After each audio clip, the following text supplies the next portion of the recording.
Double smaggy!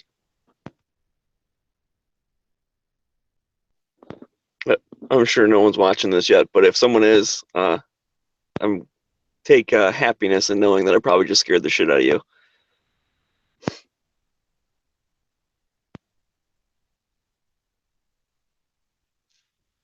Hopefully, some people will join after the Daily Gun Show, and they'll all talk amongst themselves.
What the hell, guys? No one else joined?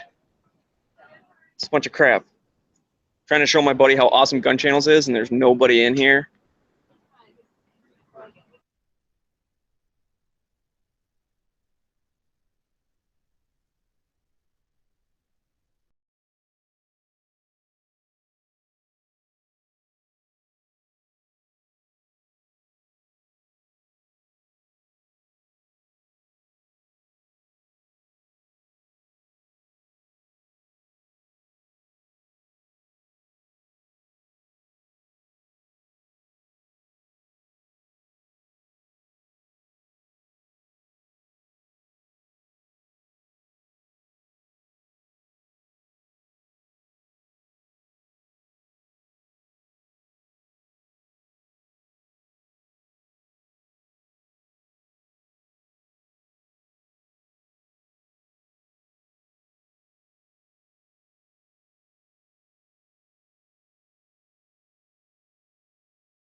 Hey, Moon, how's it going? Yo.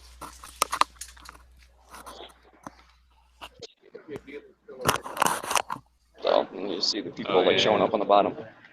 So that's my computer at home, and then that's my phone. Okay. So your computer At the range?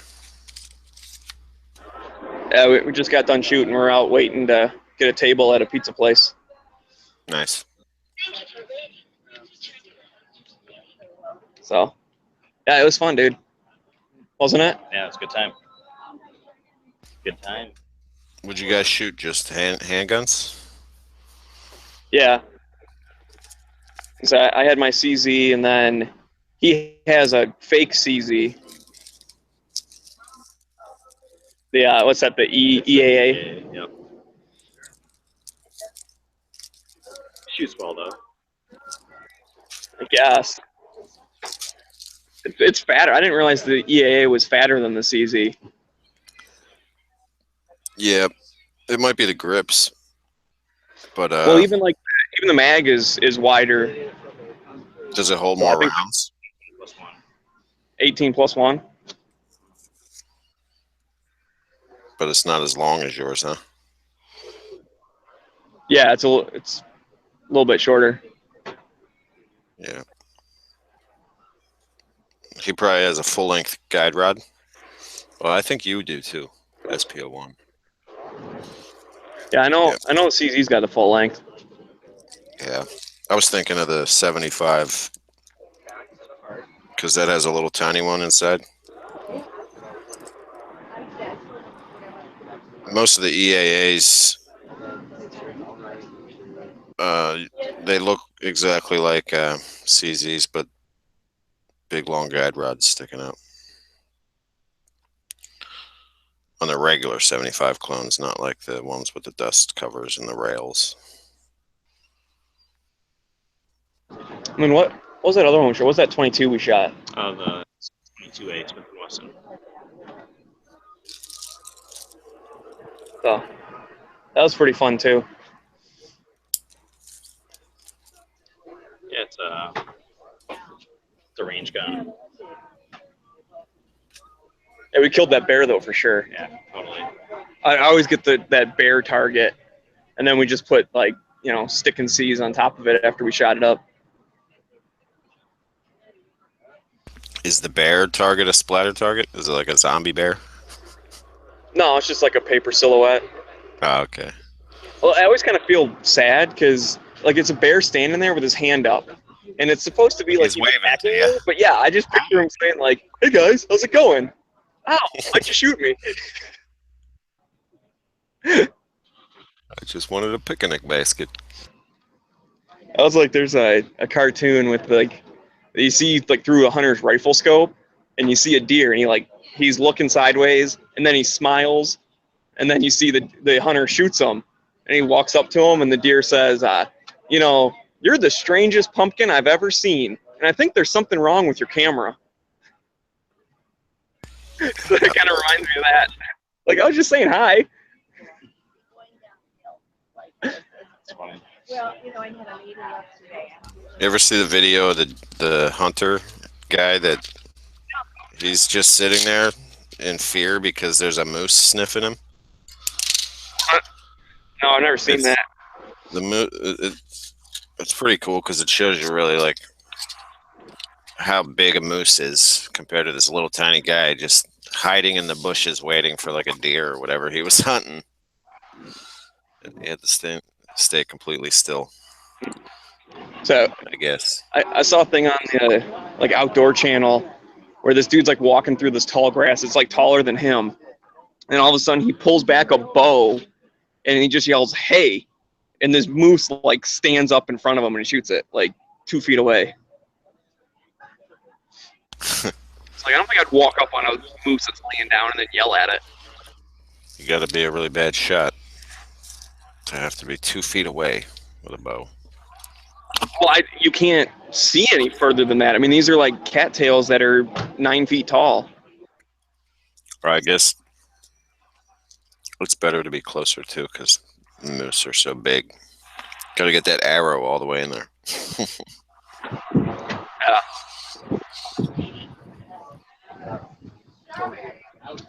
I bought a Daniel Defense mag for my AR. I think Magpul's done.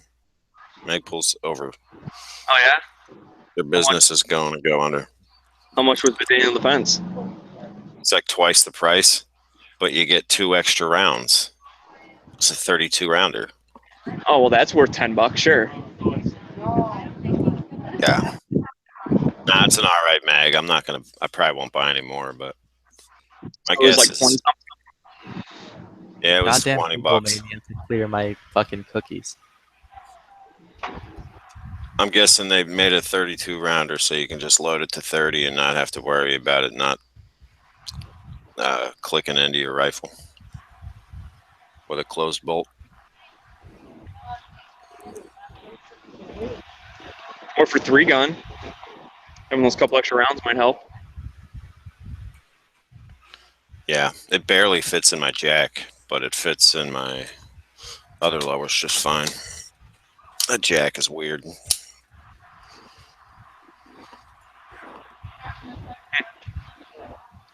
All right, well, I'm gonna get going. I just wanted to show them that cool people talk online, and then no one was here. So now he knows what it's all about. We're here. When Google decides to fucking let us. Get the error too. Yep. Thing was like, you have to clear your cache. And then Google will let you on. I just kept clicking it until it let me.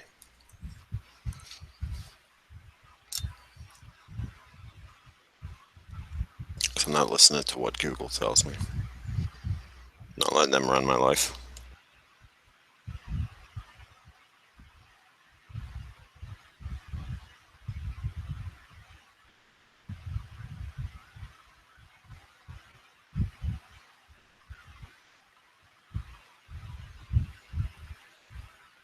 What did they have in Black Hawk Down? According to the dude, it was a 16-inch upper with just A2 stuff on it. Oh, so he didn't have any optic.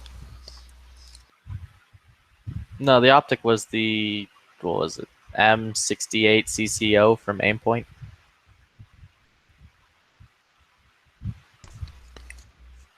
So like that. It's basically like the pre, what was it, Comp M2.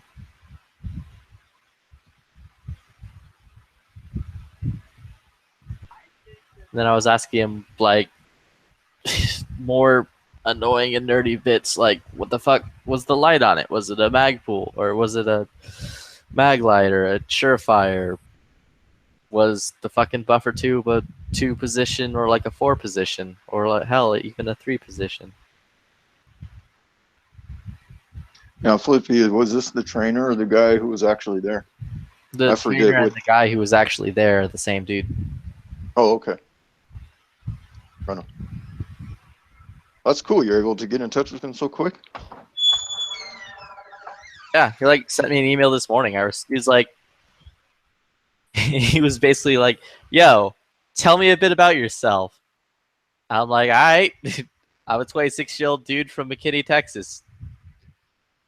I like guns. I want to build this gun for this reason." And he's like, "That's cool. Check out these pictures." And then he's like, "Here is a documentary I was in, and it had a bunch of our gear in it, so you can get some stuff from that too." And he's like, the upper we used, or like the rifles were 16 inches, 1-in-7 twist, A1 uppers with A2 furnitures or A2 furnishings. So like the pistol grip was an A2, and the fucking the muzzle device was a A2. Which I didn't know they were 16 inches. I always thought they were 14.5. 14.5's even around back then? I thought they were, because that gun, the 7.27, was the precursor to the M4.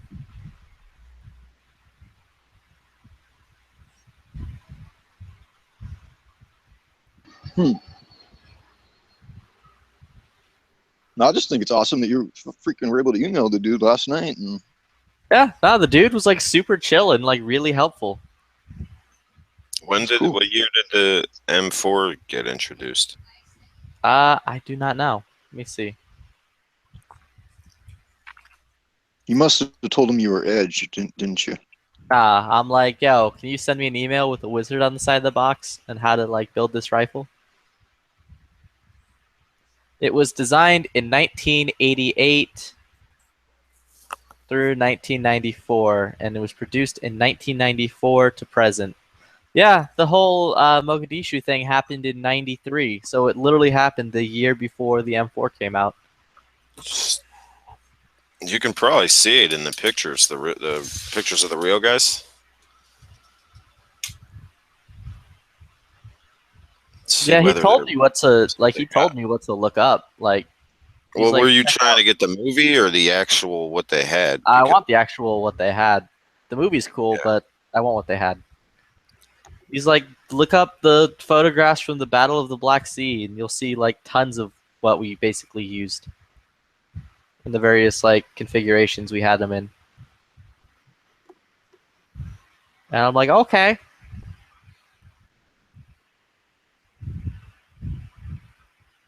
Dude, that's awesome because wouldn't think there's many other guys out there who would take that time and I call Marcus Luttrell all the time, and I'm like, yo, why do you support universal background checks? We were pen pals. It was cool.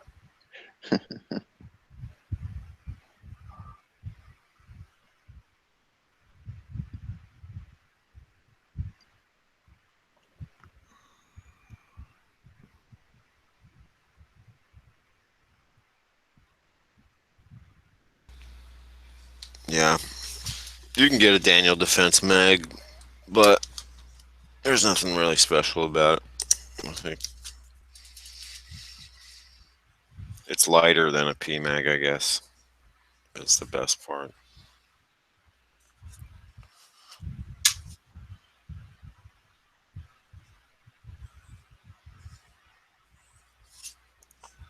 that reminds me, I still got to call my buddy and ask him what the hell he wants me to do with that HK mag he gave to me. He wants you to take several pictures of it being inserted into your butthole. I hear I think he wanted you to buy a USP. Isn't that what kind of mag it is? No, it's for a 416. Oh, That's it. So it's just an AR AR mag. fucking mag. It's really But I overly haven't- engineered. yeah, I've seen them. Really expensive. Who the fuck Mm. is like moving the empty bottles from the bar out? Nobody. I'm loading up the bar. Yo, is it see-through mag? What's that? Nah, Is it it's see-through? one of those like steel ones. Oh, okay. Yeah, no thanks. Steel HK pre 94. It's got all the That's too much mag. it's got the police use and military use only stamped on it. I'll just So- keep it. You got an AR, don't you? You just built one. Yeah, but he has ARs too. I just don't get it. Why would he send me a fucking $60 mag and not tell me what he wants me to do with it? That's a good friend right there. I Just guess. assume he's You like didn't giving know it what to you, to and he's have. like, "All right, I guess this is mine now." Well, that's what my assumption is. I'm just gonna email him and say, "Yeah, it's a pretty nice mag. Am I supposed to give it back or what?" God damn it! Oh, My that's friend what you- needs- That's what people do nowadays. Is they just mail things and say, "Look, hold it for a second, and then mail it back to me." Yeah, move, and I'll mail you my gun. Hold on to it for a second, and then mail it back to me. Yeah, let me check the grip out, and I'll mail it back Yeah. to you. No, he's a good dude. He's always helped me out before. When I was first getting into reloading, he's helped me out. And, I'm guessing he just came across it, and he doesn't shoot ARs much, so he's more into the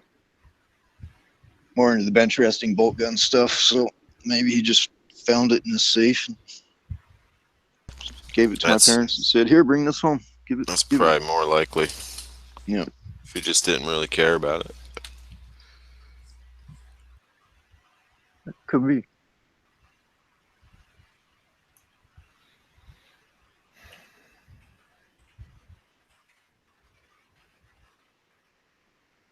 So I'll give away things. I don't care how much I paid for them if I don't need it or care about it anymore. I usually just give it away. Yeah, if I'm done with something, it's getting thrown in the garbage. I'm not even gonna bother trying to sell it, unless like someone specifically offers me something for it, and then I'm like, eh. But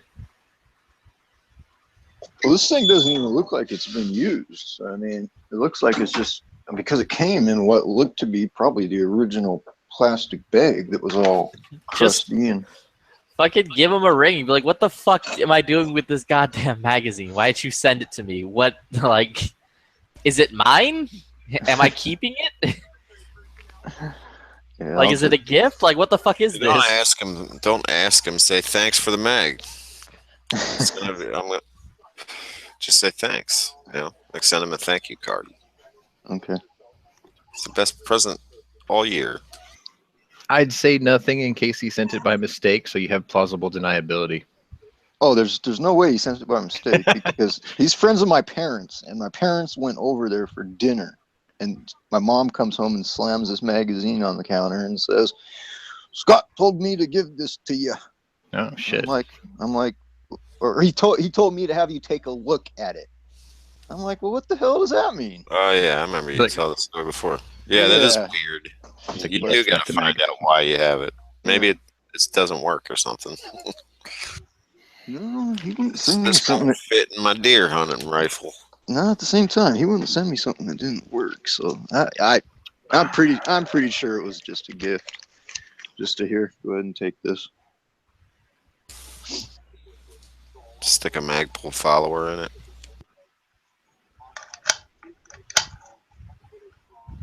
It's already got an anti-tilt follower in it. Yeah, but just Of just course to it ruin does. the HK-ness of it. It's Put an Magpul in HK. It was overly fucking designed to like be the best. Well, it is heavy compared to regular aluminum mags. Yeah, it can't be jamming a steel mag into my aluminum receiver. Ooh, is this steel? It must be. I don't know. Put a magnet on it. If it sticks, it's steel. If it doesn't, it's aluminium. How very British of you. Why, thank you. Steel. Steel.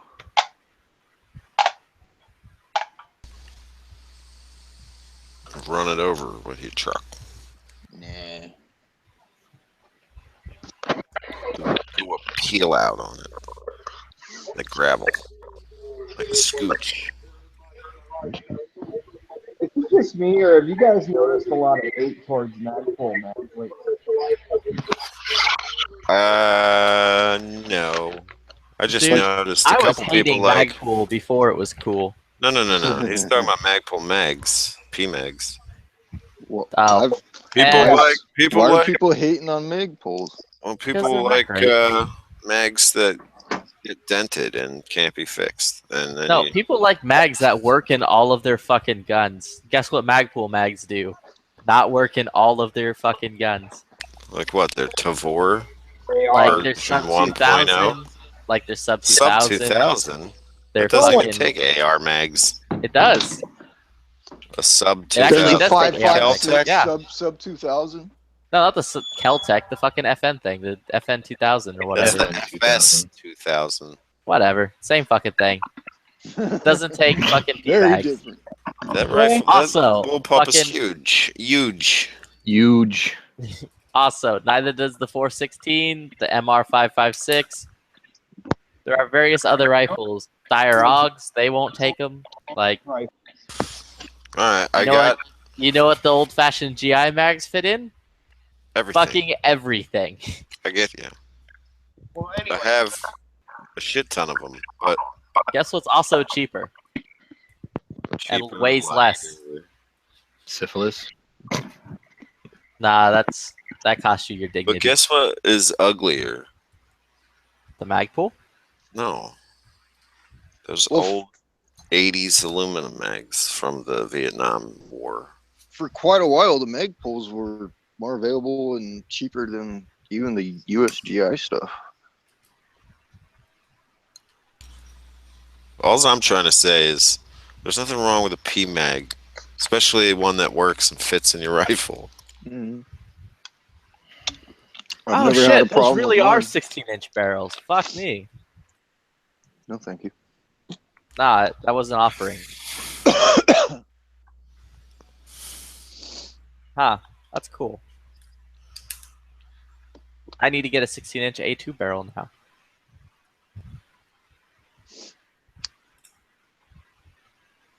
What lower can I get that looks close enough to Colt? A Colt.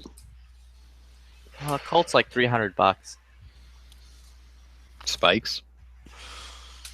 They have stupid scribbles on them. An Anderson because it has a horse on it too. I think radicals don't have Like any this markings isn't on an the Anderson, it's a Colt. This is just a Down syndrome horse. Don't worry about it. back. Derpy horse. It's one of Colt's like special need horses. It's a Blem lower. Well, doesn't Troy make lowers now with like the Troy horse, which looks kind of nothing like the Colt horse? No. I mean, yeah, they got a lower, but Looks like nothing like it. yeah. It's I more wonder if like I could- Roman stamping on the side of your receiver. I wonder if I could just order a fucking blank lower from somewhere and just like get it fucking engraved to look like a Colt. A phony baloney Colt. Just buy that Expanse. And 'Cause it throw has the upper wrong- away. It has the wrong markings on the side. I thought it said M4 on it. Yeah, this won't be an. This isn't an M4. Oh yeah, never mind. That sucks. You know, every once in a while, stores, CDNN will have police trade-in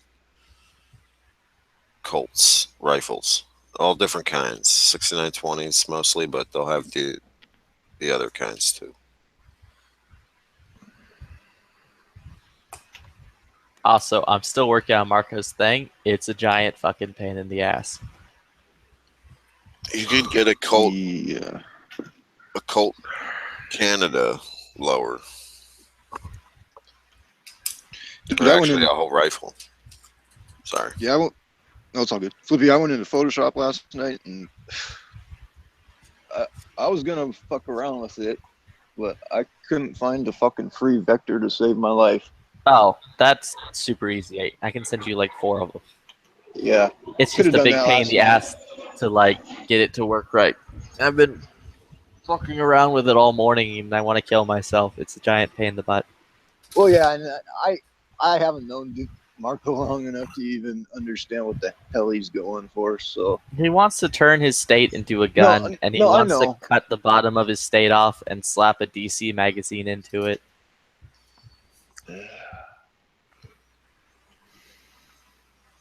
Yeah. Well, what you came up with pretty quickly last night, since I haven't been in Photoshop in a long time, would have taken me hours. So It seems easier just to draw it with a pencil. It's not. No, Because because basically, that- if I draw it out, I'm then going to have to scan it Scan it. in, Yeah. and then I'm going to have to turn it into a vector, which is what I did with my logo. And then I like etched it all nice and shit. Well, that's what I'm talking about. I'm not doing that. It's such a fucking pain in the ass because I'm not going to draw out that motherfucker piece of shit white dude fucking Virginia flag thing, because that's a big pain in the butt. What was I looking for? All right. Oh, is he the guy? He wants him shouldering it. and Yeah, what's his? which I got that. That's fucking easy. I just chopped off his arm, replaced, like, flipped it around, replaced it, and then he shoulders it just fine. His fucking left arm, I'm like having shenanigans trying to get around that fucking weird ass dick of a shape.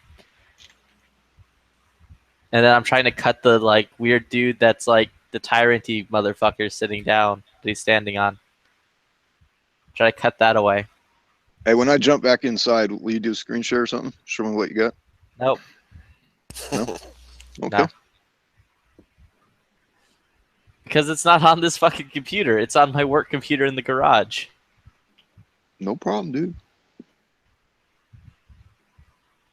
I just need to fucking get in there and start playing around again. And I guess I can order one of those Nodak Spud lowers if they still fucking have any.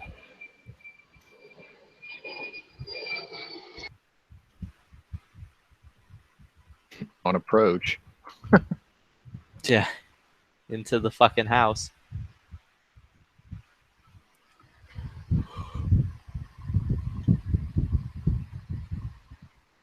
What the fuck would the side of it even say? was that on approach for me? Yeah. Yeah. Yeah. You hear that thing screaming. Oh man. He was. Yeah, I muted way. He was only. Or he was still 500 yards from me when I muted. Screaming into a house near you.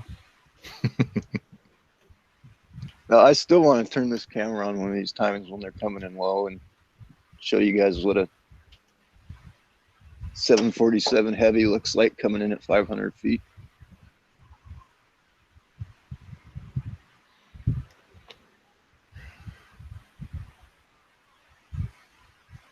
Or 787 or anything. So what's the damn deal? I heard you shuffling a bunch of bottles, and I haven't even heard you open one yet. He Open shuffled bar them all Friday. into his mouth. They're already drunk. Shit, I got my Friday mug. Holds 3 beers. No, they were going into the fridge, so I got a little weight here. I didn't save myself a cold one last See the night. damage level. See what you do is you take the bottle and you soak a paper towel in water. And you wrap the bottle with the paper towel, and then you stick that in the freezer for 5 minutes. I can wait.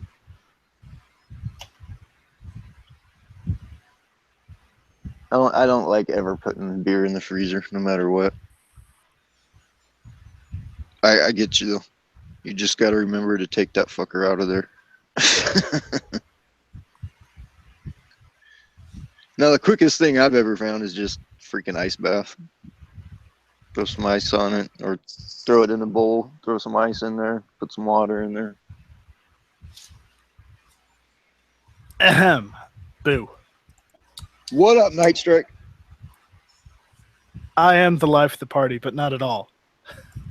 think I need to get rid of this minimalist stock.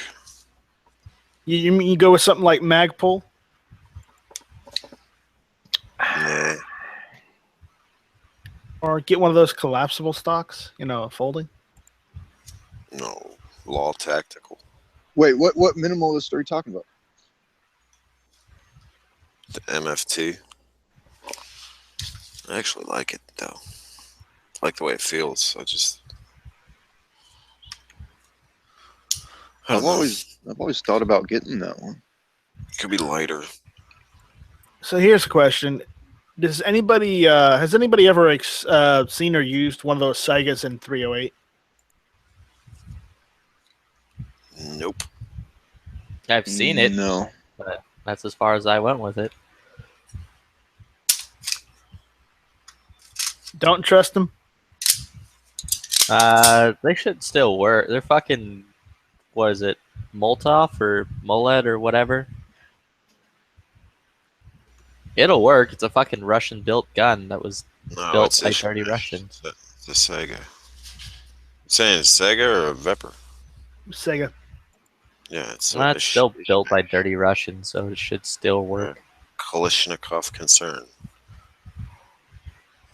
So put your hands. I don't on know. the- They got.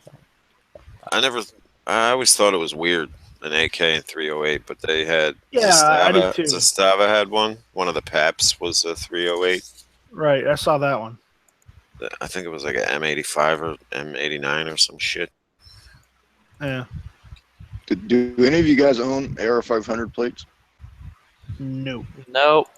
If I was gonna get a 308 gun like that, it would be a foreign one so I could shoot steel case and all the cheap ammo, because 308's expensive. You don't want to be buying Right. brass for planking it. I don't know.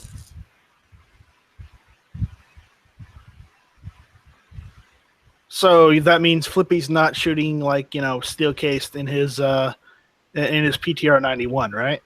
Wait, what? What the fuck are you talking about? My PTR 91 was designed for steel case. You don't fire brass in that shit. It'll destroy the brass. There's no point.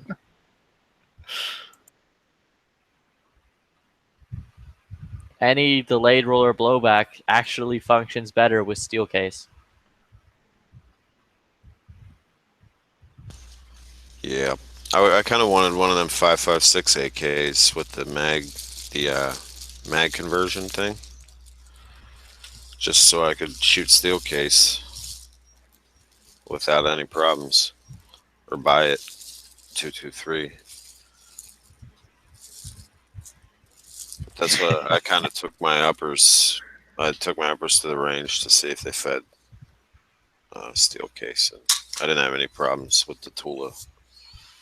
I just got a story in my feed that the Germans have declared civil war against immigrants Oh, in the city of Bautzen.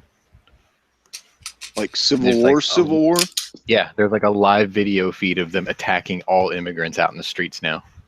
what are they attacking them with? Rocks and sticks, pitchforks. Fists and angst and hate and wheatgrass smoothies, I guess. Sounds pretty weak. And Wiener Schnitzels.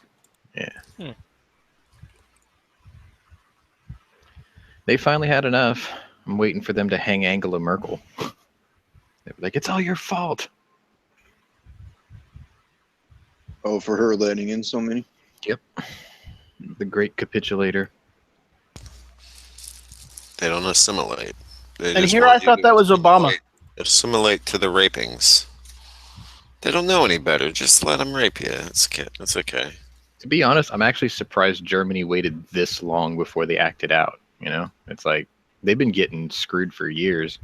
Well, remember. Yeah, but you gotta keep in mind Germans' point of view on things. They're so fucking beat down from the whole Nazi thing that anytime they have any issue with any race, they don't. Exactly. They're like trying to just play it off as long as possible Yeah, while until it's secretly planning a final solution for the immigrant question.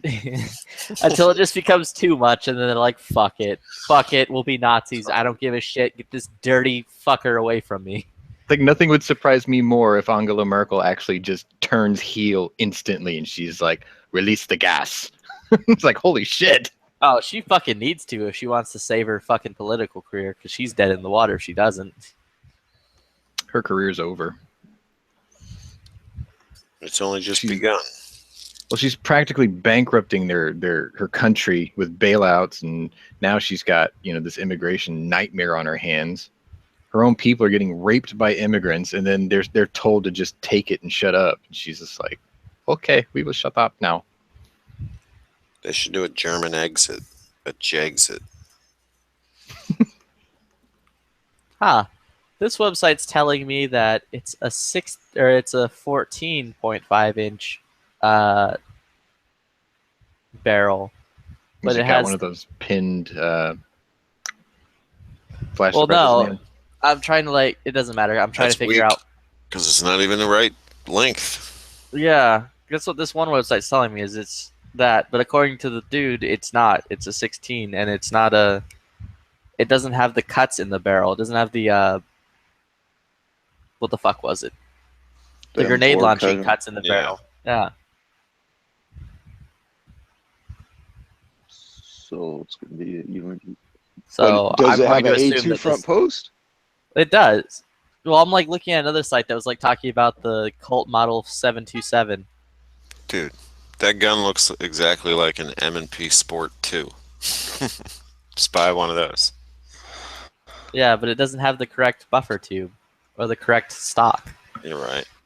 And you want the correct You can barrel take that profile as well, Yeah, right? I want this thing to be 100% as correct as I can get. I might even send the fucking thing over to Dead Horse's buddy to have him put a third hole in it.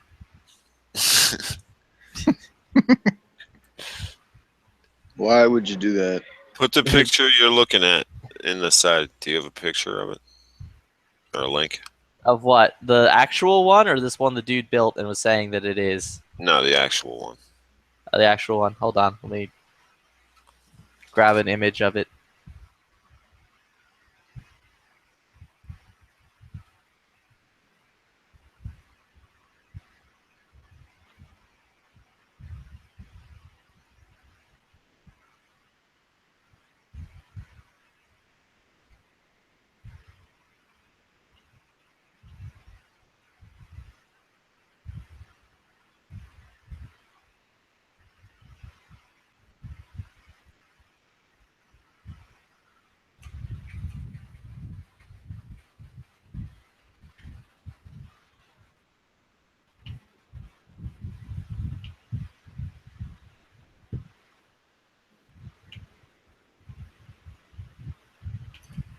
That was one of the rifles.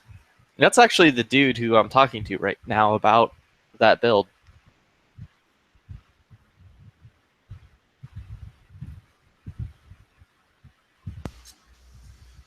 Yeah. How can that be a fucking 16-inch barrel? With that big ass shit on the end of it. That's a comp, right? That's a flash hider? I don't know specifically what that one is. That's the one you want though, right? Well, there's a few others of them set up in various That's- ways. That looks like an M4 with a big, long flash hider on it. Maybe. Yeah.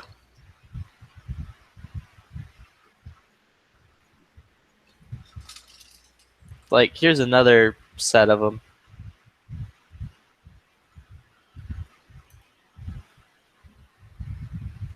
And you can see the barrels are fairly fucking long and there's no cuts in it.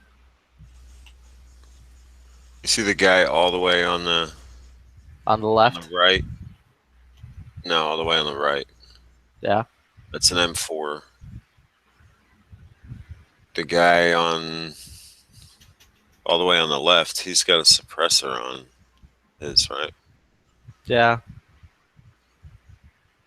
The guy next to the guy to the right with the rifle next to the suppressor dude, that's a 16-inch barrel.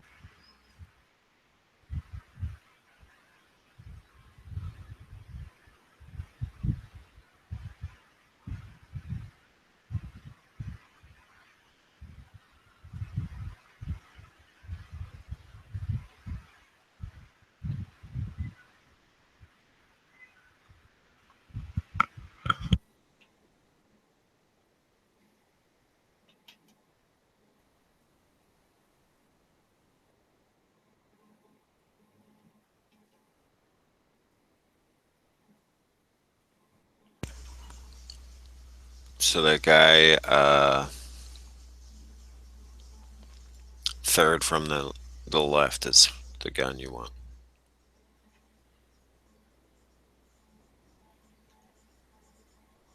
Seems easy enough. Ooh.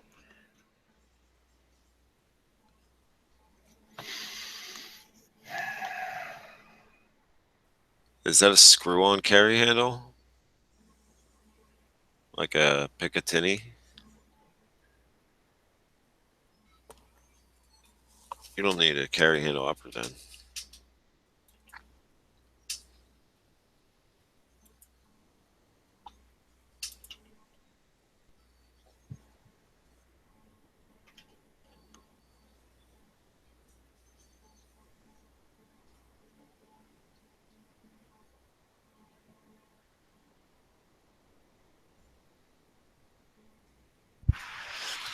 Nah, none of these are Picatinny's. All of them are like affixed to the top. But look at that one. It has a knob on it. That's a fucking pretty big ass knob. I can see in the picture. There wasn't. Oh, that knob.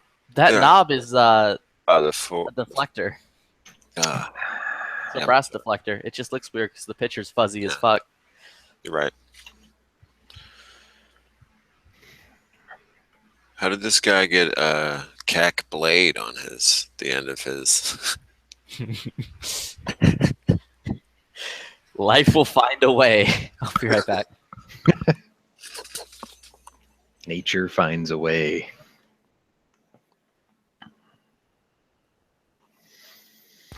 The picture's a little blurry.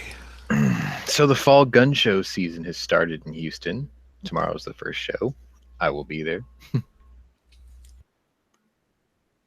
Bright and early. Oh yeah. Yeah, doors open at like 8:45. It's an hour away, so I got to get up at like 7. What's on your list?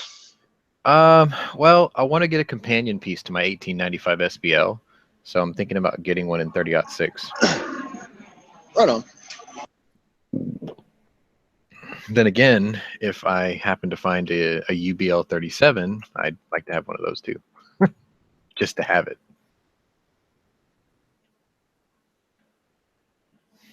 Because, you know, make your AR as heavy as possible, just to annoy people who would have lightweight builds.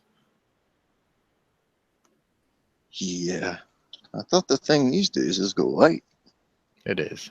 I don't know. I want to like really piss somebody off and put that UBL 37 underneath my 50 Beowulf upper, just to piss somebody off. They're like, "Oh, you really like them heavy, don't you?" Well, you're the one who has to carry it. Yep.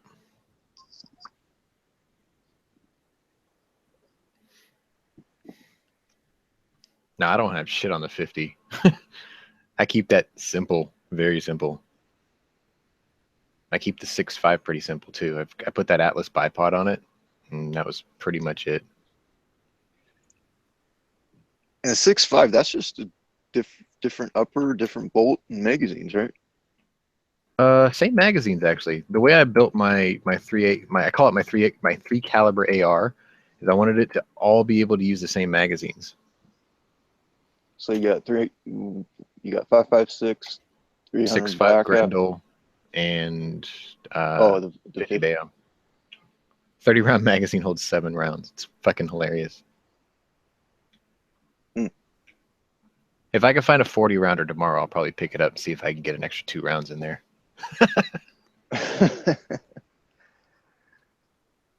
Well, shit, that's a pretty good little setup. Not even little. That's pretty good setup for little, yeah, it's kind of medium neat. and big. I've got this like rifle case, and basically the lower sits in the bottom left corner of the rifle case, and then I've got 3 uppers in the same case. So it's just, you know, I take one case and I've got practically 3 guns.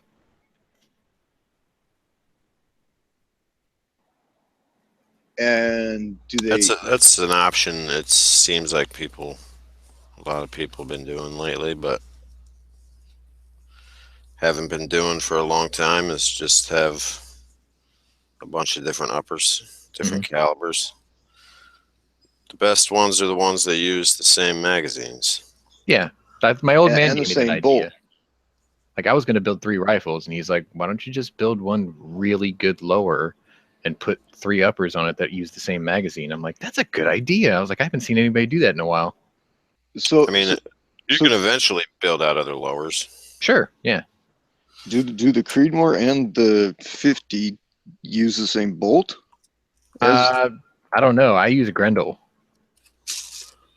Or I'll say, okay, so that does that use the same bolt as your 5.56? If it does, I probably could have saved some money. Okay, so you have a different bolt for each setup. Yeah. And Yeah, I've got a second generation Reliable for the 5.56 upper. and what do you got for the 50? Shit. It's Is it- one is of it a- Radical's homebrews. But is it 50 specific? Well, when I bought it, I just bought it specific to that. Like I haven't actually played with it, to see if it actually fits in something else. But I could do that. No, I was just curious. I'm curious on. I'm running was it H2 buffer? It seems to be holding up for now, so.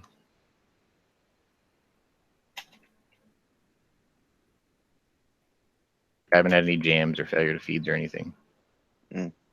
50 will get people's attention though. Last time I took it out, there was these 2 girls, and they were using a shotgun in the lane next to me, and I let them finish. Like when they were done and they started talking, and I fired 1 shot, and I heard someone slam into the partition next to me, and she jumped and she looked at me. She's like, "What the hell is that?" I'm like, "You've got a 12 gauge, and you're asking me what I'm shooting?" Now you're outdoors. It was an outdoor range, and she still Okay. jumped into the partition.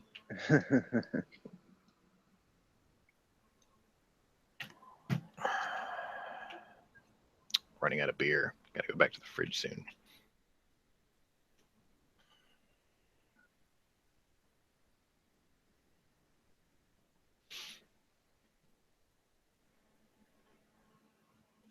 I read a story. I haven't confirmed it yet, but apparently Texas deer season's been canceled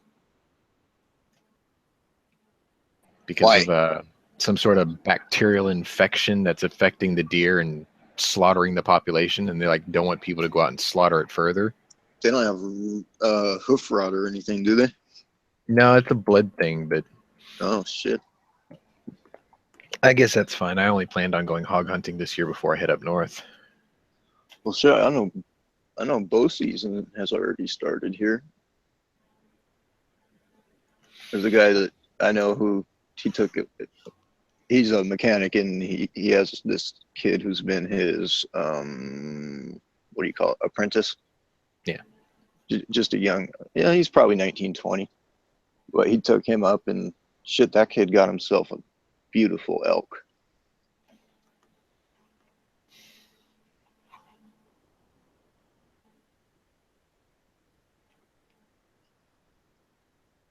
Yeah, I keep getting bothered to come up to Strawberry Island and go take a Kodiak, and I'm like, I don't know if I could shoot one of those.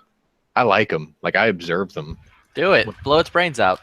What are Well, I you mean, talking about? the one bear I did shoot when I was in Denali, I'm pretty sure it was just a brown bear, but it was like 700 and something pounds. It was huge. But the Kodiaks, they get up to like 1,600 pounds. That's a lot of meat to eat. Yeah, when I get that rifle built out, I should go take it with me bear hunting. Shoot a bear Just like take- 80 times just- in the face. Just take it to Africa, dude. Yeah. My friend's Take it to Mogadishu. shit. My friend's former boss No, actually, that's not what I'm saying. like his office and his shop, he sells like car stereo stuff, and his office, his personal office, is 1/3 the size of the shop, and inside it's nothing but trophy hunts, and he's got like this wall that's just one gigantic 50-foot long cabinet of hunting rifles. I mean, he's got like fucking, the only rifle he doesn't have that I know for sure in that case is a 950 JDJ, and I'm like, so I was like, you slacker, why don't you have one of those? He goes, because there's only 3. So I mean, he knew of it, And I guess he did want it, but he couldn't buy it because nobody would sell him one. This dude's crazy, man. He's like, it's the only dude from Taiwan that I ever met that had such a passion for hunting. He's got fucking antelope. He's got a fucking lion. He's got bears. He's got a rhinoceros in his office. Let me put it to you that way. Stuffed one. He's like, yeah, I shot it with this rifle. I was like, fuck, dude, that bullet's like as big as my fucking thumb. Just the bullet, just the projectile. He's like, yeah, this one put up a fight. I was like, holy shit, okay, dude.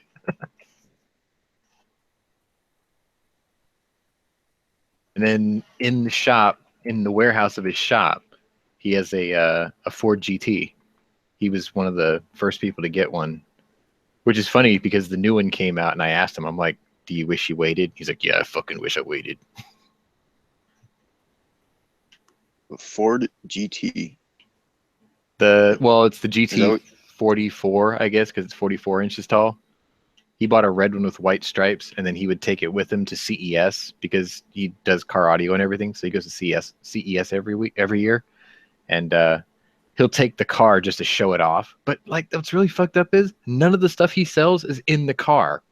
He just puts the car out there to get people to come to his booth, and then he shows off all his stuff. But it works. Well, I mean, wouldn't he have not been able to get on the list for a Ford GT unless he purchased the original Ford GT? He paid a premium. He paid almost $500,000 for his. Yeah, but like they only made like so many of the new Ford GTs. Oh, yeah. The new one, I think they originally were going to build 499 of them, but because so many people wanted it, I heard that they upped it to 1,500. And then like on top of that, you had to be on Ford's exclusive list to get it before they'll even like sell it to you. Yeah, the application was crazy. Like Jay Leno filled out the application. He was talking about like, I've got a 1951 Lincoln Mark II Continental and this and this and this and this, and he still got turned down. I'm like, are you fucking serious? When did this car come out? The new one? Oh no! When did the GT first come out? When did Ford first start putting a car like this out? 2005, something like that. Huh. I mean, the original GT was older than 2005. Well, I mean, the one he's got. If you talk about the original car, it's like what, 67, 68, and 69. Oh shit! They go back that far. Yeah, the original one was Ford's "fuck you" to Ferrari. I want to see what he was like. I want to destroy Ferrari, and he did for 3 years straight. And then Le Mans actually banned the car because they were like, "You can't. You're winning by way too much." So like a 1980. Just type in Ford GT40. You'll see exactly what it is, like the original one.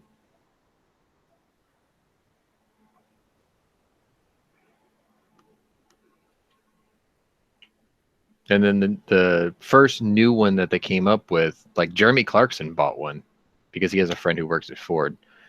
And then he said it was the most unreliable car he's ever owned.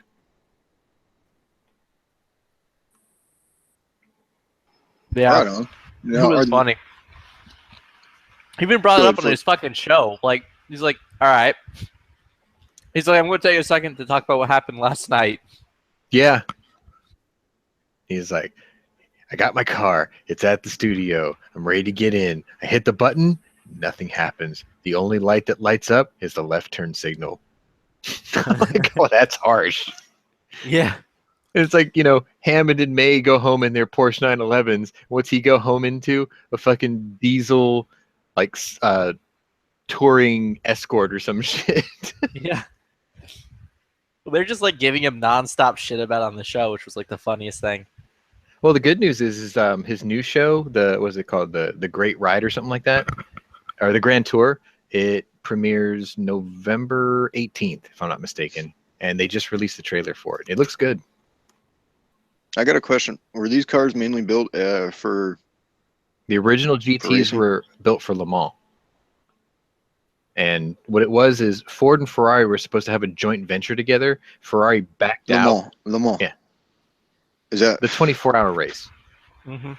Oh, I got and you. then Ferrari backed out, and Ford was so pissed off that he got stabbed in the back by Ferrari that they designed that car just to destroy Ferrari, and they did exactly that for 3 years straight. They like wiped the floor with Ferrari. Oh, right on. That's And a then cool story. and then he protested to the board at Le Mans, and they actually fucking banned the GT40. Why? Because it was too good. It was too Yeah. good. They were It's like, too it's not competitive when you win by 7 minutes. They were like, fine. Didn't that just say, Ferrari, you need to get better? I mean, that's racing, right? Pretty much. And what's really funny is now here we are, 50 years later, and the next car that's going to, smack the face of Ferrari is the new C8 Corvette, mid-engine Corvette. That shit looks badass. Like, I thought this last Corvette was badass until I saw the C8, and I'm like, oh my god. Oh, what, the new fucking Stingray? The new mid-engine C8. Talk about you seen Corvettes. I know a guy with a Mazda freaking Miata with the Corvette engine in it. That might sound outlandish to somebody that's not into cars, but Ford actually had a group that created a car called the Monster Miata during the first generation, and they threw 5.0 Mustang engines in them, and they were amazing. Oh yeah, this thing. I mean, it's got so much power that you got to be on top of what you're doing in that. Oh yeah, car. you need to know how to drive. Oh, and then absolutely. This new one, they actually have an outfit that stuck a Nissan GTR Skyline engine in it. I'm like, oh my god, it fits. Now he took this car and one of his other cars to a car show once. Yeah. And he was gonna drive. He drove his other car home, and he wanted his buddy to drive that car to his house. He was following him, and his buddy just wasn't ready for it, and he went onto the on-ramp of the freeway and just was not ready for it when he hit second gear, and just fucking. He ended up. He didn't total the car, but he hit the guardrail and put some damage on it, and yeah, it was a $5,000 fix, but it was just like, dang, don't ask me to drive that car. I would love to on an open track, but no. I generally build monstrous 4x4s. I've built 4 or 5 of those, but I've actually built 2 really, really fast cars so far in my 37 years. But one of them was a 68 Chevelle SS396, and I launched it so hard that I actually flattened the back of the gas tank. And then there was a cop at the other end of the strip. And then the other car was the last it was the second to last BMW that I owned. It was a 540 6-speed 97 model, and that was pushing. At the time, it was impressive, but it was pushing out just under 600 horsepower. And that was fun because, it's got 13-inch wide tires on all 4 corners. And, the aerodynamics of the car was good. It was a little bit heavy. It was geared really nice. It made the perfect sound at about 138 miles an hour. I used to call it my beltway burner because we have a tollway that's like a gigantic loop.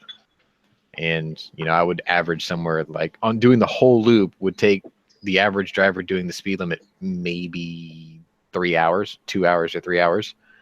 And I could do that whole loop in less than an hour. It was fun. It was really comfortable. I lent it to a friend whose wife had a DUI and she totaled her Tahoe and she didn't have a car and I had an extra one. So I lent her that car. And her son turned the key with it in gear and put it right through the garage door of their house. And the car never drove the same since, so I sold it. I was like, fuck it. Whatever happened to the Chevelle? The Chevelle, when I did that race, all right. So you did that race. You want me to set I'll set you the whole story. Okay? So I built this car. Wheel standed. It wheel stood because I didn't put wheelie bars on it. I flattened the back half of the gas tank. At the other end of the strip, there was this place called Goodnight Trail. I could just barely make out the reflective tape of a Harris County police officer. and this car had 4-wheel drum brakes. I put a Camaro brake booster on it, so it had power drum brakes, but they were still drum brakes. So when I noticed it, I floored the brakes and I yanked the wheel and I slid it sideways, and I literally stopped like 5 feet from hitting the cop car. And this dude was like standing there, and I just, like, all the people that were street racing that night, they just took off. Like, they saw me hit the brakes, and everyone just scattered like cockroaches. All right, that was gonna be my question. Was this a sanctioned event? This was not a sanctioned event. I was young, dumb, and impressionable. Right. But yeah, it was a good time, man. This cop just stood there. I got out of the car and I just threw the keys on the hood and walked right up to him. He's like, "Why didn't you run away like everybody else?" I'm like, "The car won't start. I stalled it." He's walking around the car with his flashlight. He was asking me a bunch of questions about it, and I'm just answering it, just waiting for him to arrest me, waiting for backup to come and take me away. And he goes, "How much gas does this car hold?" I'm like, "About 18 gallons. He's like, "I don't think it's going to hold more than 8 now." And I asked him, why he thought that. And he said, he's like, "Does your gas gauge work?" And I said, "It used to." He's like, "Yeah, I don't think it's going to work now." And I looked at it and he showed it to me. He's like, "Yeah, you flatten this thing out." And then he asked me how much I actually bet on that race. And I told him. And he says, "Yeah, it's probably going to cost you about that much to fix this." And surprisingly enough, because I was the only one who didn't run, he said, "I'll make you a deal." I said, "Okay." And he goes, "I don't want to see you or this car here ever again." I'm like, "Deal." And he's like, "Oh, by the way, you have 60 seconds to get out of here before I change my mind." And it took all 60 seconds before that car turned over and fired up. Oh, he wasn't going to come back after you at that. He was looking at me by the time I got to about 50 seconds. And that thing, the whole way home, I could hear thump, thump, thump, thump, thump, thump, thump, thump, because there was 4 flat spots in the tire when I locked up the wheels to stop the car. Oh. But I sold it. The next morning I got up. I had a friend who liked it, and I called him. I brought it up to his work the day after, and he paid me in cash, and that was the last I saw of it. Like, it was and just you said all it needs is a gas tank, my friend. No, I gave him a fuel cell that I was going to put it in anyway. I was going to move the fuel cell into the trunk afterwards anyway. It was just, I was in a rush to get the car out because I just had the engine and transmission and the rear axle all, dialed up and ready to go. And it was actually the maiden voyage of the car that I took it out there. But it was good. He said that he clocked me at 174 miles an hour. So I was like, cool. That's pretty good. I made $3,000 on that race. That was the best part. I didn't get paid till the week after, but I came back the week after in a Jeep Grand Wagoneer. Okay. So that is the question. Did you beat the guy? Oh yeah, dude. This was a stripped out Chevelle. The whole body was in primer. The interior was gutted. I only had 1 seat in it, and it was just begging to be raced. Yeah, and the carpet I actually had from my work, because back in the day I was actually working at the Chevrolet dealership. The carpet was something I just cobbled together that came out of a 97 Tahoe, and I just cut it to fit.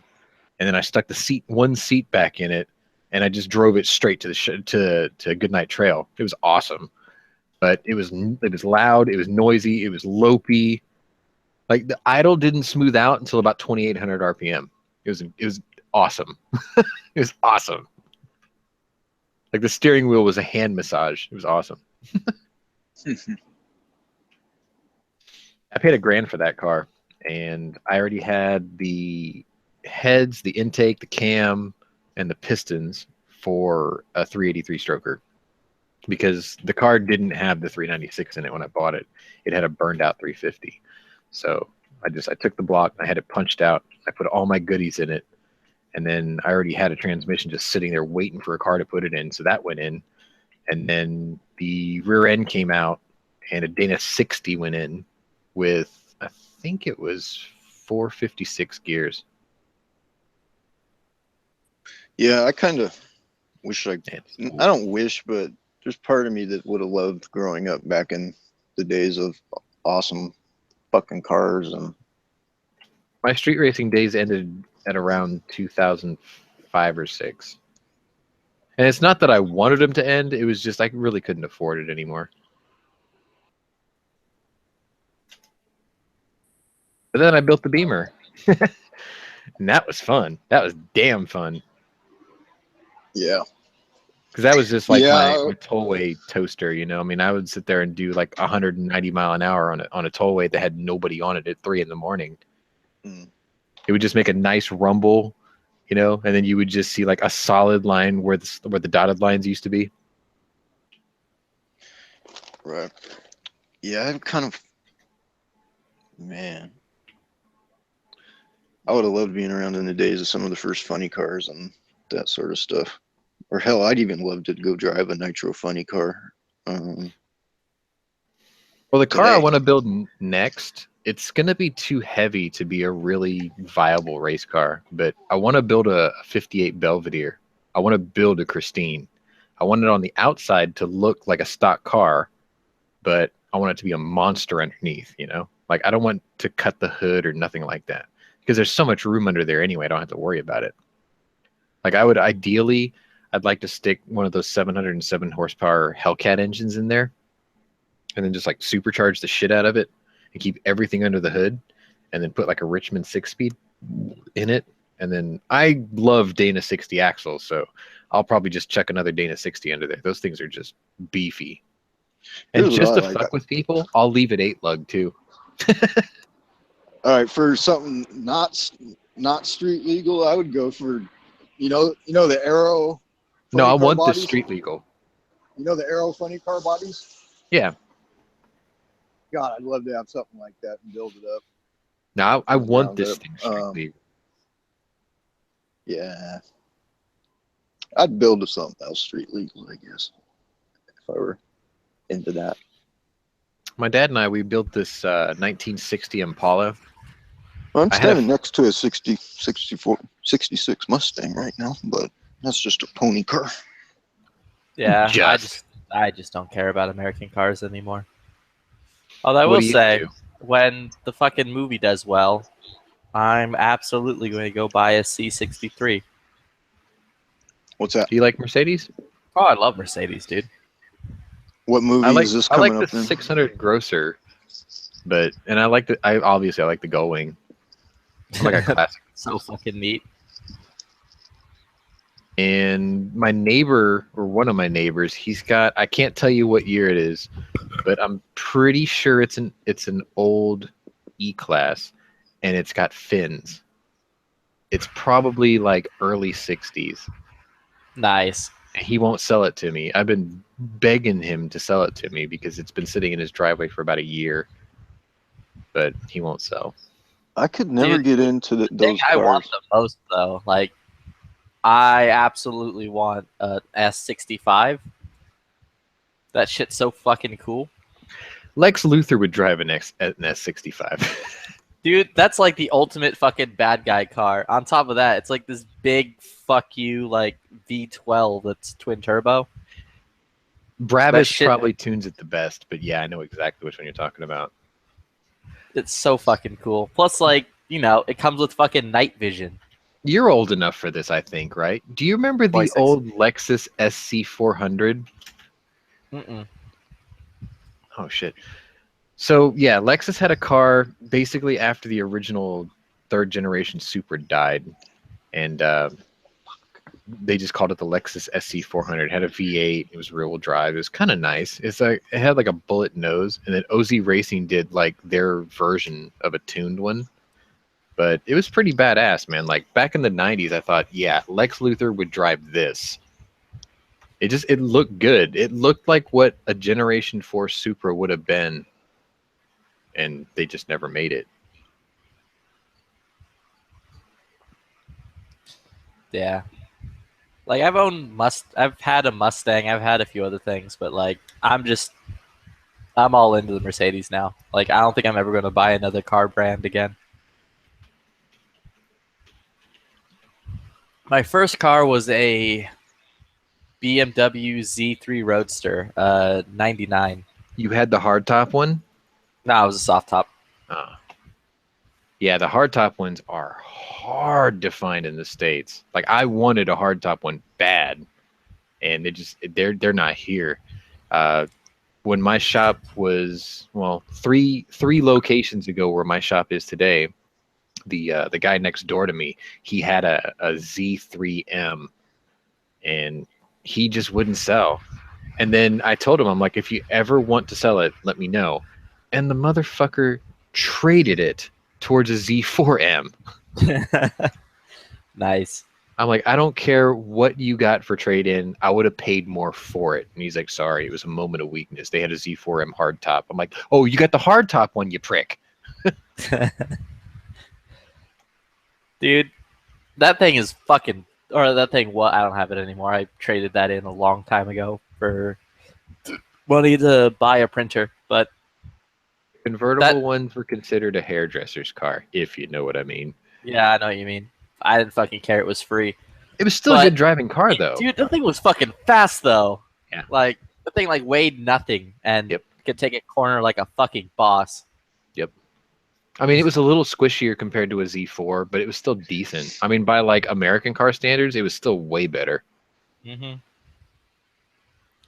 It's funny, too, because people are saying, oh, why are you picking on American cars so much? Our Camaros are badass. And I'm like, you do realize our Camaro was based off of a 20-year-old British Vauxhall, right? That used to have a 4-cylinder in it. They're like, no, it didn't. And then you show them proof, and they're like, what the fuck? Like, everything from the floor down is Vauxhall. And then they just threw a weapons-grade V8 in it, and they're like, oh, don't worry, the chassis will hold up. And it didn't, of course. Wait a minute. We're turning into car channels. We're gonna bore people. Yeah, I was just thinking that. How are we gonna turn this around? More beers to fill my mug, and then we'll figure it out. I'll be right back. What I miss? We just car channels. Yeah, we. Oh. Just. Yeah, I listen to a lot of it, but it's like a sleeping pill. Yeah, that happens.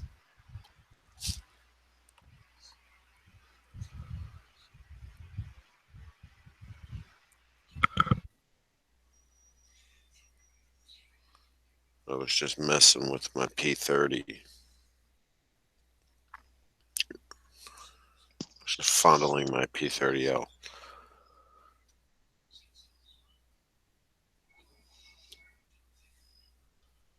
That thing needs a trigger job. I'm sure like John Wick got a trigger job at some point. Nah, John Wick left his gun straight up stock. Did you see that muzzle device? Stock. No way, man. No way, bro. You know, you can John never, Wick 2 comes out soon. It's like supposed to be coming out this year.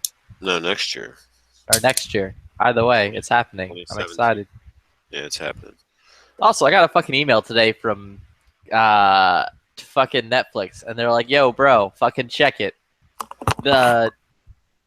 We're launching what is that? Longmire? Yeah, Longmire. We're launching Longmire season new, fucking the 23rd of this month." And I'm like, "Oh shit, fucking Longmire is awesome."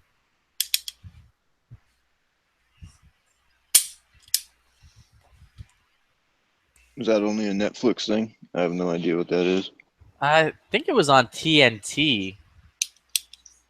It was on some TV channel for like 2 or 3 seasons. And then like it got canceled, and then Netflix was like, all right, we'll buy it. We'll keep running this show. This show's fucking awesome.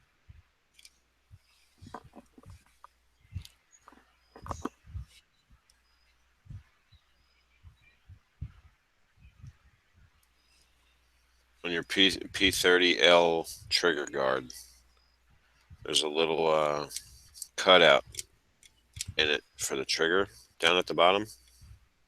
Oh, fuck. Shit. Is it too late? Fuck. Yeah. It's too late. All right. damn it. Here, I want to show Are they you guys closed? something. Ah. Let's see. Where's Too Hottie? Is he here? Yeah, I'm here. All right. So the bar was open earlier. I heard you shifting bottles, right? Yeah. You know how big an iPhone 6s Plus is, right? Yeah. Yeah, okay. There's my beer mug right there. Nice. There's an iPhone 6s Plus. Now you just need to take that iPhone 6s Plus and just dunk it into it. I was thinking. No, it's not the waterproof one. That's not going to be here for another couple of days. Hey, Sean. Wait, got a the new question one's for waterproof? you. Yeah. Shit, I might actually need to get the new one then. There Fuck. was a live feed that they did today. They took one and they dropped it into an aquarium for like 4 hours. It was still going. And then they just cut the feed because it was like it's not going to stop. So they're just going to take it off and cut it off here.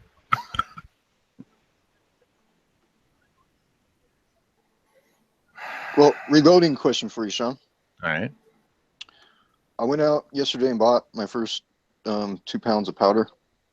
Got a bottle or one pound thing of accurate number 5 for pistol. Mhm. And went with Ramshot tack for my God damn 223 it. stuff. Dude, I Yeah. forgot it's the weekend. I was like, I'm going to call fucking H&K tomorrow. And then I realized, wait, today's Friday. Yeah. Why do you think I brought out my Friday mug? God damn it. I'll call you when it's ready. Yeah. Yeah, they will, but So you've got AA5 powder. I've got what? AA5 powder. A5. A5. Accurate number 5. Yeah, accurate number 5. I run And- accurate number 9. Okay. Well, they had number 5 and number 7. Yeah. And then for the Well, you checked your load table for what caliber you're going to reload, and we'll use that, right? yeah, I know it will. Okay. Because I but mean, the you can't just go buying powder willy nilly, you know. No. With the Ramshot tack, I could Yeah. not. With the bullets I'm getting ready to reload. They're the 62 grain 5.56 ones that were, or 62 grain 5.56 Hornady Full Metal Jacket boat tails. Mhm. And I couldn't find much load data for that. And talking in a reloading chat with Foose, he found some for me, and he said, "Yeah, I'd go with Ramshot tack." So I trusted him, and now I'm got to go do my research and dig into different load data and whatnot, and look up Ramshot and look up Hornady and then go from there. You know. Almost every powder manufacturer has a website where you can put in load data. Right. Like you can go to Alliance website, for instance, and just type in caliber and what powder you want to run, and it will give you a load data for it. Right. Yeah, I'm kind of because in my lineman book, Yeah. it did not have that 62 grain bullet. Did you get the It didn't have a 49th or the 50th for your lineman? I don't think the 50th had come out yet. Wait, It is out now. Yeah, I don't think it came out when I bought mine. I'm on the Okay, so 49th. you've got the black 49. and orange book,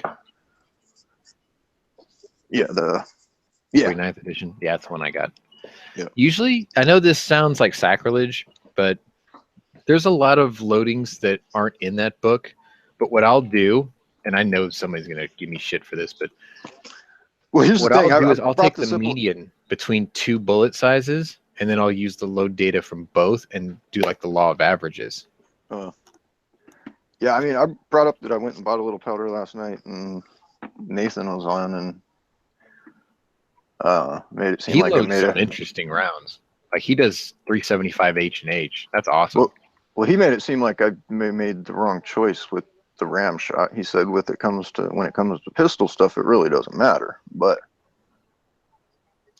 I'm what you would probably call a lazy reloader. For instance, I try to buy a powder that works for just about everything I load. yeah, So- and then he started getting into, well, what gun is it gonna run through and all this, and I'm like, well, dude, I have multiples, and Yeah. He's trying to school me on twist rates and this and that, and it's just like I want to load something that'll shoot through every fucking gun, and then I can sit down and work up a pet load for each gun if I want to. You know what I mean? That's how I started too. The first loadings that I did were for 44 Magnum, and I tried different, weights and different styles of bullet. I went like, let me see, I think I still have some left actually. I went with Hornady XTPs, hollow points, and then I went with what's the other one? Barry's plated bullets for full metal jackets. Matt's bullets, 250 grain hard cast wad cutters. I mean, each one is going to behave slightly different in your gun, right? And most of my reloading inspiration actually came from two YouTubers. One was Jujitsu 2000 because he's ridiculously thorough. I mean, his reloading videos are like the good ones are over an hour long, but he doesn't miss any details. So it's like anybody can start. I watched his videos for probably 3 months, and I watched Fortune Cookie 45LC's videos for about 3 months before I started my own reloadings. But I was so familiar with the way that both of those guys do it that the first time I did it, there was no fear, there was no animosity. It was like, okay, I mean, these guys have done it this way. And I sort of combined their two styles into the way I do it. It works. I mean, it was easy. And here's kind of where I'm at is, I had somebody who had actually gotten me into reloading, and, he talked me into buying my press and all that stuff. And I was just kind of,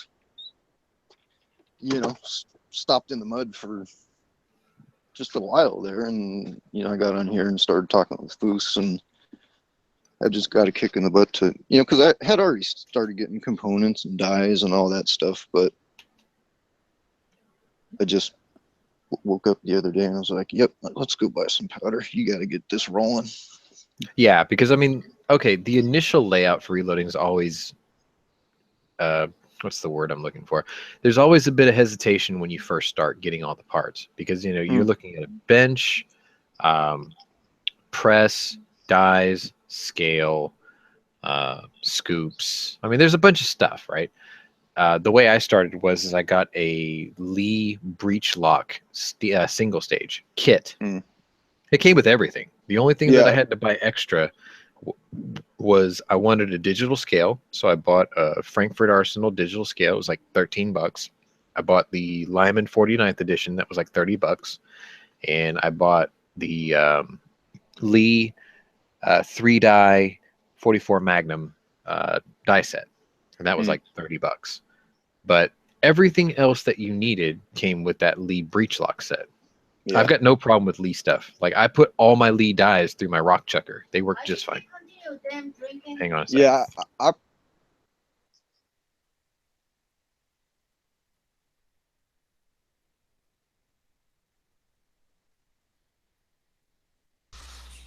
Woohoo.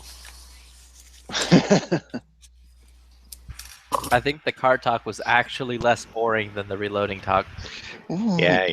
Well, at least, but the basics reloading is somewhat gun related. The basics of the reloading thing is yes, there's an initial layout, but you will save a shit ton of money overall. Yep. The car talk is at least somewhat interesting. Car talk is interesting, reloading and talk's not the gonna reloading get you talk is interesting. Reloading talk will never get you laid. Actually, it might get you the opposite of laid.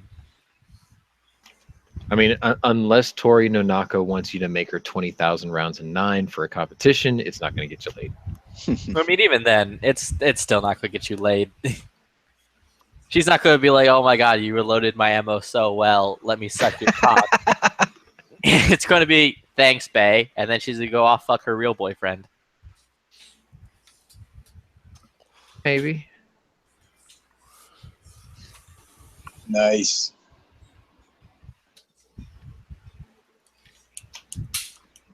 No, but it's just one of those things. I mean, when you're first getting started, you ask 3 different people what powder you go with, and you get 3 different answers. So, oh yeah, I mean, it's just I was just like, I've been I know this guy. I've been talking with this guy. He's answered every question I've had. And he's been doing it a lot longer than I have, and I trust him. So Everyone's going to give you a different answer based off of their own personal experience. But the thing is, okay, I'll just use this as a basic example.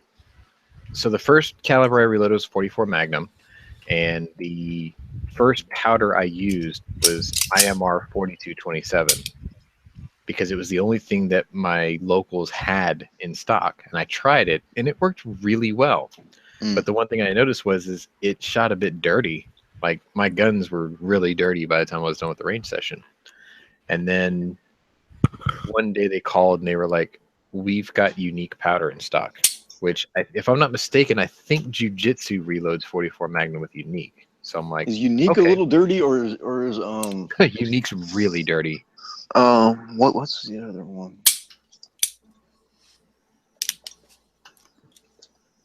My bad. I just had one. Oh, the Varget. Is that Varget stuff dirty? I've never used it. I mean, so far, every powder I've used is kind of dirty, but my accuracy is decent. So I'm willing to put up with, carbon buildup on the end of the barrel and on the outside of the cylinder and stuff. I can deal with that because I clean my guns every time I go to the range anyway. But I usually use like 4227, unique. One of my other favorite powders is what's it called? Shit, I'll just have to go grab it real quick. There's two versions of it. That's why I'm not sure. And unique, you run that. That's versatile, is it not? Yeah, I use that through almost everything. Oh, tight group. I like tight group because their saying is a little bit goes a long way, and it's absolutely true. Like the load data for most reloads are 20 to 30% bigger than anything a tight group loading would have, and it's still just as powerful, and you get just as much velocity out of it. Well, I hope you're going to be around Sunday for the reloading chat. I need a Colt Commando. I got a whole bunch of brass today. What'd you do? The one thing I love indoor ranges is you can just sweep up like everybody's stuff if they don't take it. Oh, you went shooting? Yeah. Oh, okay. Yeah, I saw my buddy for the first time in like a year. So some of the places will let you do that, others won't. That's true. There was one place I used to go to that, like, if you shot 50 rounds, like, you could take your own brass, but God help you if you had 51 pieces of brass. They'd be like, "Hey, you took too many, blah, blah, blah." It's like, are you serious? Go fuck yourself. And then they sold their own reloads. If you bought their reloads, they wouldn't let you keep the brass. They'd only let you keep brass from, like, stuff you brought or if you bought factory from them. Oh, you're back.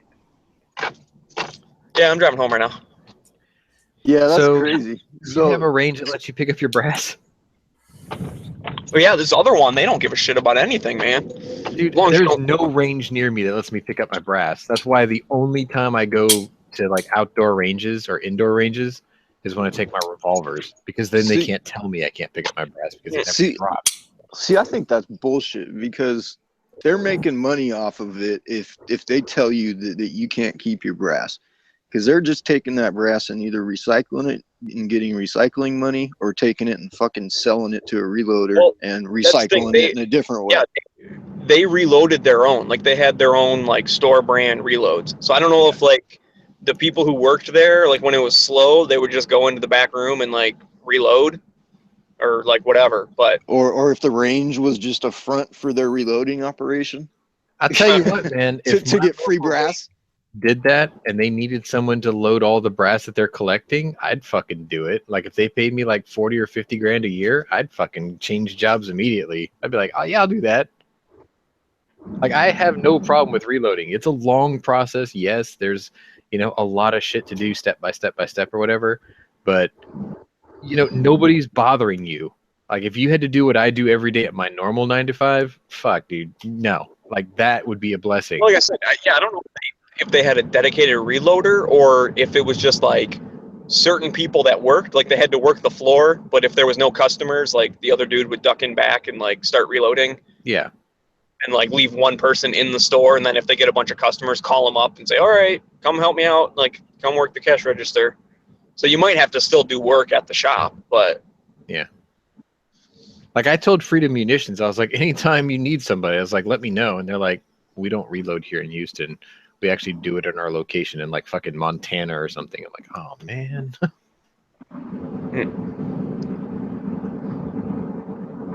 I'm not quite ready to leave my state yet.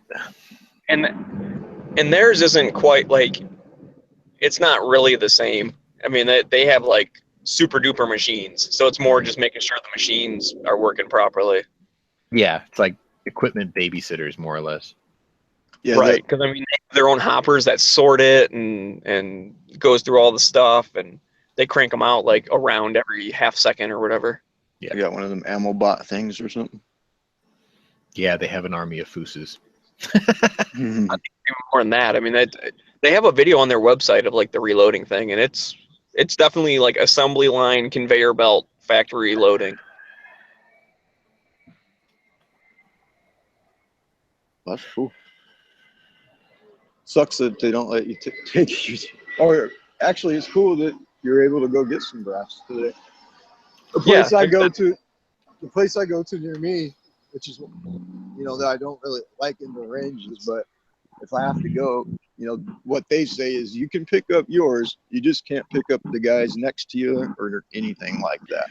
You know, But even at though the same time, I've swept up some of the guys next to me when I was cleaning up. If you know, because people will come in next and shoot next to you or two lanes down and not pick their shit up. Yeah. Or even sweep it out front like you're supposed to do. So I'll just go over there and sweep it up. And my thought is, hey, I'm helping you guys out. I'm keeping the range floor clean. and that's what I did, because there were 3 guys in there that had like 2 lanes, and they were renting a bunch of guns and stuff. I mean, they didn't care about the brass, and they swept up kind of like most of it, but they kind of did a shitty job. So when they left, the only 2 people in that like area was just me and my buddy. So while he was shooting, I went over and like just grabbed the broom and I just swept all of their stuff, because we were all the way on the left side. So I just like flung the broom, you know, and pushed it all the way against the wall to the left. And then I just went over there and just picked them all up, dumped them in my bag. So I got 45s. I got tons of 9. I don't even know what else they were shooting. You must have found the blind spot from their cameras in the range. See, it's kind of funny. My local, even though they have all these rules, they sort of let me break them pretty often, just because I let all the range officers have a go with whatever I bring. But the last time I went, I brought my 500, and there was a guy in the booth next to me. First thing I noticed was kind of funny was there was a Ferrari F12 outside, and I'm like, wow, that's really nice, right? And then I saw this dude who looked like he was Italian mafia in the lane next to me. And I just asked him, I'm like, did you bring that Berlinetta out here? He's like, yeah, that's my car. I'm like, it's a pretty sweet ride. And then we were, you know, I could hear him shooting. And I looked over, and he had a Kunin 357 tactical, not the classic, the expensive one. And I'm like, wow. I was like, that's pretty sweet. He's like, yeah, this is my Plinker. I'm like, what the fuck? So anyway, he was just shooting away, and I brought out my 500. I took one shot, and he like looked over, like, hey, what's going on over here? So he was like, can I have a go with that? And I'm like, yeah, sure. You know, I always bring extra rounds, so I'm like, yeah, go ahead. So he fired a couple of rounds with my 500, and then, you know, he thanked me or whatever, and then he wandered off. And then right before he left the range, he taps me on the shoulder, and he goes, oh, hey, by the way, you can have all my brass. Because his Kunin kept ejecting it right into the wall, and they made this perfect pile on the bench. I got like 300 rounds of 357 for free. Oh, nice. That's great. And they were all like Cellier and Bellow brass too, and I was like, well, this is good shit. And it was like this perfect pile.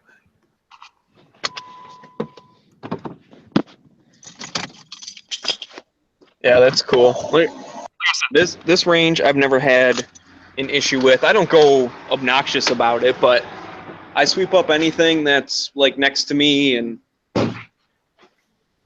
just whatever, it works. You know what brass is really hard to find in my area, just because nobody shoots it, is 4570. I wonder why. Because nobody shoots it. I do. Damn it. What do you think of Rainier bullets? My 500 loadings, I use. Well, I'll just tell you. Let me go grab the box. I'm sitting right behind it. I bought a box of 500 for the 9. Let's see. What weight are these? This fucking box is heavy.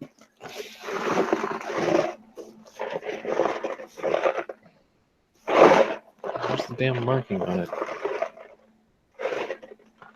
335 grain flat point full metal jackets. These are what I use for my 500 Magnum. Right on. I'll show you what one looks like real quick. I got 500 rounds of the 147 stuff. Oh shit. Wrong window. This one. So that's what they look like right there.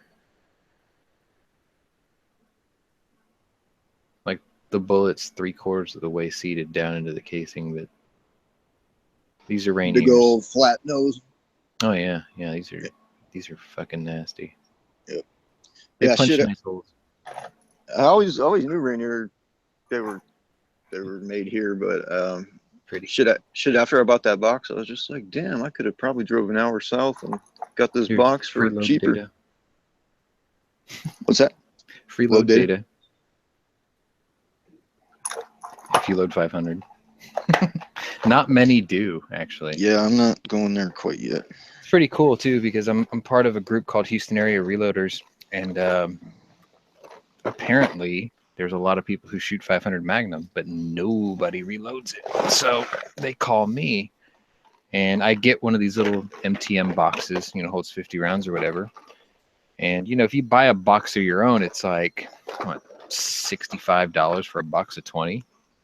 So I'll load them 50 rounds for $100, and they chomp at the bit. It's like my rock chucker gets a lot of work loading someone else's 500s. But I always give them the you saw the box that I showed you. I always give them that box as part of the service, and then I give them the recipe card. I just write it down. I stick one in there, so that way, if they're ever motivated to do their own, they can just emulate the formula that I used when I make their loading. So that way they can stay with something that they're familiar with. I actually load those just a little bit stronger than a Magtech featherweight, because when I first got my 500, I never shot one before, so I didn't want to go full house.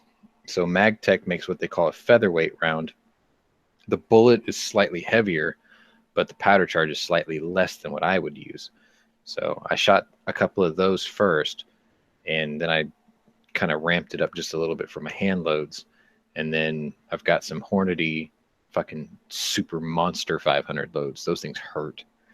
And then my favorite ones are, you've already seen them. I call them the lead lipstick. Those are the ones that are 535 grain hard cast. Those are monsters. Yeah. But even those aren't the biggest.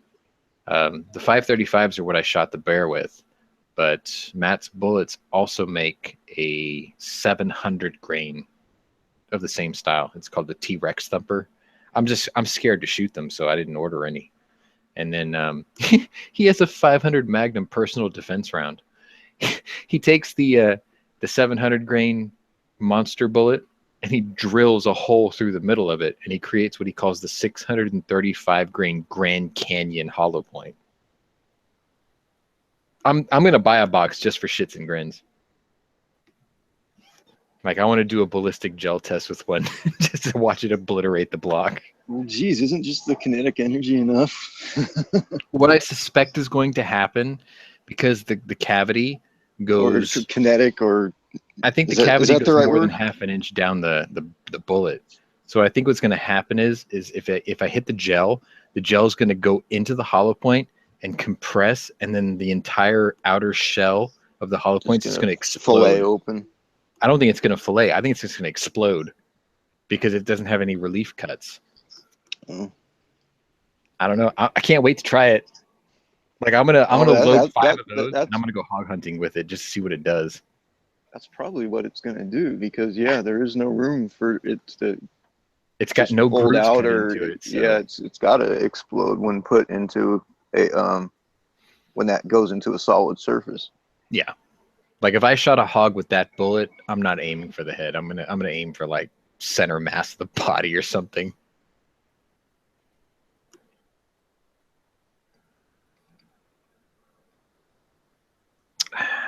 Because we like bacon, and Hog Wild Adventures is only an hour and a half away. So Yeah, dude, I really wouldn't mind going down and shooting a couple hogs. You know, we got in this big old hunting debate last night, but Pink, you're absolutely right. By the way, Pink put in the chat. He was like, if anyone's shooting 4570, they're probably picking up their own brass, and I think he's absolutely right. mm-hmm. The only other person I've seen at my local ranges with a 4570, which is a gun I'll never buy, it's called the Alaskan Survival Derringer. It's one of those, North American Arms makes those or something, those crazy little 2-barrel Derringers. And the top barrel fires 4570 and the bottom barrel fires like 410 shotgun shells. It's a Derringer. It's like 3 inches handgun? long. Yeah. What the fuck? Yeah.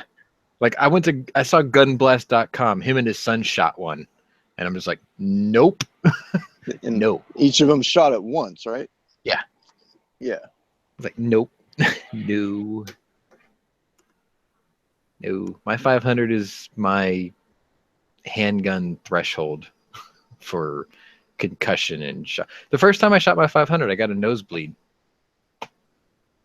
Like the concussion that came off the barrel hit me in the face and I started having a nosebleed. And the friend that I went with, he was terrified. He was like, oh my God, your nose is bleeding.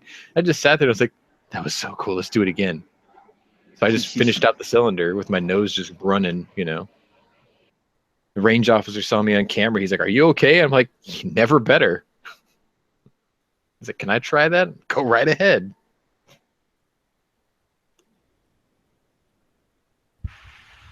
It's like, don't mind me. I just saw a girl doing something lewd.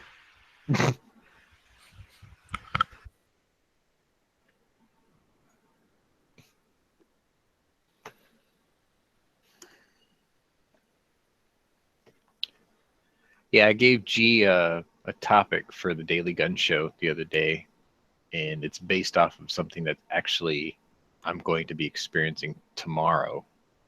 You know, it's like, you know, the saying, you don't need a gun until you do. Yep. I've got a friend. Is that the exact saying? Well, it's close to that. It's like you don't need a gun until you do need one, or you don't need a gun until you need it. But I've got a friend. He's my age. We grew up together. I've known him since I've known him for 31 years, and his father was murdered. He was robbed and murdered, literally 1 block away from where I work today. And his son, my friend, works 2 blocks from that same spot. It's just coincidentally we ended up working in the same area. And for the last 3 years, like I took him to the range over 3 years ago. Wait, so when was his dad murdered? His dad was actually murdered, let's see, 18 years ago. Oh, okay. But I think it must have done something to him mentally because he has no interest in firearms whatsoever.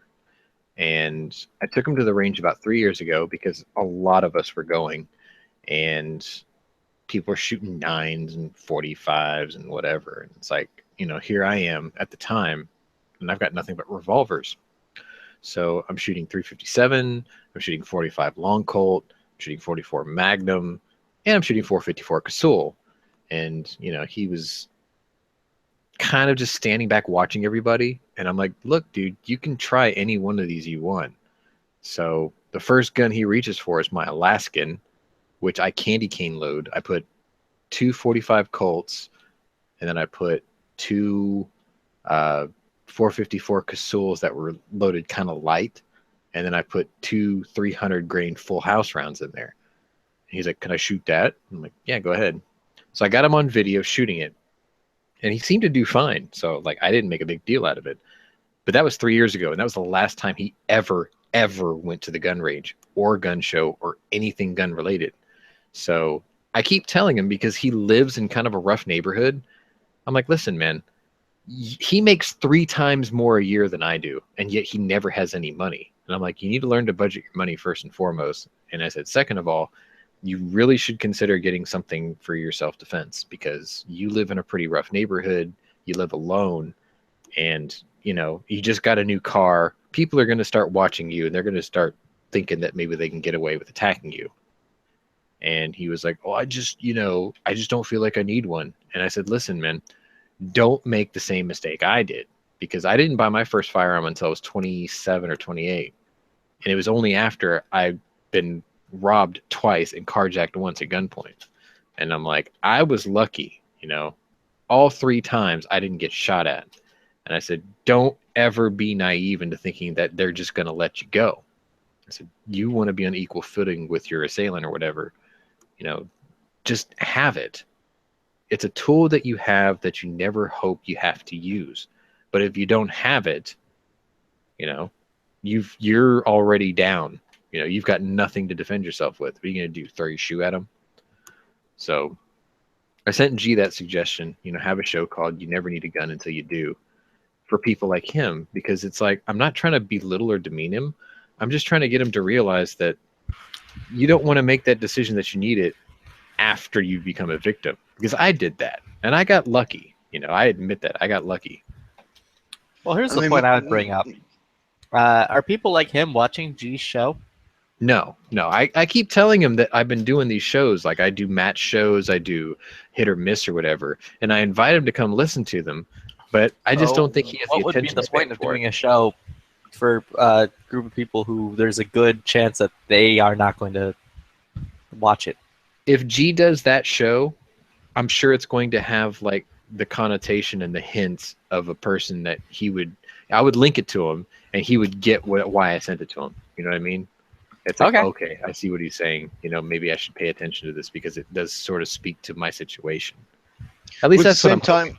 At the same time, just from the situation that you said your friend is in, I mean, he's already seen the effects of what can happen if you're not prepared. So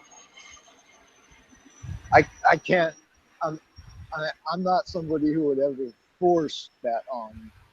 Well, see, because I know what happened to his dad, like I mentally think that's why he has that block. You know what I mean? It's like his dad was killed by something like this. Why does he want to be anywhere near one? But that's the thing. His dad wasn't armed either. His dad probably could have put that situation down 18 years ago, but he didn't have anything to do it with, and he became a victim. And his murder went unsolved. And I'm like, that's just tragic, That's horrible. Well, I mean, that's just the price you have to pay if you want to live in Houston. That's the thing. You're sort of right. There are areas here in town that are very risky, but by and large, this is really not that bad of a place to be around. Like, if you live on the east side, yeah, they have a reputation. If you live sort of in downtown, it has sort of a reputation. But for the most part, like my area, it's really not that bad. Like, if you hear somebody gets killed in this area, it's kind of surprising. But where he worked, where his dad worked, and where he and I work today, it's sort of well known for a lot of gang activity. So it's like, be prepared, I've had to draw down 3 times in this area that I work at already. That's no good. It is what it is. Yeah, again, Houston is a fucking shitty place. There are definitely parts of this town that suck, no doubt. But you know what? I'll pick this place over Austin any time of the week. Yep. But there are people out there who aren't even anti-gun. But Austin is a very enjoyable place. There's lots of stuff to do. Because it's a college town, it's typically filled with hot perky Full young of women bouncing liberals. about. It's because of Austin that this state is starting to bleed purple. No, it's because of the Californians coming down here because of their shitty homes and they need to get out. Is why There's this some truth to state that, is actually. turning fucking I know a purple. lot of Californians who came to Texas because the cost of living is less. No doubt about Yeah. that. That's what's fucking happening. That's why we're turning purple. It's those Which is so goddamn ass Californians. backwards because when I first graduated high school, I was going to go to UC Berkeley. Like that's where I wanted to be. And I'm glad I didn't go. And then for the longest time, I was like, you know what? I really wouldn't mind living in San Diego because of the average temperature out there. I mean, you could still fucking drive a car that doesn't even come with air conditioning out there. That's how nice it is. But because their laws are so terrible, I'm like, nope, ain't gonna do that. Yeah. My winter retreat is The kitty. Denali or Strawberry Island, Alaska. Perfect.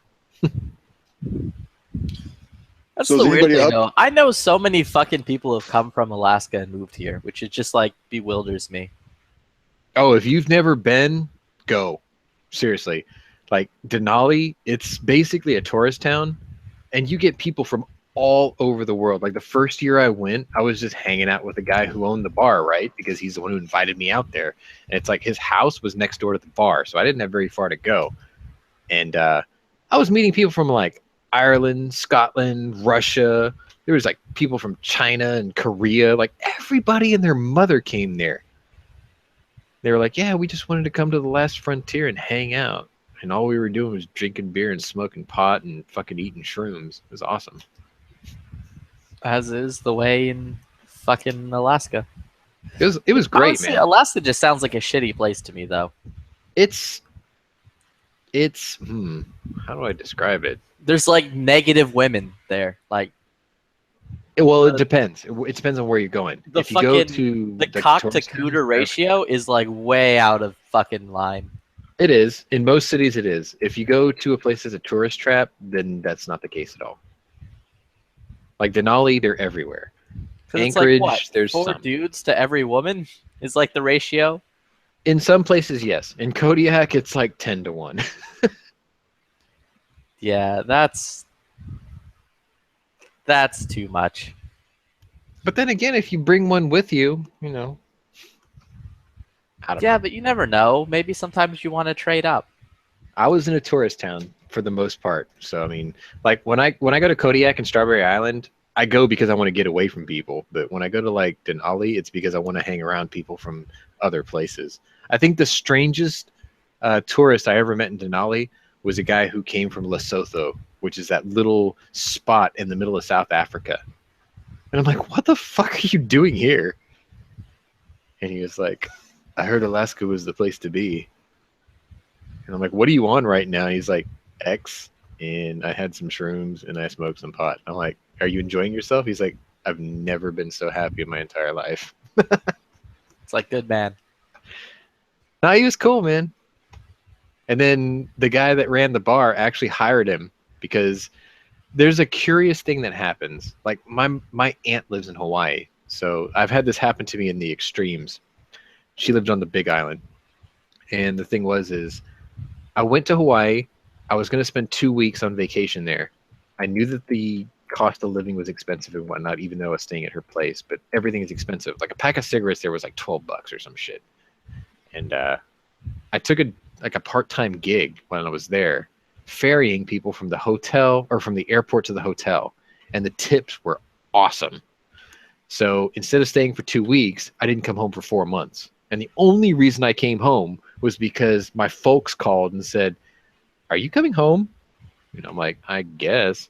And then when I went to Denali, it was the same thing. I was going to spend 30 days there, and I stayed there for 4 months because the tourist season was in, and I was driving people from the airport to the like hotel resorts because you get these vans that have these gigantic brakes, and you've got to go up these mountains and down these mountain passes, and it's scary. Like I burned out the brakes on 2 vans because it's just fucking a nightmare. But it's good money. I was probably pulling like $500 or $600 cash a day in my pocket in just tips. Anybody know why our? Sorry, this is off track. Anybody know why our F-35s have been grounded? Because They're fucking grossly expensive. No, we had 10 jets that were declared combat ready a few weeks ago, and they've been grounded. But their operating costs are still grossly expensive. I mean, you got to remember, that's a plane that was designed that has no external defenses. It has those stupid carousel things. Well, everything's inside. Isn't it also like too fucking expensive to just maintain in general? Yeah. It's like right now they're debating in Congress to upgrade and extend the life of the A-10. It's one of the most proven aircraft in aviation history, and they're like, I don't know if we want to keep this or not. And it's like, what are you, fucking retarded? Keep it. It's been serving us well for many, many years, and Well, saved many guys basically- lives. You know, Basically, the who were- Russians came up with the flying tank. They called it the Il-2. And then the Americans decided we needed something that was just as durable, so we came up with the P-47. And then after the P-47, fast forward a couple decades, and they said, you know what? Let's design this plane around this gun. And because it's so heavy and so slow, we need to make it well armored. And it was like the next coming of the Il-2, flying tank. Now, if you're going to make a plane that only does 400 mile an hour, it better damn well be, indestructible. And nowadays, they're questioning, should we keep this thing? Yes, keep this thing. Just put better put fucking better engines in it, and just keep doing what you're doing. They work. What's funny is those freaking A-10s, they're quiet when they're coming in and doing a run. They're quiet before they start that burst. Those motors have a whine to them. Well, I've been on a lake when one of them things has come in for. I've been on a lake for an air show, where you fucking hear everything. Mhm. And one of those things came in for its pass over us, and it came in, with its wings vertical, vertical in the air at a 90-degree angle, and I was ready to fucking photograph it, and it came from behind us, and it surprised the hell out of us. It was just so freaking quiet when they're doing their sneak approach line or whatever the hell they're doing. They're fucking quiet. I like A-10s. What's his name? Oh, that actually Tom reminds me. Cruise owns a P-51 Mustang, right? Yeah. If I could, I'd own an A-10. Totally. Like I said, you can take the gun out of it. That's fine. Yeah. Does the People also don't realize how quiet the Chinook is. Does the fucking history or the Robbie, you're absolutely right. is the Discovery Channel supporting Hillary? No, they like Mike Rowe, dude. There's no way they could support Hillary. Nah, cause like fucking legit. I had the Discovery Channel on earlier today while I was working on Margot's thing, which I'm about to go back to working on again because I've had a more than long enough break. But like all fucking day today, it was playing like nonstop Hillary ad after Hillary ad after Hillary ad. Not a Stations single will fucking pay Trump whatever one. they're getting paid to do. Like not a single fucking Trump one. It was Who just like took off? I heard that. it's Or what just took off? It was a little guy coming in for landing. I think the most impressive sound I've ever heard was an AN-225 landing. That is loud. I will say the funny thing was one of her commercials was about veterans and it kept showing like disabled veterans while Trump was talking. It's like Trump doesn't care about the veterans. We deserve better. He just and then had like a picture of fucking Hillary pops up and it's the funniest fucking thing ever. Did you hear him troll today about I don't know if it happened today or if it happened this week, but the press was getting ready to grill him about, I think, the birther scandal or some shit. And instead, He brought in like war veterans, Purple Heart recipients, and everything. And all these guys did a conga line up to the mic about how he is way more qualified to be president and how he was going to, watch, care for the troops or whatever. And like the press was fucking livid because they were ready to sit there and grill him on policy. And yet all these war veterans came and spoke out for him. They weren't even wanting to grill him on policy. They were wanting to grill him about something stupid that he said yesterday, I think. Right. And then instead, he misled them and brought all these veterans up and took all the fucking momentum away from them. So they had to like go and spend the whole rest of the day like just covering garbage stories. That's great. I guess that's what he has to do when Dude. when the press covers what they want and are trying to push a certain narrative. His All of command this- of the media is what makes him great because he can drive the narrative just by misguiding them, because he knows they're out to screw him. Yeah, I just hope his command of the media beats Bitchface's command of I mean, her command of the media is everybody she better knows. just from the fact that fucking the media is already on her side.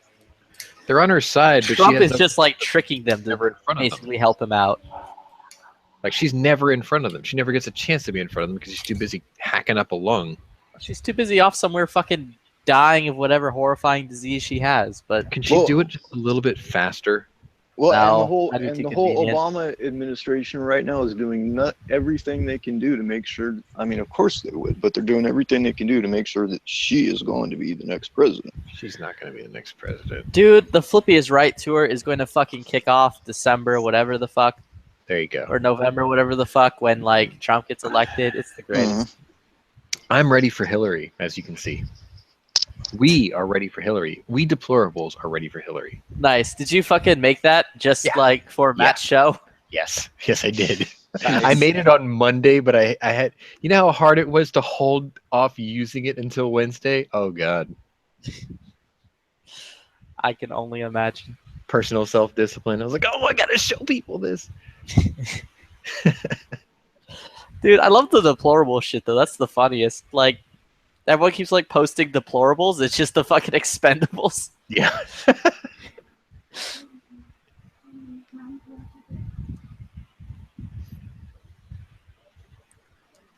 I don't know. One of my favorite things is like Sargon of Akkad's like Weekend at Hillary's fucking video he made. Yes.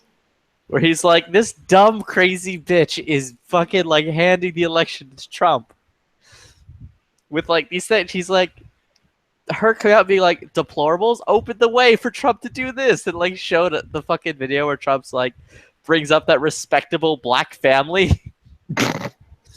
And they're like, we stand with Trump, so I guess Hillary thinks us black people are deplorable. It was like, damn. Well, here's the good news. There was a poll yesterday, I think it I was. don't give a shit about the polls. It Well, doesn't no, matter until the Here's end. the thing.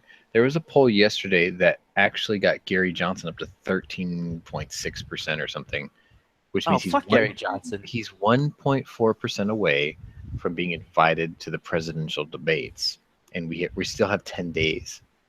I just want him to be there to be the monkey wrench because Dude, he's taking votes away from Hillary. Dude, Typically, what he's third going to party do is go up there and suck Hillary's fat cock the entire debate, and they're I'm just not going to so gang sure. up on Trump. That's what I'm worried about. I'm not so I'm- sure because he's taking multitudes of liberal votes away instead of Republican votes away, which Well, is what he's gonna do typically is- third party does. Is he not going to do his best to take away Trump's votes too? No, because most of his support base are pissed off Bernie supporters. So you get him up on that stage, he's going to take more of them. And if you don't put them on that stage, all those pissed off Bernie supporters are Will be just going even more pissed off. and they're going to be pissed So, off in and just fact, say it works better for him if he's not on stage this go around. No, I think he should be up on stage this go around because Dude, what this it's going to go-round, do he's is well, when he gets on stage, I'm telling you, I tell you, it's going to be a fucking double team on Trump. Like, Johnson's going to be sucking that Hillary cock. Hillary's going to be coughing and spewing her nonsense. and it's all going to be like aimed at Trump the entire so- time. I It's said already that done. weeks ago. See, I don't Johnson- think it's going to do that. I think Johnson's going to attack Hillary, and then it's not going to everyone's happen. going to attack Johnson. It's over. Johnson and Stein are not in the debates. They're done. It's Well, we over. still got 10 days to go. Stein it's won't over. make it. She has 2%. She's below Harambe. Dude, that's not even funny. Dicks out for Harambe. No, that's the thing. Somebody put a post up where they compared, what was it, Clinton, Trump, Johnson, Stein, and they put Harambe on the ballot, and Harambe was leading over Jill Stein.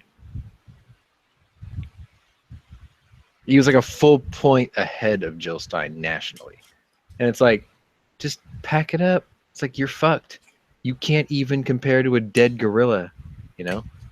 Hey, show some respect. That dead gorilla was the hero we needed. Not the one we deserved. I don't know. We got 10 days, man. If he makes 15%, I'm actually I'm happy if he makes 15%, because number one, a third party becomes viable enough to make it to a presidential debate, which finally breaks this two-party nonsense we've been dealing with for generations. And number two, he is going to fuck Hillary so raw and sideways that she's just going to choke to death and probably fall over on stage. No. Hey, where's the guy who shot Harambe? Why doesn't Trump get him on board? And he's a because fucking that hero. would be the Because dumbest he's already fucking got thing Joe ever. Arpaio. Why does he? He's a hero. No, people He's a don't like hero. that dude. People People don't like like him. Harambe. Yeah, it's very negative. Yeah, you don't want that Just guy on your fucking side. around. Despite the fact that, yeah, he is a hero. He shot the girl and saved the little boy. Yeah, he's And a I hero. 100% agree with what Chang said. If that was my fucking dumb, stupid child getting dragged around by a gorilla, I'd be like, shoot that motherfucker in the face too. But people aren't going to see it like that. They're going to be like, yo, no, Harambe. Never Right. forget. All right. So how do we get it to look like Hillary Clinton is bringing this guy on as a national hero? Well, we just have to see what his party affiliation is. I doubt he's- they even if he released is his name smart- because of all the bullshit. Dude, if he is like smart in any means, he will not. He will just keep staying like as far away from the spotlight as he Oh, can. he probably already He's quit like his been- job and he's works been for in, like, SeaWorld or whatever. No, now. he's been in like witness protection or something because he's gotten so many fucking death threats on him. Oh, He's so fucking tapping he's Free hanging out Willy. with George Zimmerman, and he's fucking. they're both just hanging out together shooting fucking like Free Willy. He's hanging out with George Zimmerman, and he has a part-time job at SeaWorld now. Nice. Shamu execution squad. He's already making phone calls to Japanese. He's like, "I've got some sushi for you, fuckers." You guys like them whales? I got me a whale. Maybe we can make some talk. I like picking on Japanese whalers, actually. It's like, yeah, it's a research vessel. You're trying to research the perfect whale sandwich. Yeah.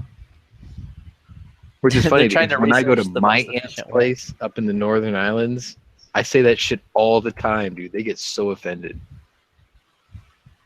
Because Like, it's their why do you- fucking means of like living. Like, why do you guys still keep going down to the fucking Antarctic? I was like, you haven't figured out how to make the perfect whale sandwich yet? Seriously? Can't you genetically modify a whale or something, or grow it from stem cells by now? Shit. You made Godzilla.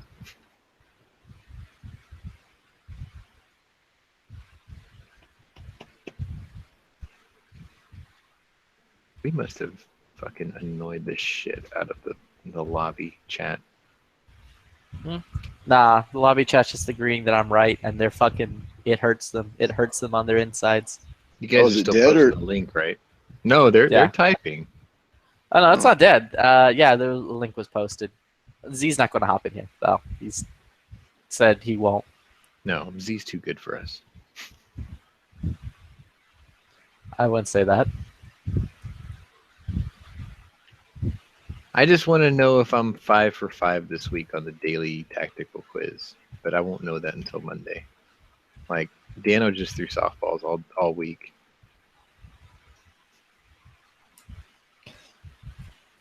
Yeah, Cool. I'm gonna hop out for a bit and go back to working on that image. All right, man. Right on. I got to drive out to his area so he can shoot 357 rounds. That doesn't lock up his revolver. Yeah, someone's gonna get him a decent loading for that, so he can take it out. And I don't mind making some for him. I mean, I've got fucking 600 or 700 rounds of it just sitting here. now he's just got to find something that's crimped right, dude. Yeah. He- I never had that problem with 357. The only round I had jump crimp was 454. Yeah, which is why I told him he should have went out and bought a high quality 357. You know, Good gun that God, he got.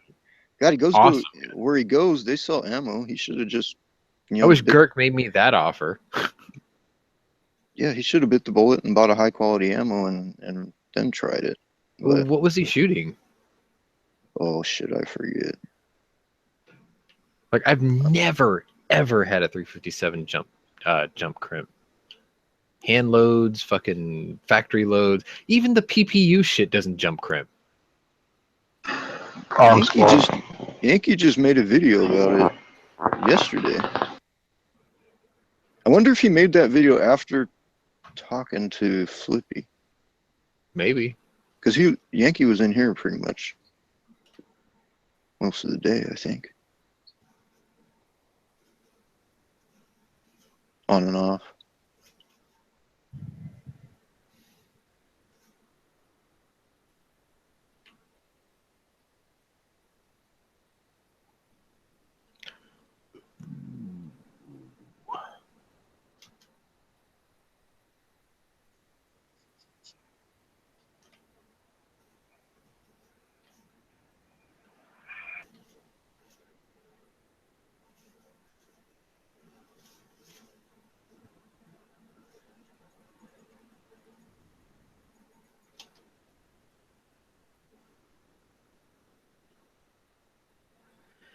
But tonight we got Edge, yeah?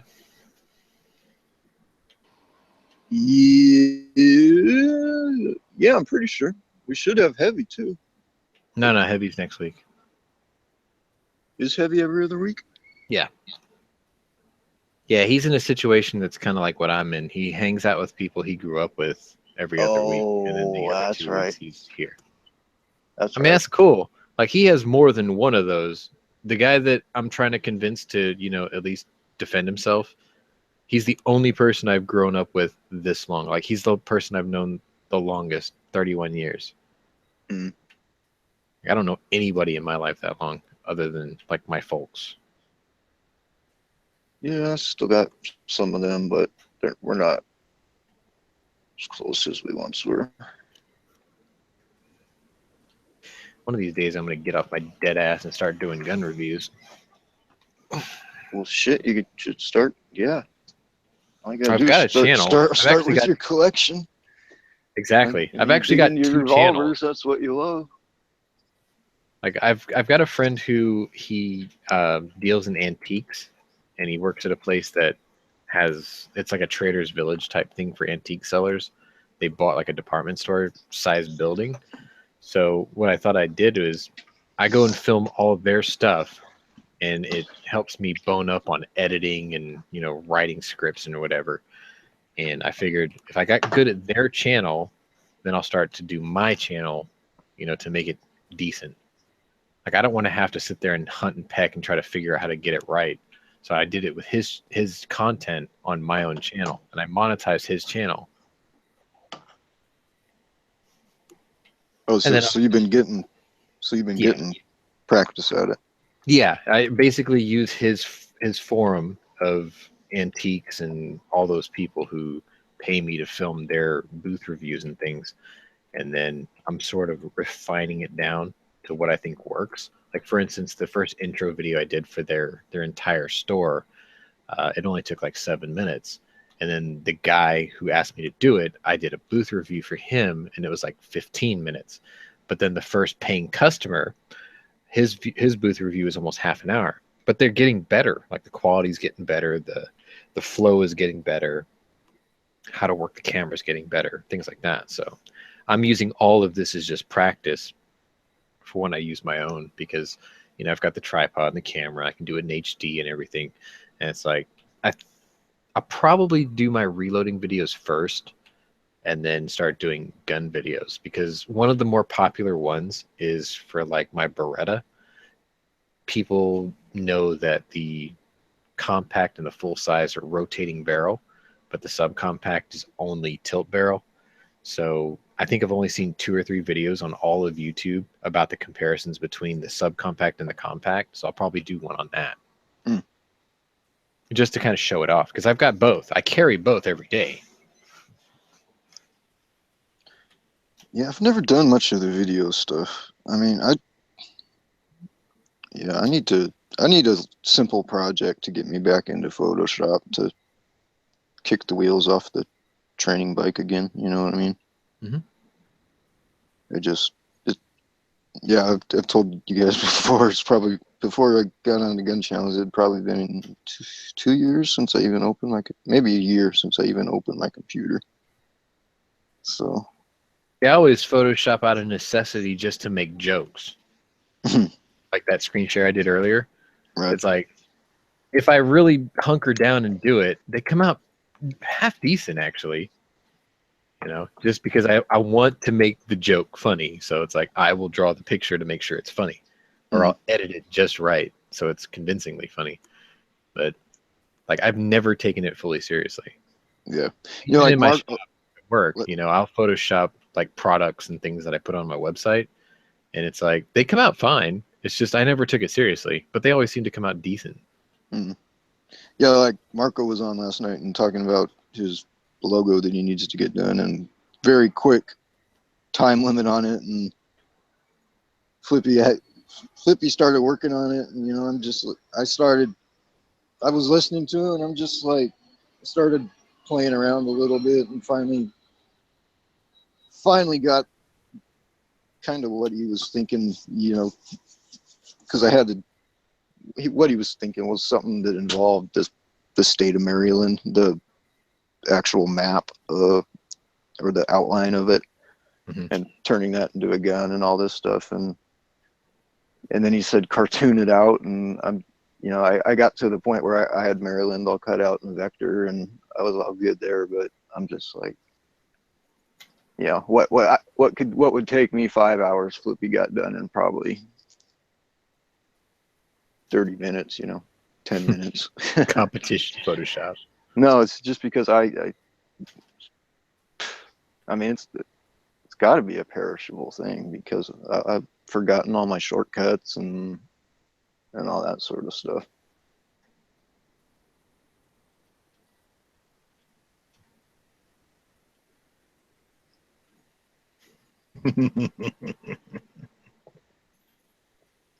I'm worshipping while we're doing this. I'm torpedoing the fuck out of somebody right now. Foos or Night Strike? Night Strike didn't take too well to this game. He has problems aiming, which I had the same problems. Oh, I got him! Torpedo sunk him. Sweet. Anyway, yeah, I mean, like, when I first started playing this, I was an alpha tester and a beta tester, and I was hopeless at this because it's nothing like the tank game, because everything's a little bit slower and everything's farther out distance-wise. So, like, leading your target and all that's different. And, I mean, I couldn't figure it out. When I played tanks for 5 years, it was easy. Like, once I got it sorted out, it wasn't that bad. And then with this, it was like square one, like, what the hell do I do? But I finally just kind of bit the bullet, ate a piece of humble pie, and I was like, I'm going to watch somebody else do this and see what their YouTube videos would have that could maybe help teach me. And I learned it, and it was like overnight I figured out what to do. So I got better at it. So I take it a little bit more seriously than I used to. I got pretty good at it, I think. And right now, like Night Strike, he's in that same position I was probably 4 months ago. It's like trying to sort out aim and lead and how the reticle works and all that stuff. And you're either gonna figure it out or you're gonna give up on the game. Yeah, and I thought I gave him the link to the video that I used to learn how to work it, but apparently I didn't. So, you know, when I see him on, I'm gonna be like, okay, watch this and see if you can make it work. Because I mean, I went from like 10% accuracy to 90% accuracy after watching the video. It was that dramatic.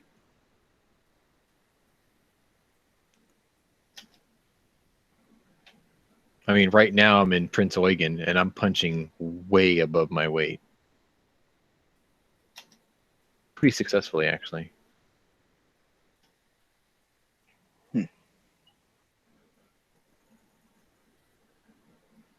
Which is bizarre because I'm seriously outclassed. It's just that means that that's how shitty the people I'm up against are.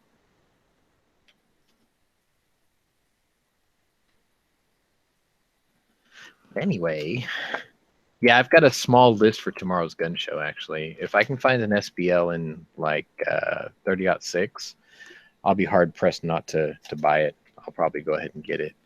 And there's this guy, he's a Korean War veteran, and I don't see him very often. He doesn't come out very often because he's got health issues, but he always brings like Russian surplus pistols. And one thing I'd really like to get, which I don't own yet, is I want to get a Bulgarian Makarov, which he usually gets, and a Tokarev. Mm. Except the thing is his Makarovs, they're a bit overpriced. But I figure, you know what? If I get them from him, they're right there. I don't have to worry about shipping and, you know, getting it out to the FFL and everything like that. I'll probably end up spending about maybe 50 or 60 bucks more than I would have if I just, you know, ordered it through Classic or whatever. But it's there. I get it. I'm in and out right there. You know, I get to bring it home the day I want it. Plus, I help a fellow veteran out, so it's like, fuck it. Yeah, both of those are big pluses. And his Tokarevs are actually really reasonable. I think he wants like $225 for a Tokarev. So that's fair. Tokarev. I'm sorry, I'm doing a couple things at once here. Right back. I gotta let the dog out before he makes a mess. Right on.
Did my AFK kill chat? You're AFK. I'm back. Ape, Rock. say something. You've been here forever. Say something. He's probably grinding away some metal. Is he a machinist? Can you hear me now? No, you're a machinist? Yeah. Do you have a CNC? Let's see. 1, 2, 3, 4, 5, 6, 7, 8, 9, 10, 11, 12, 13, 14, 15, 16, 17, 18 just within my sight. I'm gonna need you for something. You see, I have a I Remington. don't like the way you said need. Yeah. It sounded a little I need your expertise for something then, because I have a Remington 1875 Outlaw. It's got walnut grips, and I want to send somebody the grips so they can scan them and then machine them out of pure aluminum.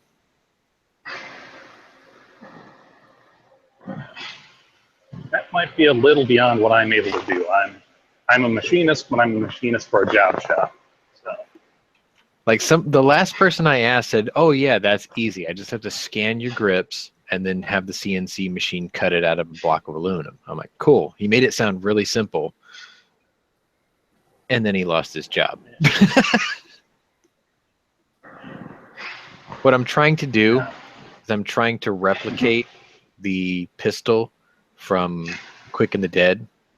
It's the gun that Leonardo DiCaprio shows off to Russell Crowe. The one that he says that it has solid silver grips or whatever. So I looked at that in the movie at every angle possible, and it's not silver grips. What it was is he took a Remington 1875 Outlaw from Uberti, and someone machined aluminum grips and polished the hell out of them so they looked like silver. And I was like, yeah, I want to do that. So basically be kind of a broad generalization when I'm saying this, like a single action army grip almost. It's a 1875 Remington pistol, but it's got the big sail under the barrel, and it's just Uberti only makes it with walnut grips, and I just want to take the shape of that grip and just carve it out of aluminum and polish the hell out of it and run one set screw through the middle of it on one side. So it'll look solid on one side and have one set screw on the other side.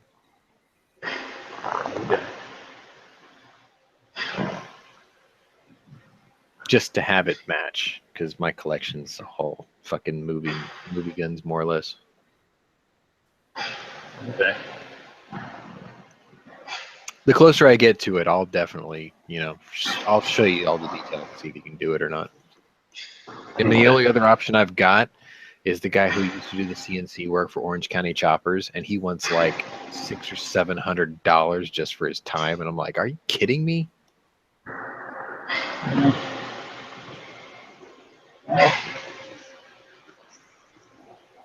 Well, machinists get paid very good, and it's not just work you're paying for. Yeah. It's whatever they amortize for the cost of their machinery and all the overhead and that.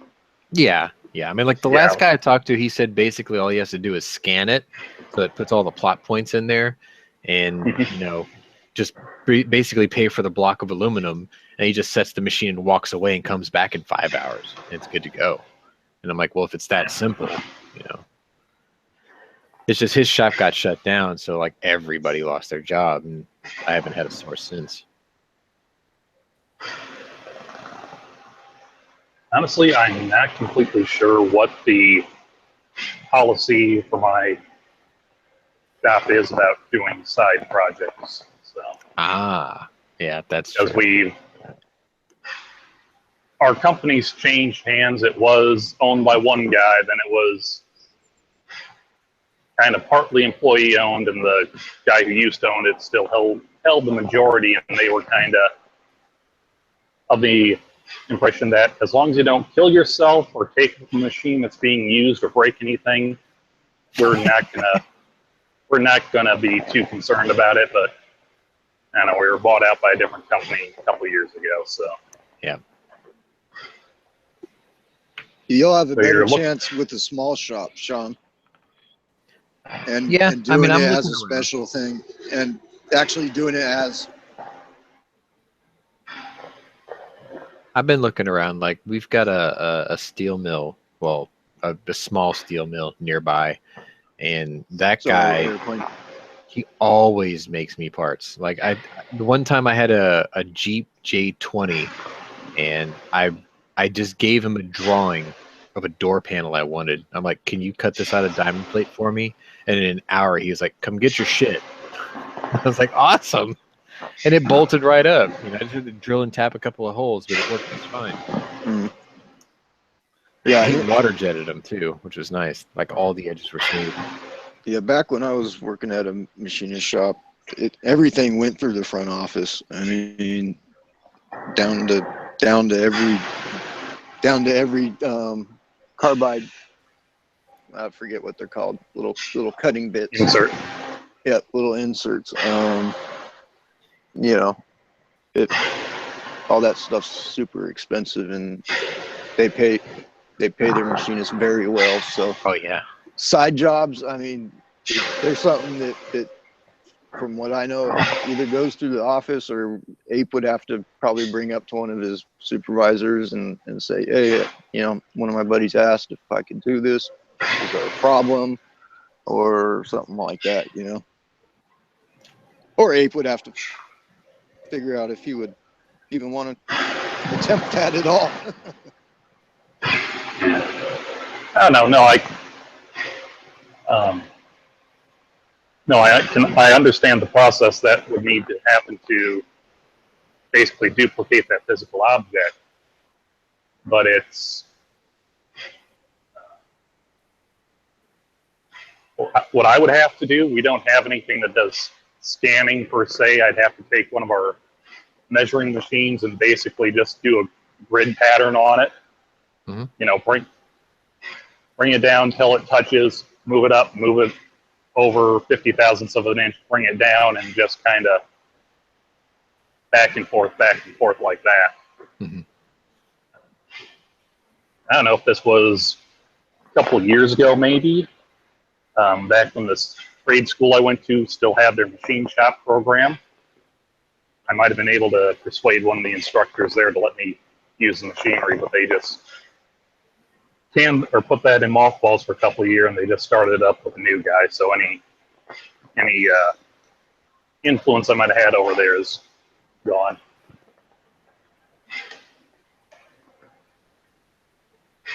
You're thinking of getting a Tokarev?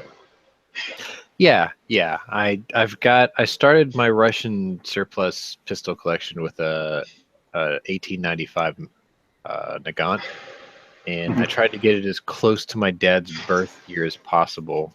I got one 2 years older. I got a 33 model, and the guy I got it from, he played ball, man. He was like, look, take this one for now. If I can find you a 35, I'll get you one. And sure as shit, 2 weeks later, he's like, I got a 35. But my 33 was in so much better condition. I was like, you know what? It's cool, dude. I'll just keep the 33. And after that, you know, I sort of kind of taken a liking to the Bulgarian Makarov and the Tokarev. So I thought, you know what? I'm just going to go ahead and get all of them just to complete the set. Because one of the other things I do for my moonlighting gig is that antique center. And there's a guy at this antique center who has the officers' hats for the Russians, the Germans, the Americans, and the Japanese. And I was like, you know what? I'm going to get these guns, these pistols, and I'm going to put these hats in the display case with each one of those countries. It'd be kind of cool. Yeah. So I guess you'd be looking for an actual Russian TT-33 Tokarev. Yeah, but I mean, if I can get close with like a Romanian or something, I can settle. I mean, as long as they're mechanically the same, you know, I can live with that. I guess the only one that would be of the satellite nations that would be different as far as the Tokarev would be Yugoslavia, their M57. Mm-hmm. Because it's slightly longer, it holds one extra round in the magazine, and instead of having Let's see. Instead of having a short recoil spring guide like the 1911 would have, it's got a segmented full-length guide rod. And what else is it? Yeah, because I picked one up a couple years ago, and honestly, it's got the heaviest, worst trigger of anything I've ever shot. My Nagant has a 24-pound trigger. I shit you not. 24 pounds in double action. It's ridiculous. Well, it's double action.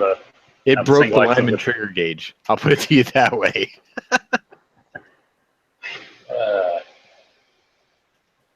No, honestly, I just bought it because it was like $190 from Gander Mountain. That's not bad. And they've never been known. No, they've never been known for having cheap firearms. Yeah. They used to, but then they kind of restructured, and it's well, we're going to charge you $5 under full retail, or full retail plus 10. No, I picked it up because I could spend money more foolishly, and figured I could take it apart completely and learn about how it all works. Mhm. And actually, I think the reason why it's got such a horrendous trigger pull on it is actually the hammer spring. It is so stiff; it almost doesn't want to compress when I took it out to kind of take it all apart. It was a royal bitch to get that thing back in.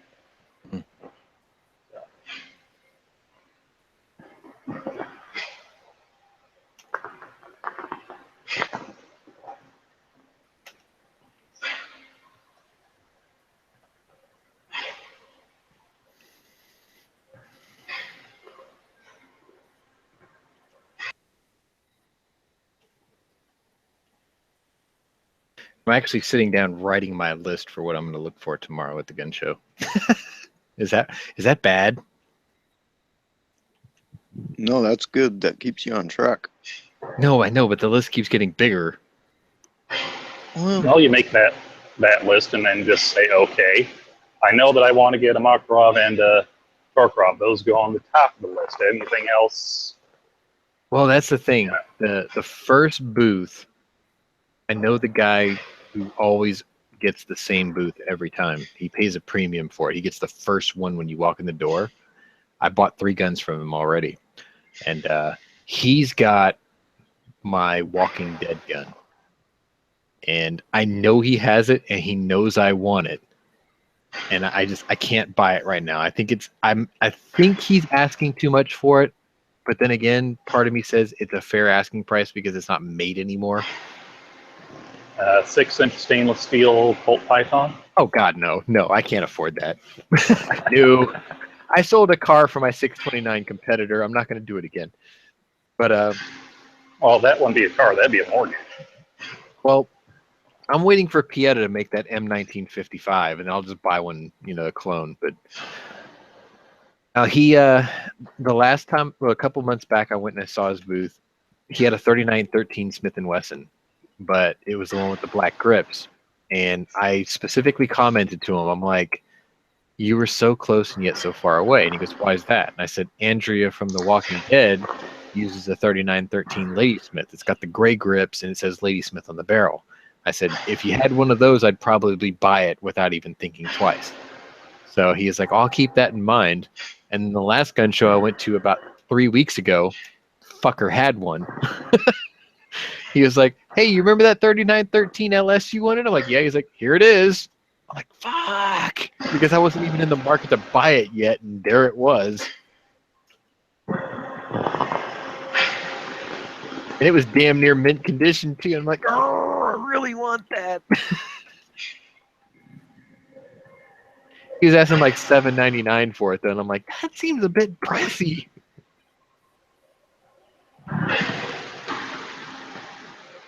Yeah.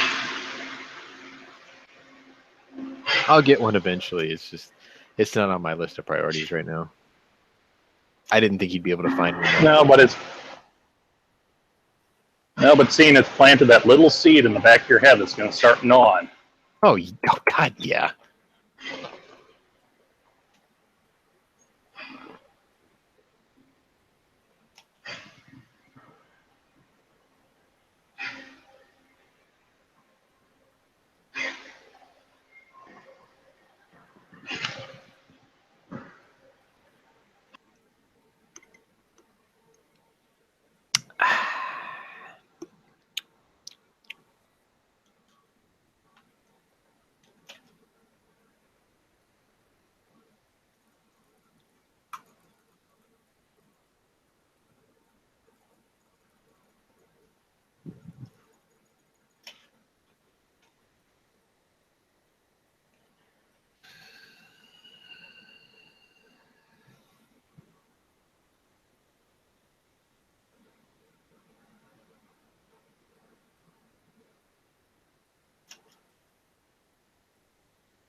All right, so I just dropped a message to the guy that is, I think, afraid of guns, and I told him that the show opens at 9, but I'm going to pick him up at 9:30. It's an hour drive. I was like, we don't have to be first. That'll help me curb my desire to buy everything I see anyway. I'm just waiting for him to send me an excuse why he can't go. I mean, I'm going either way. It's just a matter of, do I take my friend that I'm trying to get to defend himself, or do I just take my 81-year-old dad who just likes to get out of the house?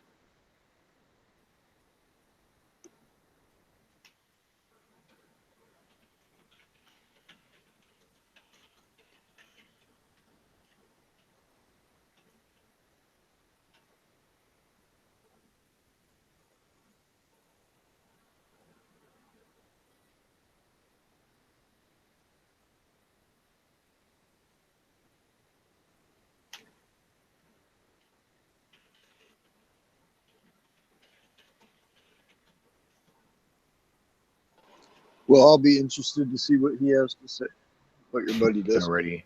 He's already acting like he didn't remember the conversation we had. He's like, when did we talk about this? And I was like, dude, really?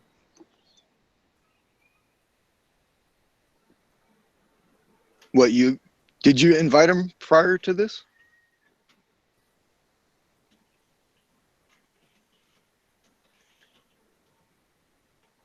Yeah, like he and I went out like 2 weeks ago. I'm like, dude, just come out and fucking walk around and see a show and ask your questions, and I'll do my best to answer them. I'm like, I'm not there to try to push you into buying something. I just want you to be surrounded by the atmosphere, and then if you have questions, then I'll do what I can to answer them. Yeah, and tell him how long have you been friends with him? You said a long time, right? 31 years. Okay, so here's something to keep in mind. Keep in mind that he's trying to find a reason to make an excuse right now. All right, it's hilarious.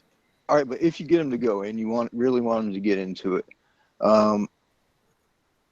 he's going to trust the information from you, but he's going to trust it even more. He doesn't trust anything I tell him. Well, okay. Well, that's kind of what I'm getting at, is if he hears something said by somebody else there who he sees as knowing what the hell they're talking about, and it's something that you may have talked about in the past, or can Yeah, I'm jump hoping in he hears things jump that in on.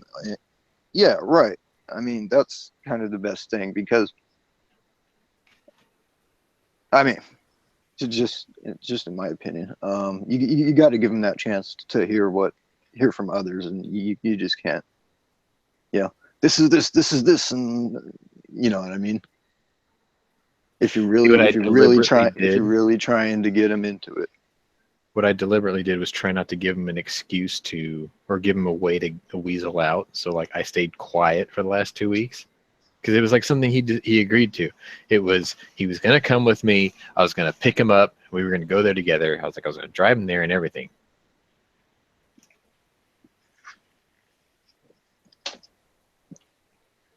Right, and it's coming up, and it's tomorrow. Yeah. Well, you did kind of wait till the last minute to throw in on every reminder. But I guess that's why you did it, huh?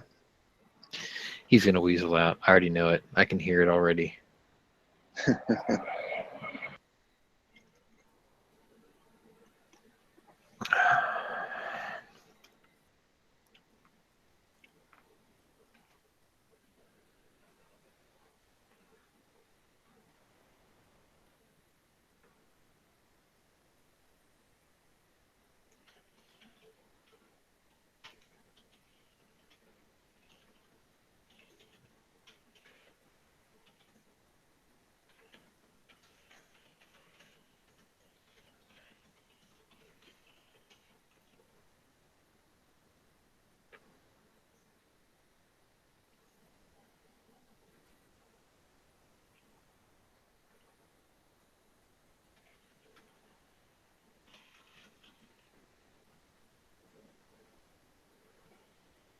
Hey, Sean, do you have a link to the lobby?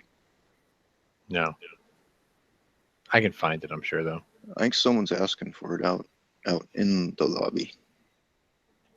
Or do you have a link for the Hangout? Well, yeah, for the lobby chat.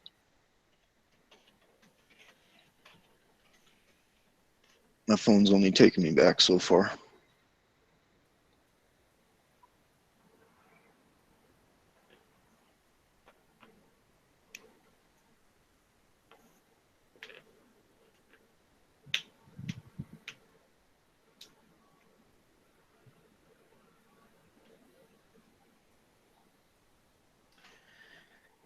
Oh, yeah, Pink just posted it.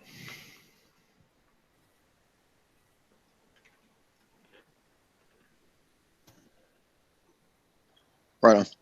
He was probably doing that before I even said anything. Yeah, he probably beat us to it. Yep.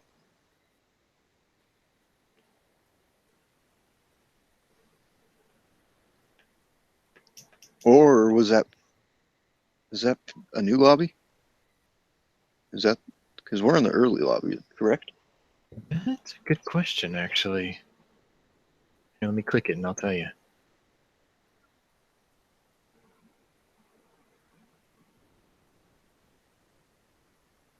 No, it's the same one.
Yay, victory. Yeah, he weaseled out. I knew he was going to do it. I knew he was going to do it. He's like, I don't remember you talking about this. I'm like, whatever, dude. What are you talking about? I invited somebody to the gun show like 2 weeks ago, and I was like, look, I'll come get you. We'll go. Everything will be fine. And I just sent him a message. I'm like, I was like, the show opens at 9. I'll come get you at 9:30. I don't have to be the first one there. And he's like, what are you talking about? And I'm like, dude, we were gonna go to the show, and now he's all saying, oh fuck, I don't remember talking about that. I had things to do. I'm just like, whatever, dude. Fuck it, forget it. Like, I'm sick of fucking trying to just ask you to go.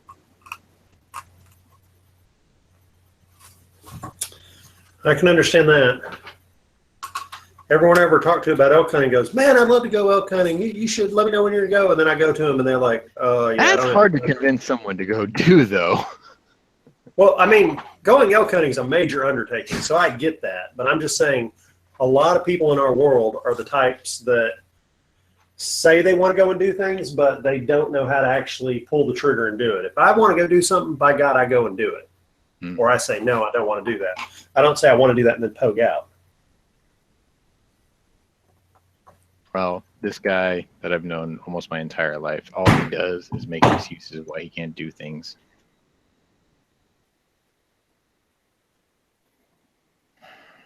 Yeah, if your word is not your bond, I don't know. If I say something, I'm usually going to do it. It's not the word is not your bond. It's that people just don't know how to go and try new things or have adventures. I mean, I'm sorry. It's like, dude, you know, somebody comes along and is like, let's go do this. And I think, well, that's cool. Yeah, let's go do it. I'll go do it. But I won't sit there and say, oh, yeah, let me know when. And then like, I got to do laundry and stuff. You know, I'm not that dude. That's what I'm saying is if somebody comes to me and wants to do something like that and I say yes, you know, my word says that I'm gonna go fucking do it, and I'm not gonna go bitch out at the last minute or make excuses or anything like that.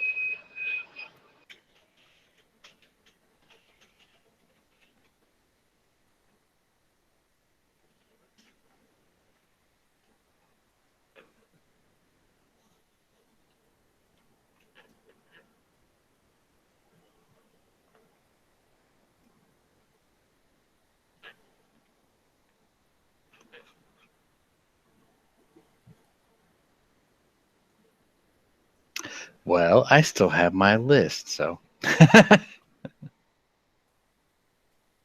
it's just I'll be able to get in and out of that show a hell of a lot quicker now.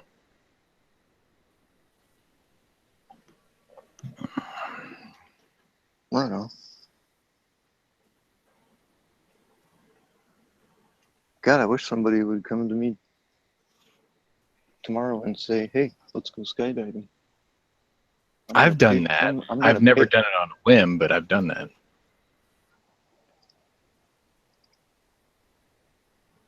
Yeah, I'll do it.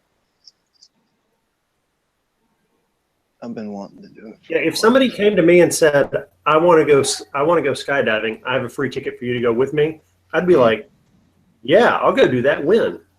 And they'd be absolutely. Like, I'll ask for time off. I'll go do that. You know what I'm saying? But if I don't want to go, like, let's say somebody says, I have a bungee cord and I want to go bungee jump off this bridge. I'll be like, no, you have fun. I'm kind of the same way. Fun, I'll tell you either way. I'll either go or I won't. But there's no like, I'll go and then I won't go later. Yeah. It's almost as if people want to like do stuff that is cool, but then when they stop and think about it, they get all nervous or like, I don't know if I really want to do this. They just wuss out, or they come up with excuses why they shouldn't do it, or there's some like strange internal anxiety about it or something. Fear about it. Do or do not. There is no try. And you only live once.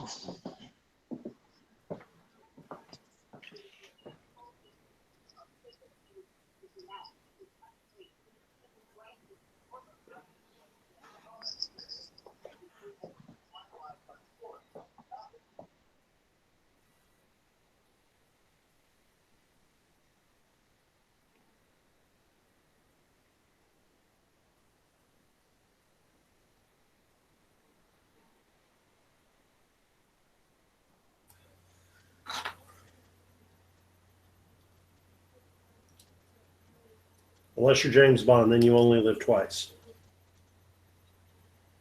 That one was kind of horrible. That was a really bad Bond. He wasn't even passably Chinese. Oh yeah, that was ridiculous.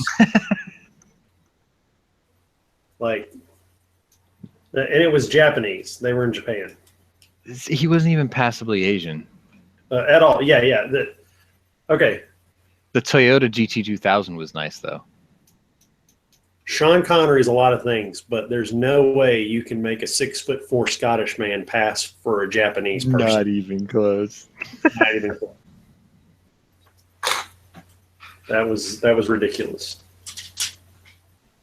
You'd have better shot at getting Austin Powers to pass for one. You know, I always wondered why they didn't do the sequels. To what? They were making the Austin Powers series. They were making money. They were very popular in the theater. They made 3 of them. I know, but it's like after the third one, you know, they could have made a franchise out of just parodying the, you know, Bond series. And they were supposed to do another one like a year or two ago, and it never gained any traction. He got off on Shrek and other things, and it lost steam, and it just Was died. it a scheduling thing? I don't know if it's a scheduling thing. I just know Mike Myers, you know. I remember that series died when the writer's block started. Well, Or the and writer's you got to strike, remember, whatever. he played half the characters in it, and it was just like that last one to me. Goldmember was like pulling teeth. I mean, there were some good parts to it, but a lot of it was like forced. Like the first one and the second one kind of like had a natural flow, like real funny, and the third one's almost like they were forced to make it. That's just my opinion. I could be totally wrong. I just didn't like the third one. That was the one with Beyonce in it, right? Yeah. Yeah. I thought the second one was the best one with Heather Graham, where he went back in time or whatever. Yeah, that one was pretty funny. That one was good. It was like really well written. Yeah, and that's what I'm saying is it kind of jumped its own shark, I think, with the third one. See, that's why I was thinking maybe it was a victim of that whole writer's strike. Because that was about the same era, right? Like a lot of TV shows kind of died because there was that writer's strike going on. I don't know. I don't really remember the writer's strike. I remember I sold a lot of fucking HD TVs for Sears during that era. When was Because that? Was that like the late early 90s, early 2000s. I was Jericho died. I was selling HD TVs at Sears and shit. I used Austin Powers movies and like Pixar movies because a lot of colors or whatever. And I was selling like Hitachi Ultravisions out the ass. I mean, I was this dude that was just barely a couple of years out of high school, and I was sitting there pulling like $8,000 and $9,000 commission checks selling these fucking $10,000 TVs back then, because it was like I knew, you know, bright colors and sharp picture was going to sell these TVs, and it was easy. Oh yeah. Matter of fact, I pissed off half the department, and this one guy, he was in the department next to us selling like fucking refrigerators and microwaves and shit. He was like, I want a piece of that. So he would sneak into my department selling my stuff. So that was half the reason I got fired, actually, because I went into his department and started selling refrigerators and stuff just to get back at him. He like whined to management, and I was like the young guy with, you know, no tenure. So he got me canned for selling his shit while he was doing the exact same thing in my department and screwing all the other people in my department. It was like I was the part-time guy, you know. I was still pulling like, I think the best paycheck I ever pulled out of Sears, I worked less than 60 hours for a 2-week period, and I pulled like a 10 grand commission check. That's pretty amazing. Well, when you sell a TV that at the time it's like $7,500, you make pretty good money off of it. And then when you sell like 7 of them to the same guy, it was like, okay, yeah, here's 7 of these, and we'll get them delivered to you, and we'll get you like the extended service thing and whatever. And He bought all of them and just outfitted like a compound.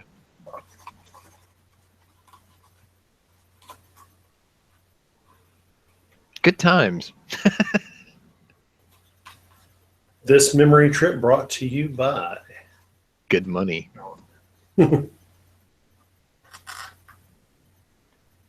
Any of you guys bolt gun guys? Yeah, you'd call me a bolt gun guy. Oh yeah, you have to be. I'd like to be more of a bolt gun guy. Give me. I just saw something. I'm definitely in a my email. Anybody know about the? I just got an email from Ruger. The following products are now temporarily discontinued. The Ruger 77, 7717, 77 357, 7722, and 7744. Those, the 77s are like the pistol magnum cartridge rifles. Are they? I got to look them up. I'm not that familiar with those types of rifles. Yeah, they're the Mauser style 22 in that 357 and that 44 mag bolt action rifles. They're really nice looking rifles. Apparently, Ruger Americans sell a lot better at half the cost. Yeah, I got a Ruger American. I think I paid $270 for it. Yeah, this says this may be your last chance to get one of these great rifles. There are limited opportunities left to purchase these rifles at retail. The 357 Magnum was one that always interested me, but then it was like, well, I'd rather just buy a real rifle if I'm going to be carrying around something in that package size. Yeah. But it seems like a real neat little gun. Well, and depending on the price, I mean, why not go with just something that's going to really get the job done? Well, I mean, a real rifle caliber is what I meant to say. What are you looking to do? Who, me? Yeah. What's the purpose of the rifle? I don't have a bolt gun, and this just came across in my email, so I wanted to see if you guys knew anything about it. So if I were to get one, what would I want to do? Yeah, that's a question, because if you're like, well, I already got a 44 Magnum and I'd love to have a bolt gun 44 Magnum that took the same ammo, that's one thing. Right. Uh, Yeah, that's not where I'm at. If I were to get a bolt gun, it would be for long range accuracy stuff, and it would have to stretch out into hunting. Okay, if I wanted to go take a deer. Or are you looking for more of a tactical bolt, or are you looking for just a really nice accurate bolt? Because that's a big difference. I like the old school bolt guns, but I also like some of the newer stuff that's mag fed. Look at what I really would like to buy would be probably a Tikka T3. I think those are phenomenal bolt guns for the money, and they're mag fed. So, Too Hottie, you're thinking about deer? You ever thinking about shooting elk or moose? Hey. Deer upper. I dropped out there. Did you guys get what I was saying? Yeah. So my question to you is, you want long range accuracy and you want to hunt, I heard deer. Is there anything else besides deer you'd want to hunt? Possibly elk. Okay. And hell, I mean,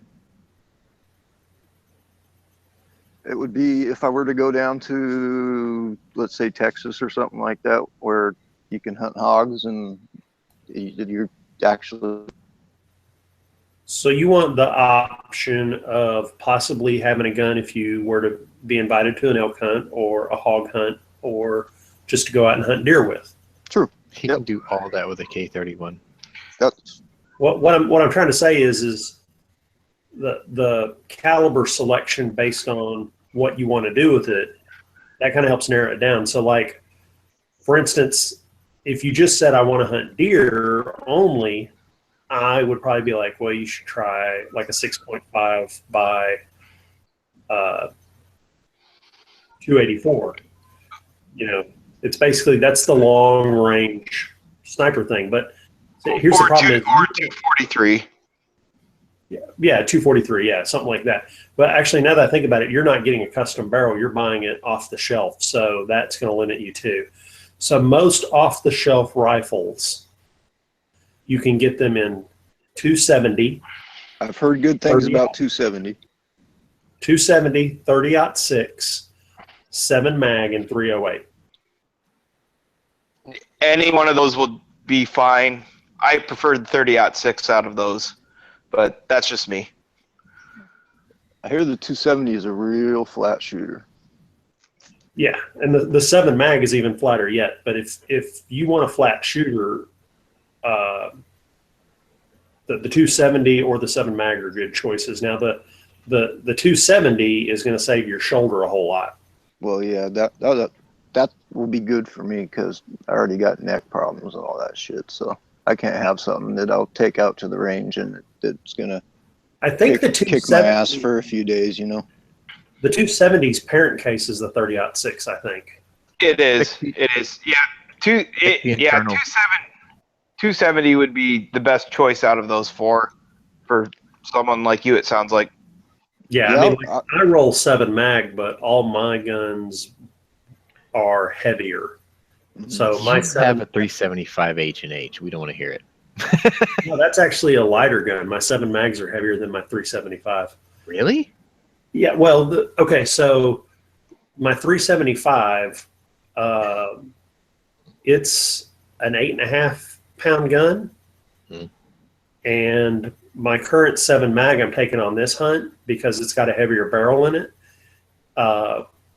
With scope and everything is 10.6 pounds. Ooh. It's a heavy one. Oh yeah. But you know, without the scope on it, it's a 9 pound gun, 9.5 pound gun, or 9 pound gun. Yeah.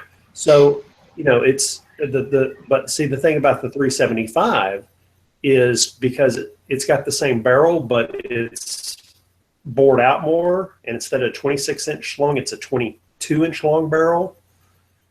So it's a lighter weight gun because there's a lot less metal in the barrel. But it's the same damn gun. Both of them are Remington 700s with lightweight stocks. It's all in the barrel, man. But yeah, the average bolt gun off the shelf is going to weigh about 8 pounds. Then once you put glass on it. Yeah, if you put decent glass on it, not something really big and heavy duty like some of what I have, but if you were to put like a nice standard 3x9 by 40 millimeter objective standard scope on it, aluminum body with aluminum, rail stuff, yeah, that'd add a pound and a half maybe. Yeah. My problem is I've got like 2 pound scopes because they're 50 millimeter objectives and they're made out of steel, and my freaking. You want to see what you're going to shoot at. So yeah, so do you my stuff has to take a fall and stay on target. So Fuck, Nathan, wait, I want to see it. Nathan, are you a shooting stick kind of guy then? Well, I'll tell you this. So I've been practicing, and the current plan, if I am not doing it, just hold it up and shoot at close range, is to set it on my pack and shoot. But I also am taking a really nice tripod that I am going to. The tripod's for my camera and for my spotting scope, but I also have the ability to put a V holder on it. And so I can set the gun on the tripod, and then I can take my hunting backpack, sit down on the ground, stick it under my shoulder, and rest the gun on the pack frame. So with it on the tripod and it rests on the pack frame, I can sit there just sitting down on the ground on my rear end and have 2 points of contact in a stable shooting. I use these right here. So this is a bog pod, and I use it when I shoot prairie dogs, and it works really good if I sit down and then lean my gun over it and kind of sit in the crouching position. I usually have pretty good accuracy with that.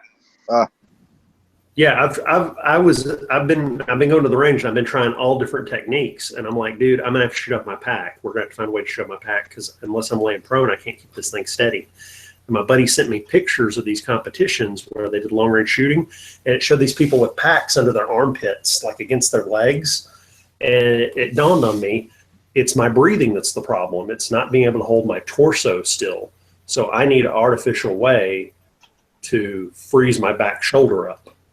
So if you take, where is it? And still stay relaxed. I don't care about relax. Just keep the gun steady.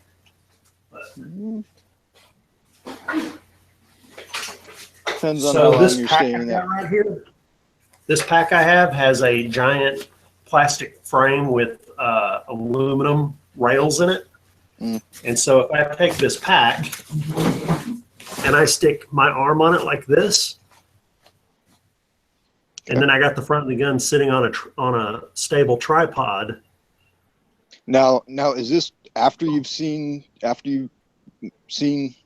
your animal and you made decisions to shoot, or is this while you're viewing a open field and waiting on animals to come through? I mean, when would you use a position like that? Okay, so when hunting elk, there's the, oh crap, an elk just jumped up in front of me, or oh crap, there's an elk walking down the trail in front of me that's looking at me, which is where you have your gun like this, you pop the safety, aim, and you have about 3 seconds or less to get a shot off, and that's usually 50 yards or less. And that's why it's a 3x15 scope, so when I walk around, it's on 3 power.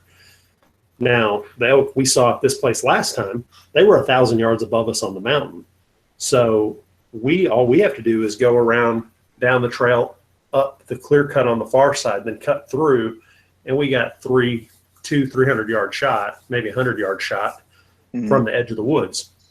So if I'm in a position where I'm shooting 400, 300, 200 yards, I'm going to have to either lay down and go prone to steady the rifle and get the elk in my sights, or if laying down on the ground is not going to give me a visual where I can't see them because of obstructions and I have to get, to a sitting position, that's when I would use that technique. Okay. But that technique takes a while to set up because you have to mess with the front tripod, get it set up. Throwing the pack under your shoulder isn't a problem, but getting the height on the tripod right is the pain in the rear end. Yeah, because anywhere you go and sit down is going to need a different height. Yeah, I mean, unless you can. I'm shooting uphill or I'm shooting downhill.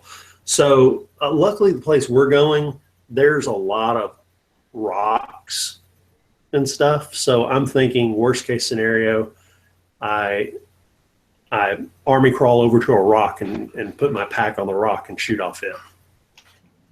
Right on. But you got to have alternatives. What if you're in a position where you can't hold the gun steady freehand or kneeling, and when you lay down, you can't see the animal? What's your next option? You got to sit. You got to get in a sitting position or a kneeling position. How do you stabilize and fire? I tried using just the tripod with the gun on it and sitting on the ground like this. I can't steady the damn thing. I can't make a long shot like that. So again, there's tricks to it. There are marksmen who have had the same problem, and if you research what they do, they have tricks to getting around it. And I never thought of it, but throwing the pack in your armpit and setting the gun on top of the pack gives you your rear stabilization. And then the front tripod or your walking sticks crossed can be the front. Yep. Yeah, because once you throw that pack in, you get to lock in your elbow and just call it good. Right on. Yeah, I think, depending on where I would go hunt around here, I don't really come into effect. I mean, we're so mountainous here that, it would be 50 to 150 yards max. I want to stay out here. Maybe Scotty, 200. Scotty, if you're looking for a good hunting gun and you've got some spine issues, why don't you look into a semi-automatic precision rifle, something chambered in .30-06 or 338 Win Mag, something that'll absorb some of the recoil and you to carry, you know, a magazine worth. Oh, hold on. no. Here's something I'm gonna have to say for Scotty is be careful, because when you start getting into the semi-automatic guns, you're adding a lot of additional weight. Yeah, I don't. For the purpose that I would buy a bolt gun for, I don't. Hey. Wait, let me finish my thought here. Let me finish the thought. So you're looking at close range. Accuracy is not paramount. Semi-auto is more than adequate. You're looking at shooting hogs, which are wily. If you don't get a kill shot first out, then you're going to want follow-up shots. That's my theory. I would have a different setup for hogs, I believe. If he was going to shoot hogs, I'd have a 5 would be perfect. I'd have a 6.5 or a 300 blackout. I was thinking even Carcano if you wanted a bolt gun. You know, that's soft shooting. I'm talking bolt gun for maybe for has a heavy bullet, soft shooting. For precision shooting and possibly taking an animal. Carcanos will do it. When it comes to a larger rifle caliber like that, I don't need a semi-auto. I'm fine. Well, people poo-poo on the... What was just taken off? I heard that. Was it fine? Scream. Or was it me? That's incoming. Go fine. No, I was gonna say, if recoil is gonna be an issue for you, go spend like $15 or $20 and get one of those Limb Saver slip-on recoil pads. They do help. They work. Lot. Yes. They work a lot. I've got a Ruger #1 in 4570, and that thing is a bitch to shoot off the bench, because all that recoil force, instead of going into my shoulder, kind of gets up into my neck. Standing, it's okay, but you put that on there, it's hardly noticeable. Whenever I'm at the range, I have a pad I put on my shoulder called a Magnum recoil pad that I bought at Academy. That or the lead sled. I don't own one, but I know 3 or 4 guys that have them, and I've used them, and I really like one. I should buy one sometime. I got a lead sled. I hate it. It's how you. Yeah, I understand how you wouldn't like it. The only semi-auto 30-06 I think I would buy is a freaking Garand. Oh, well, yeah. The Garands. Are they different caliber? They're 30-06, but do you know what one weighs? Yeah, they're heavy. I would between 9.5 and 11 pounds. Yeah, they're about 11 pounds open sight. I don't think I would ever get savage at that point. I don't think I would hunt with something like that. I'm saying that's something I would buy for collectible reasons. I've got a Benelli R1 in 30-06, and the recoil is very mild. It's a pleasure to shoot the thing. I have a Remington 7400 semi-automatic 30-06 that I wouldn't call it an extremely accurate rifle, but maybe that's because I haven't found the right load combination for it. Wait, you got to hold up because Too Hotty dropped out of chat. Okay. He might have connection issue. There he is. All right, start over. I was going to say I have a Remington 7400 30-06 5-shot semi-automatic that is a nice, close range, within 100 to 150 yard. I got it mainly just as a brush gun for hogs and deer. Yeah, they're not the most accurate rifle, but they'll get the job done. Yeah, I don't need something that's gonna. If you're looking for a bolt gun entry level and don't want to spend much, what a coincidence! Edge is talking about Swiss surplus rifles. Anyway, it's about to start any minute now. But a 6.5 by 6.5 by 55? That's a soft shooting, flat shooting, incredibly accurate round. I want a modern rifle. Here's a good one. Here's a nice entry level gun. There's been a competition a couple years ago between the major gun manufacturers to make an inexpensive gun with lots of features. So they all made a gun, and then the last person to make one was Ruger American. So they stole everyone else's ideas, is what they did with the Ruger American. So the Ruger American is a free float barrel, pillar bedded inside the stock, adjustable trigger, magazine fed. So they took all the features on all the other guns, which all the other guns had 2 features, and they took all 3 or 4 of them and stuck them in the Ruger American and put it at the same price point. So again, I'm just saying from a design specification, the Ruger American on the cheap budget entry-level rifle,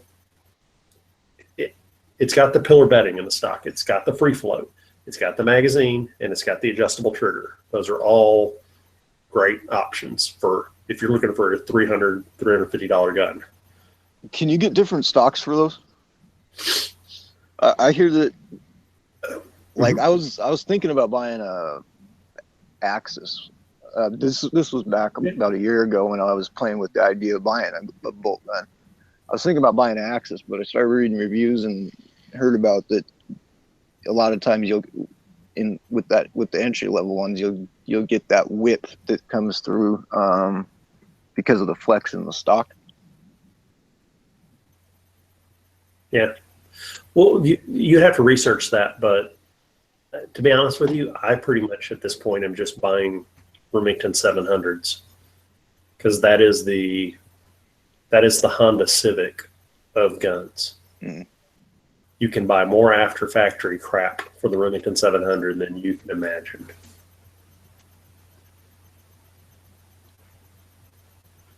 Yeah, in fact, almost all my Remington 700s that I have in my possession only have the receiver that's original at this point.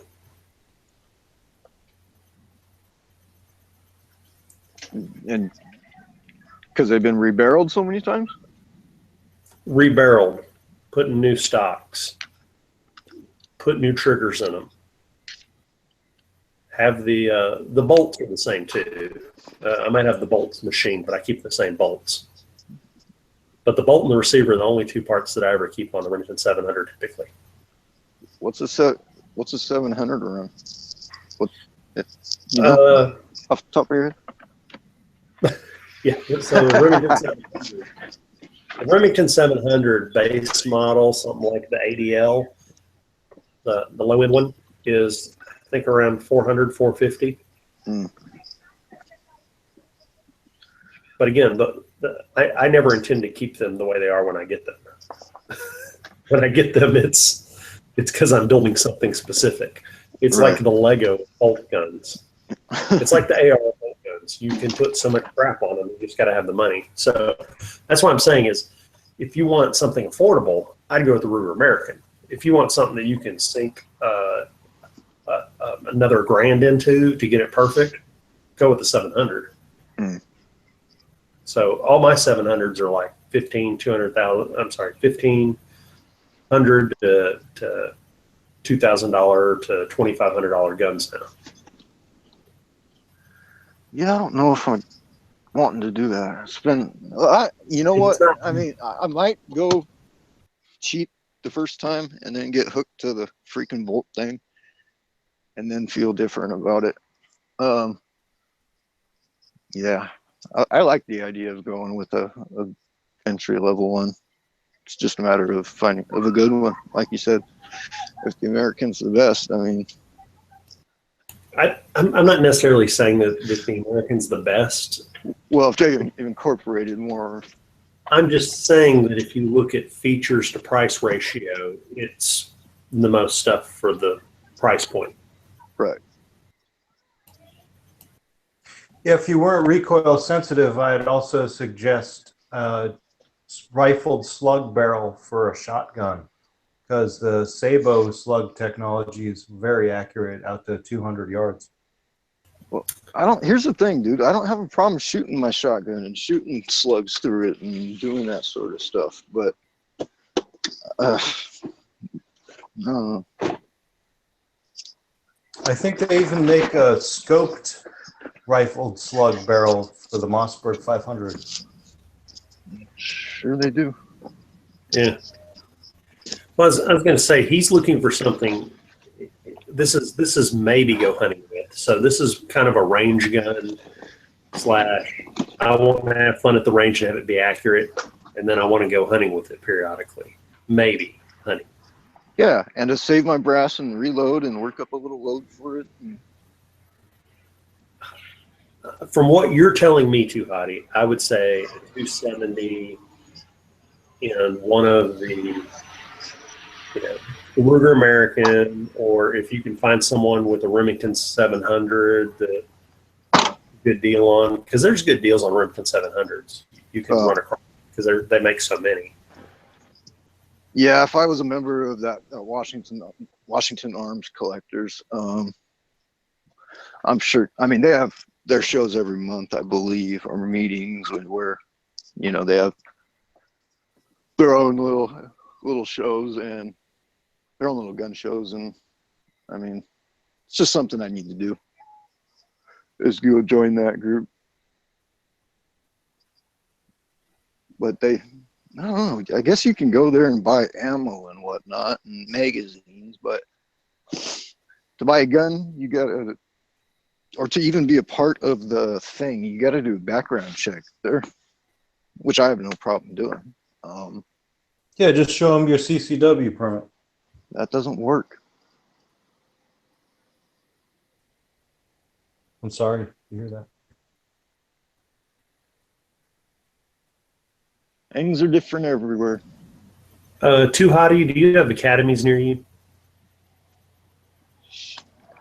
I hear you guys talking about Academy all the time, and I don't think so. Okay, so the only reason I was asking is I just went to their website. It's $379 for a Remington 700 and 270. And then it's the exact same price, $379 for a Ruger American and 270. So Ruger Americans have gone up in price to where they're now the same as the base model Remington 700s. Well, there's no reason not to go with the 700 then, right? Yeah, I mean, if it's the same price, I'd go with the 700 any day of the week because it's going to give you every aftermarket thing you can imagine to upgrade it. Unless you wanted a matching pistol, then you would have to go with the Ruger American. True that. Well, Remington makes a 1911, don't they? And they make the SR, Remington SR something or something. R1? I'm sure I know I could find a Remington pistol that would match my Remington rifle if I were to buy a 700. I'm pretty sure that Scotty is not at the point where he's got to have matching pistol and rifle by the same manufacturer. I think he has that. So Nathan, are you making holsters for the Ruger American yet? Not the Ruger American. I made some for Ruger pistols.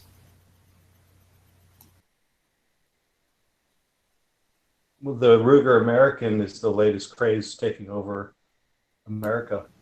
It is a craze, but you are aware it's not a sidearm, right? Oh, you haven't been initiated, I see. I only make sidearm holsters, like little ones.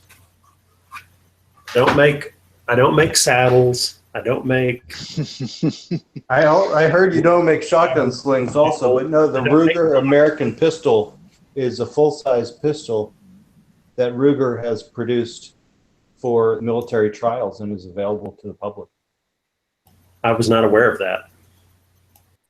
So that must be top secret. It is with the military. Yeah. Check out your local Cabela's. Well, it's obviously something that somebody hasn't come to Nathan yet with and asked to make a holster for, because if they would have, he probably would have made a holster for it.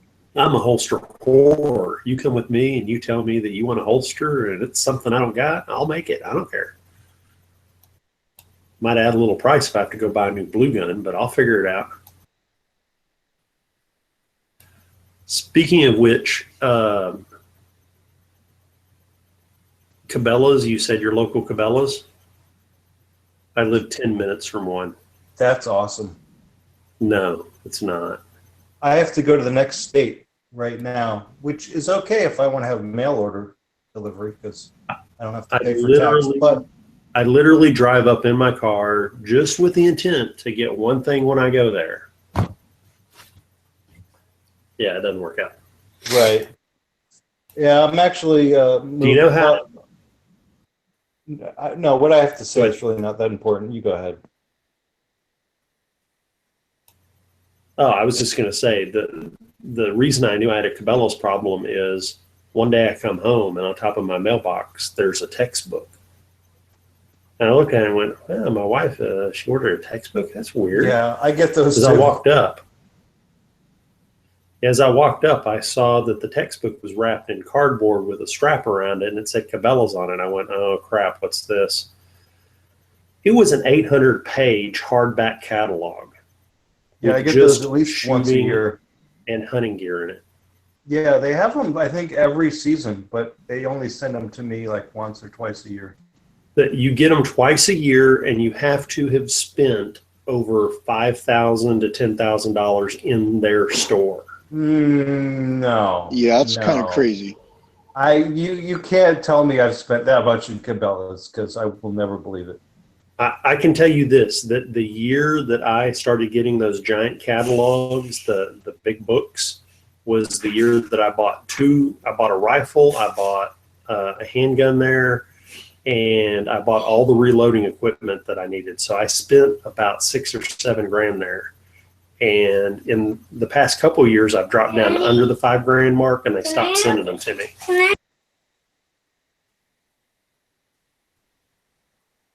Hold on, I got an ice cream for Batman. No problem, dude. Yeah, I know Cabela's is corporate, but they do have an amazing selection. And you can order it online, pick it up in the store, have it delivered to you, whatever. For Californians, it's a godsend because there are no stores in California, so you don't have to pay any.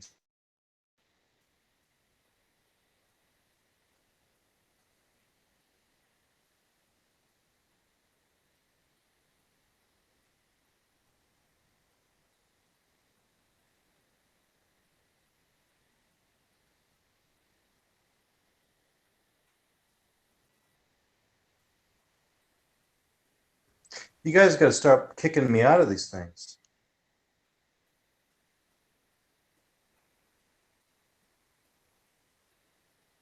YOLO, YOLO. Check one.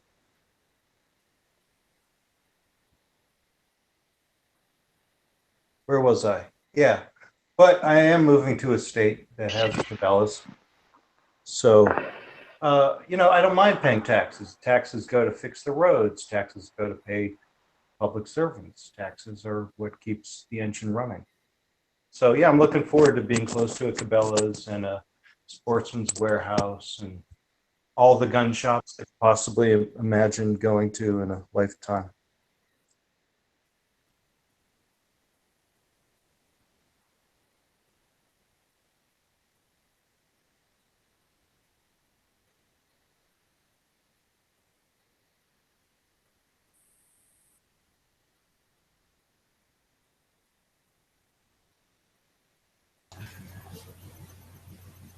Okay, so do y'all want to see the rifle I'm taking then? Taking where? The one I made this year to go elk hunting with.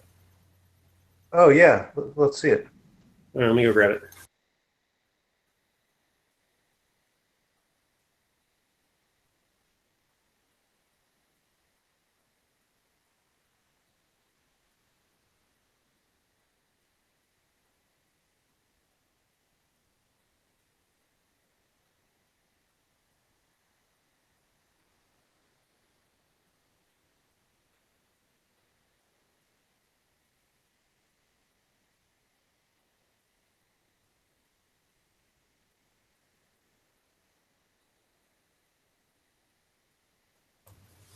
Okay, so I like these little neoprene scope covers because you can put them on and take them off easy, and they keep your scope from getting dirty and banged up. Yeah, I've got a couple of those from Cabela's. Yeah, that's where that one's from. Okay, so we have a 26-inch light varmint barrel on it. It's in 7 mag. It's on a Boyd thumb hole lightweight stock. The bolt has been, spiral cut. It's got Leopold rings and Leopold base, all steel, topped with a Burris Veracity 3x15 scope, and I've ordered a turret for it, custom made to my load. And it's got a trigger replacement because of the thumb hole. I couldn't reach up and hit the safety, so I installed a trigger that has a safety down here inside the trigger. Wow. So when you're walking along, you just push it forward and then pull the trigger. That thing's sweet, man. Yeah, so the only part on it that's really original is the receiver unit. Everything else has been replaced. I've never even seen a barrel that long. It's a 26-inch barrel. It just looks funny on the screen. Yeah, I've never seen anything more than a 24-inch. Holy shit. Yeah, and I found you using the word varmint and elk in the same phrase kind of strange. Okay, so Schillen, who makes the barrel, has different barrel cuts. This is the number 5, and they call it the light varmint barrel. And so it's basically a 3.5-pound barrel. And the standard barrel that comes on a Remington is 2.5 pounds. So it's 1 pound heavier. And it's got just a fatter dimension all the way down it. That is pretty nice. And in 7 mag, I have this thing at 100 yards shooting 4 shots that I can cover a dime with. You know, a 26-inch barrel is going to do that for you. It's not the length of the barrel that does it, because I have other guns in a different calibers that with 22-inch barrels can shoot like that. It's the reason that I have a 26-inch barrel is because with the 7 mag, you need that extra length to get the velocity up on the bullet. So how much hiking are you going to have to do in Colorado, is it, where you go elk hunting to track? We're setting at base camp 4.5 miles in. So that's 4.5 miles just to get to base camp, and then maybe another 4 miles trekking around. No, we'll shoot an elk within a mile of base camp. Oh. That's the point of going 4.5 miles in, is to get right in the middle of where the elk are retreating to. So, hey, I don't want you to give away all your trade secrets right now, but you mentioned that you've been on a few trips and you haven't gotten one in the last few years. But have you taken any shots? Have you been able to stock any, or just a little insight? Because I am curious, and it seems like you may have it dialed in now that you're going to be at a place where you know they're at. Okay, so my first year I went, I had a bull tag. It was second rifle season. That is right after mating season has ended. Okay, so I'm hunting male elk that are no longer running around bugling or horny. And I went in there not knowing anything about what I was doing. I had a bull tag. So in my 8 days of walking around the mountains up there, I found out where they were hiding and where they were, and I kept jumping the elk, and I jumped and saw 4 different cow elk, female elk, that I couldn't shoot because I didn't have the right tag. Okay, so that was 8 days of tramping around. So my second year, I go back to the same place, but I go back during muzzleloader season, which is during archery time, which should be technically, from what I researched, probably when they were in mating season. Turns out it really wasn't. It was early. It was right before mating season. And I had a cow tag with a muzzleloader. I hunted down and put sights on, but I couldn't pull the trigger on 3 different bull elk because I had a cow tag. So at this point, I'm 7-0 on finding elk and putting sights on them and not being able to pull the trigger.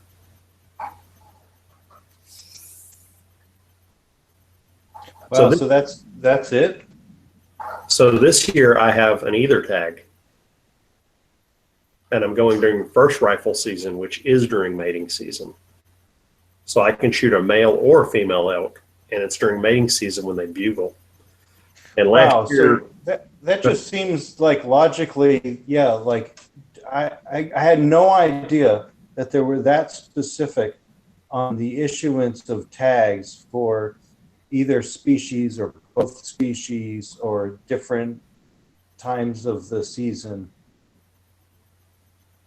well, the first clue I should have figured out was when I got the second rifle season bull elk tag, those are unlimited. That should have clicked something in my head going, hey, dummy, if they're unlimited, they can't be that great. So then the next year I said, you know what? I saw so many female elk. I'll go back during muzzleloader season. I'll buy a muzzleloader and I'll go find a female elk because there's a lot more than the male ones, and I kept finding them. Well, again, my bad luck. The females were pushed out of the area by the bull, who was smart. He took his, I actually witnessed this. I was on top of the mountain on the second day of the season at dawn and saw a bull elk push his 30 female cows over the mountain out of my zone. Weird. Yeah, I was down in I was basically where I was hunting was it was 3 mountains that make a bowl shaped area that's 5 miles across. And this bull pushed all his females. He was the harem master bull or whatever, but he pushed all his females up out over the top of the mountain out of our area because there were so many idiots running around there. And that's the other thing I didn't realize is that muzzleloader season is great in theory, but I totally didn't realize that the archers had been there 2 weeks before and are still hunting during muzzleloader season. So I'm walking into a zone that has all these archers in it, and I got a muzzleloader, but they've already been stirring them up for 2 weeks. All the elk have already gone to ground and hidden. So I mean, it's kind of those things where you gotta, or if you talk to experienced hunters who've been on multiple hunts, they'll tell you this is the season you go. There's a reason that the tags are draws, that they're hard to get, because this is when it's good. So was the cow tag lottery? Yeah. The cow tag was muzzleloader cow tag lottery for that season. And you just lucked out, or they usually have enough? Okay, so Colorado is one of the few states where you can actually look at their stats, like their draw ratios and how many were pulled and stuff, and you can figure out that you can actually get this tag if you apply for it as an out-of-state resident. Okay, so for muzzleloader, you're pretty much guaranteed is what you're saying, but then if you wait till the next phase of the hunting season, you're not as likely. So for Unit 70, cow tag muzzleloader, an out-of-state person with 0 points has a 90% chance to draw it. Like they have it down to percentages on their reports from the previous years. Unit 70. How big are these units? Are they like 100 acres or 1,000 acres or?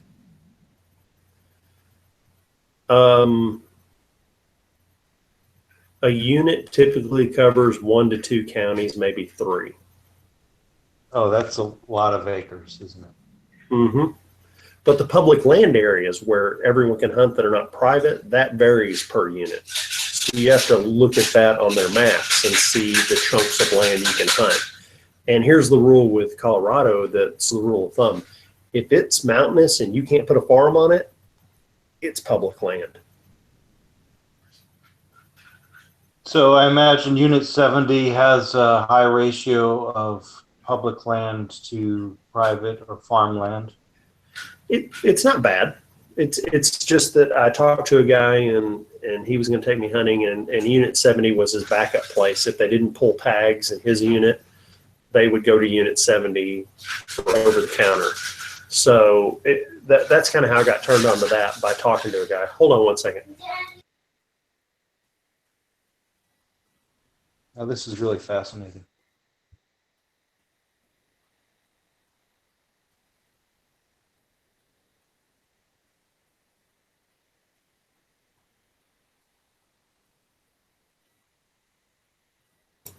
By the way, I have to tell you this. Batman can always open a pill bottle. He's the great detective. He's an escape artist. Batman can always open a pill bottle. Learn to be more like Batman. Okay, go put that. No, put that up. Okay, what was the question? I was just waiting for you to come back. I find this all very fascinating. I've only done open hunts on hogs and quail, and I like to get more into it, elk or antelope. And there's so much land in the West that I like hiking. And how much open land there is out in the West. And some states are really cool. For the beginner hunter who doesn't have saved up points and stuff, Colorado is the best, to be honest with you. You have a better potential of figuring out where you can get into, because they give you the actual statistics. You can figure out where you can get an over-the-counter archery, over-the-counter rifle, second bull season. You can figure out where you can actually go first rifle and pull a tag. That first season, you can read all the stats and figure that out. So, again, for the beginner elk hunter, Colorado is the best. Now, if you want to like a better quality of elk herd, there are other states that are better. But Idaho? Idaho's not that great. Idaho's okay. Montana and Wyoming near Yellowstone are really good quality. But you got to save up 4 or 5 years of tag points to get in there. And then usually, I know in Wyoming, for instance, you have to have someone take you who's a guide or a resident. What's a tag point? Okay, so in the hunting systems of the West, so we're talking Rocky Mountain hunting systems, they have preference points. So if I am in Colorado and I say I want to go to the coolest zone ever, that takes 21 years of preference point. Hold on. That takes 21 years of preference points to get into. I apply for that, and then second application is for like Unit 70 leftover cow tag, and then third choice is Unit blah blah blah leftover cow tag. So I lose that first option, and that gives me a point. So each year you lose your first choice, you get points added up, and they're called preference points. And as you build up preference points, you can figure out, okay, if I have X number of preference points, I can get into this zone with 10 preference points, for instance. 10 years of losing my first choice will get me into this awesome zone. So hunters actually build up preference points over years and years just to get that one super duper hunt in. Well, that's weird. Yeah, and then their backup choices is where they go hunt all the time. So they take lesser. So, it's like so they pick the popular one first all the time, knowing they're not going to get it, just so that eventually they'll be able to get it. Right. Okay. Like in Colorado, Unit 61 is the premier zone. It's for an out-of-stater, it takes 19 plus years to get in. So everyone picks Unit 61 over and over again. and then their second choice is what they always win. So they stack the second choice to a zone they know is a sure thing, one that maybe never gets completely filled out or whatever. Because there's some zones that, like, for instance, for cows, they don't complete all the tags. Like they say, we want to give 400 cow tags out in zone 65, and 300 people apply. Well, they have 100 extra tags. And unit 65, it's a winch. There's a lot of mountains in there. You got to climb a long way. You know, it's overpopulated with female elk that they want you to kill, but it's hard to get in there. You got to be in good shape. I think that's the one I want to go to. Yeah. Yeah, exactly. That's what I'm doing. Hold on, I got to go say prayers. I'll be right back.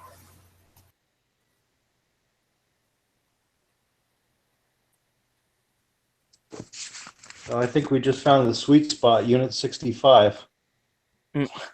Plenty of cows. Lots of good hiking. And apparently Nathan's going there this year. Apparently. Yeah, I never knew how that worked. I've never gone out that way. My cousin up north, they go hunting every year. And, you know, basically the way they do it, they go with like a couple other people. I don't know how many people it is total. It's like 2 or 3 couples.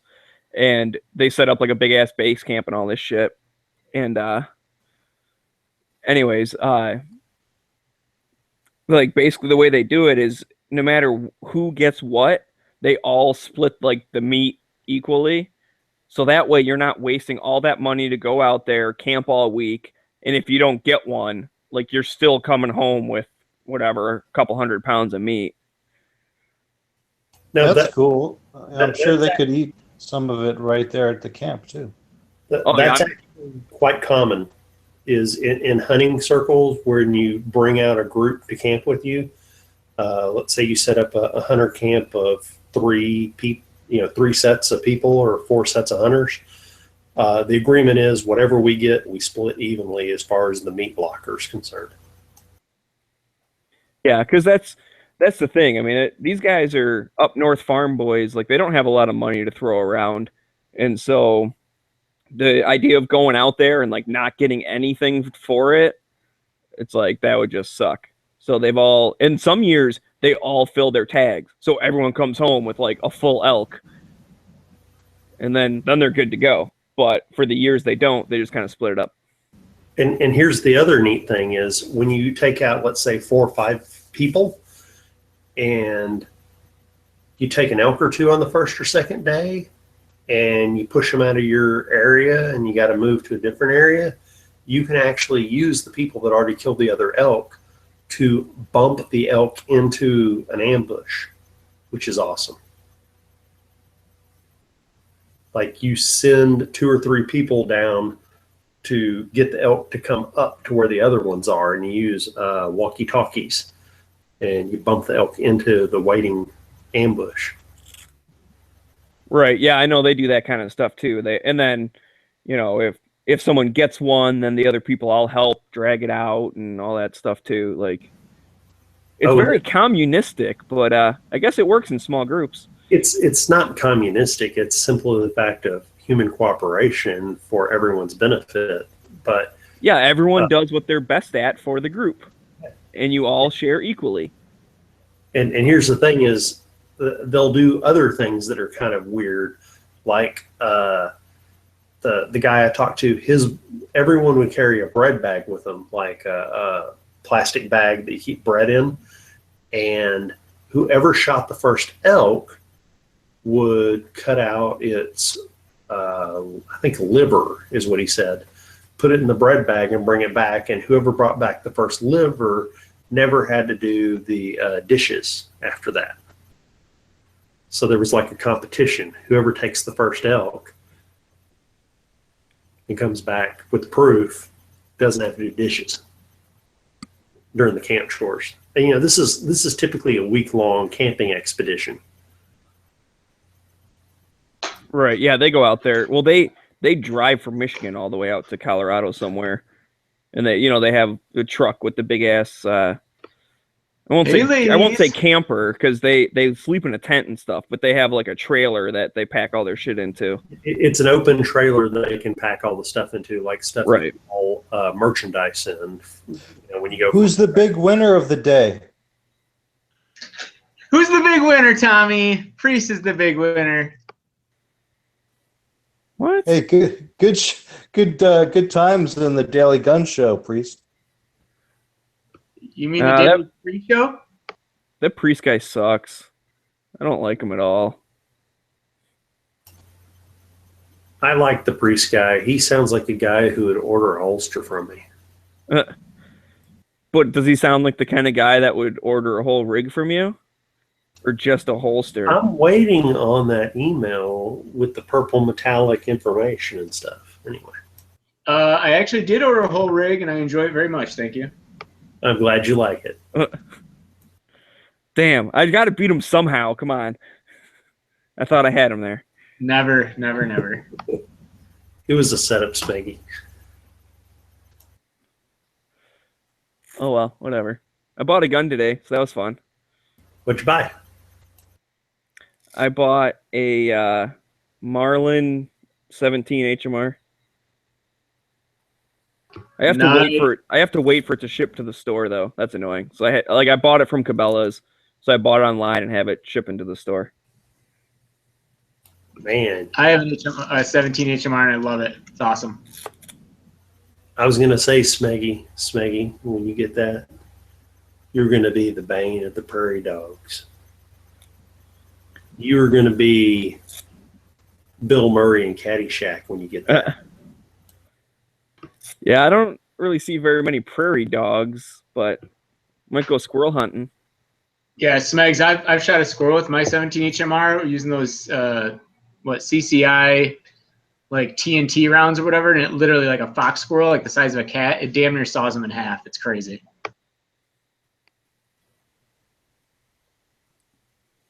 Oh. I once shot a skunk with a 375 H&H, and I turned it inside out. The pelt was perfect. Just done. Just squirted the skunk out one end, pelt on the other one. Kind of stinky though. So I shot a porcupine with 12 gauge buckshot 'cause that's all I had at the time, and it did like 2 backflips and like blew its whole underside out. But I hate porcupines; they're evil. Well, Smeggy, I'll have you know that I once was in love with a porcupine, and I'm such a man that I can do that. It was a painful relationship. Only if you have a thin hide. What is Flippy available to comment? Huh? What? He was a skater boy. She said, "See you later, boy." Never mind. Go back to your computer. Nowhere. Nah, I was working on designing a logo for Marco. Oh God, you're still working on that thing? Yeah. Ha ha! Nathan loves pricks. He said so. Ha ha ha. Fair enough.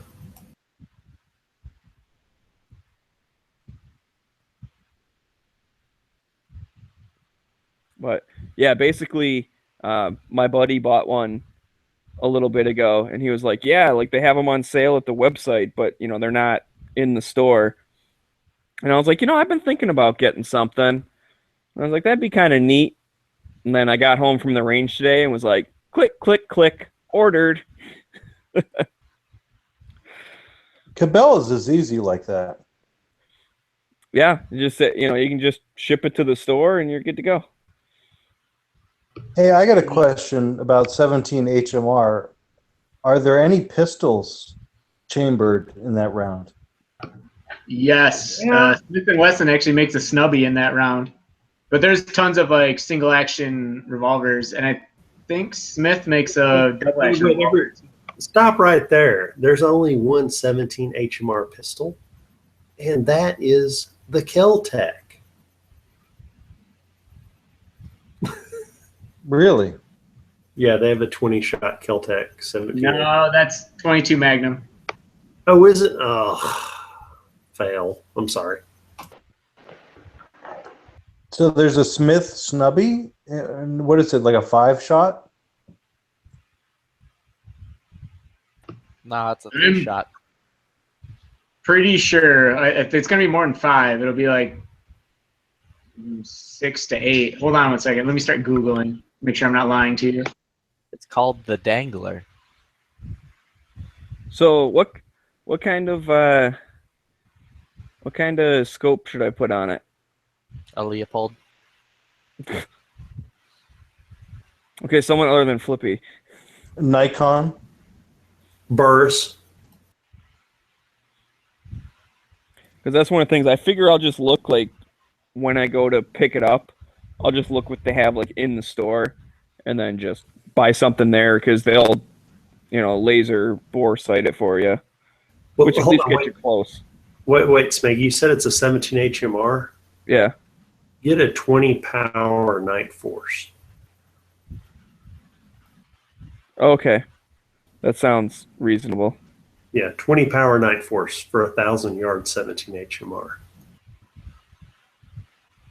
I'll get right on that. Or a Zeiss.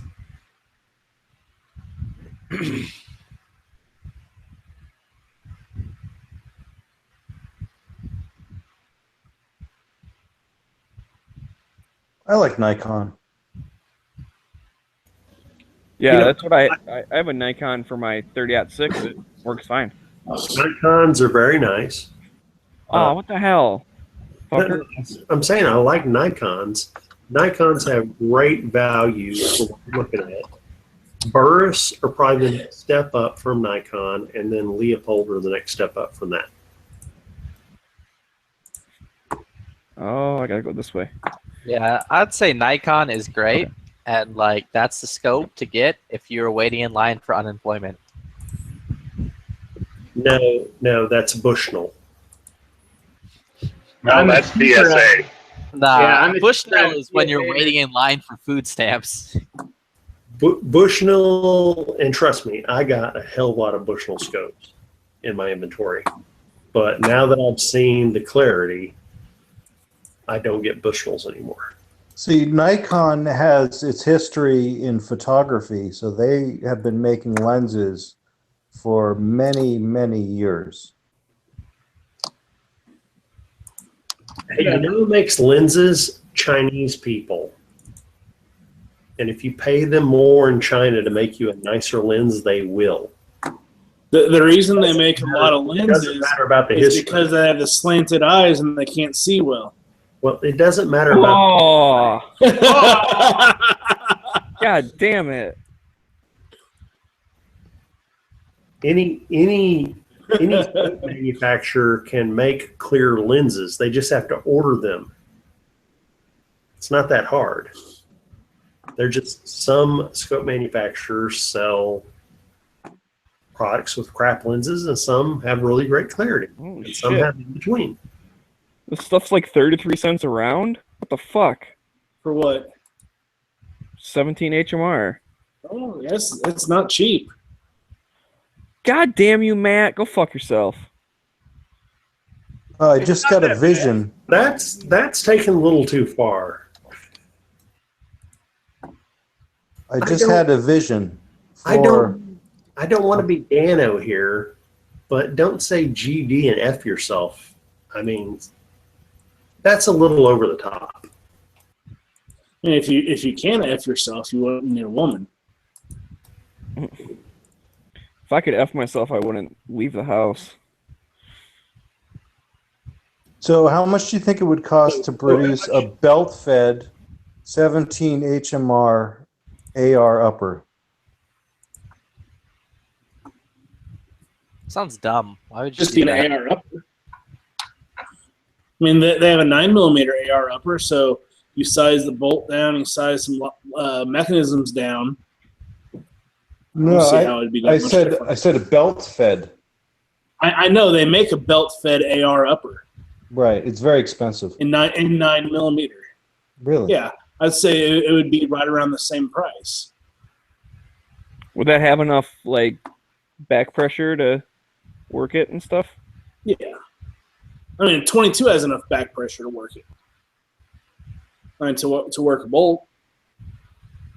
Yeah, I guess that's true.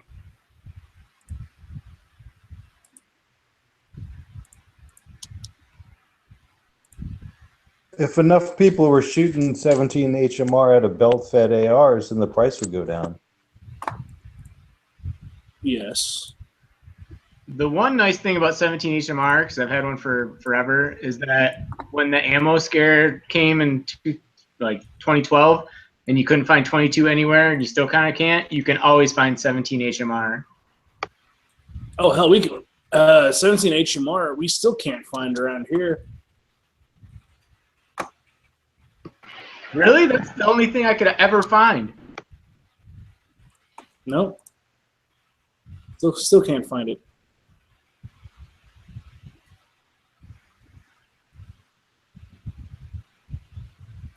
Okay, I just have to screen share something with everyone real quick. How do I do this? Okay, can y'all see that? Yeah, I've seen that before. One of my friends at work showed me that, and I lost it. So there's this thing that's showing like, you know, stupid warnings on like instruction manuals or whatever. And this one's for, it looks like a TV antenna or something that goes up on the roof. It says, warning, do not attempt to install if drunk, pregnant, or both. And it says, do not eat antenna, and do not throw antenna at spouse. And each one of those was a lawsuit that was filed against them for that exact occurrence. Sometimes I wonder if that's the case, or is it just that people get bored when they write those things, and they figure no one reads them anyways, so... You know, Maggie, go up to Mecosta County and you'll see all four of those things happen at the same time. Because I remember there was some software that, like, you know, when you install it, you have to, you know, agree to the terms and all that shit. And it was one of those, like, you can't just click the button. You actually have to scroll through it before you hit the button. And something caught my eye, and it's actually in the thing. It's like, you know, by accepting the terms, you agree that Sarah is the most beautiful girl in the world, and Chris is happy to have her, or some shit. Like, it was some like dude like put his girlfriend in the terms of service. So, you know, that one was just someone being bored. So I wonder if they do that.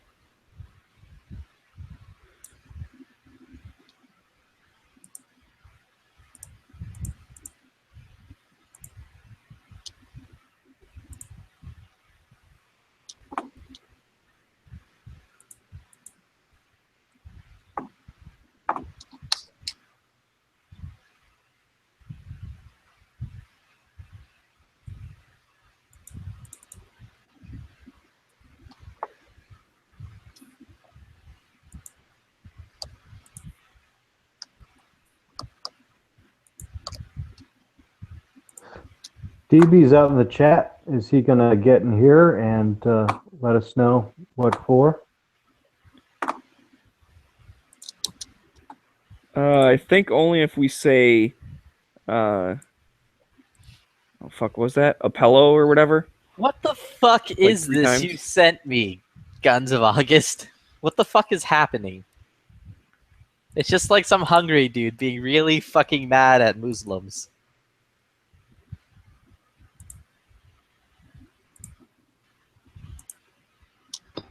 Clay, check the side chat. I spoke wrong. It was Taurus that actually made the 17 HMR snub nose. I pulled a never enough ammo Freudian slip. Taurus.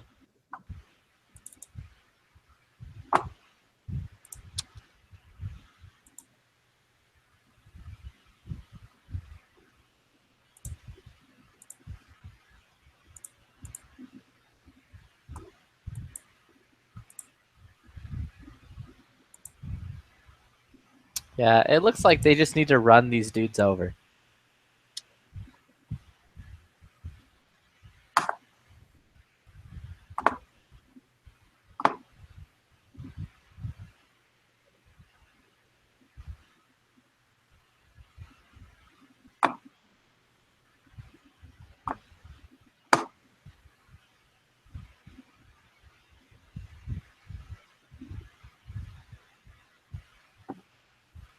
So Hillary's back on the campaign trail, correct? Her body double, maybe. I had to say it. I haven't seen any pictures or video yet, but I've heard on the radio. So, okay, so basically during a 9/11 ceremony, they escorted her out, brought a van around to pick her up. And while they're waiting for that, all security's around her. There's no media. The media has been cordoned off. They have their cameras 100 yards away, right? And two people with cell phones on two different sides film her standing there, and the entire time there's a lady right behind her with her hands near her hips ready to catch her. And one of the Secret Service agents is right beside her holding her arm. And then when they go to move her into the van to make her go forward once it arrives, another guy comes up, and as they start to go forward, she starts to go, ooh, and he grabs her other arm, and they basically just, she goes down like a sack of potatoes. And they catch her, like she's just out. And all the other security guards rush in to protect It was a hot day. She just fainted. Give the old lady a break. Yeah, Okay. she's got pneumonia. Fuck, man. I mean, come on. You've seen what Weekend at Bernie's. Wait, stop. So here's my question. A 69-year-old woman passes out and is carried into a van by security. Where do you take her? Hospital, not her daughter's place. Exactly. You take the passed out woman to the hospital, to Bethesda, to get her checked out. Because I guarantee if Obama would pass out, it'd be in a freaking hospital within 5 minutes, or any other politician. So let me throw another thing on the fire here. So personal protection edicts 101 states that your VIP should never be waiting by the curb or anything like that. Like when they come out, the car should already be there. So obviously one of her party already called and like rushed everything. So it was a big clusterfuck to begin with. They wanted to get her out.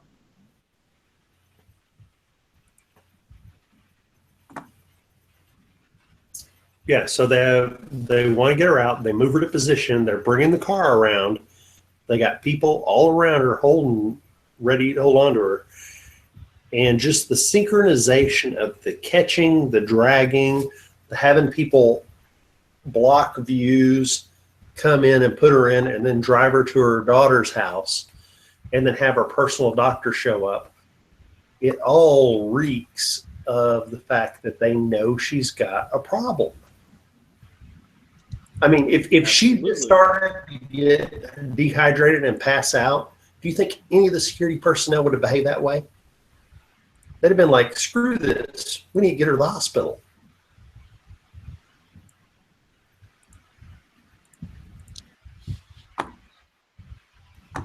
I mean, I'm just from personal experience, I know from, like back in college, we did this thing called March of the Brazos, which is 6 miles down to the Brazos River, a full day of hard events, 6 mile walk back.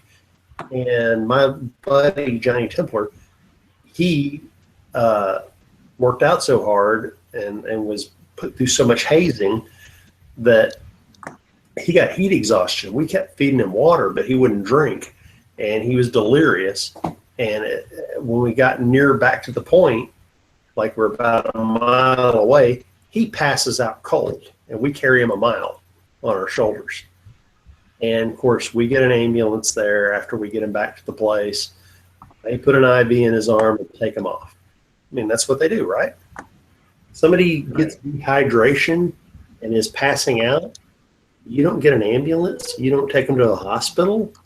What? Yeah, I mean, I passed out from heat exhaustion one time when I was roofing in the middle of the summer, and it's pretty severe. Like you're not up and walking around and smiling in an hour and a half. No, but your body double is. Well, no. Well, okay. So let. Your son?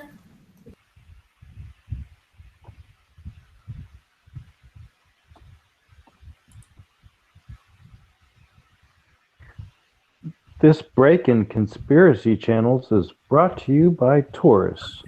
Yeah, Nathan's got to go beat his kid real quick.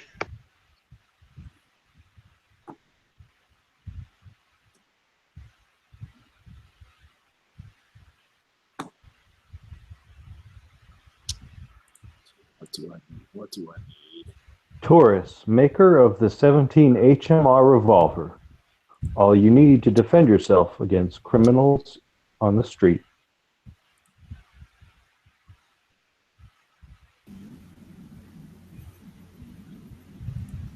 Or a skunk.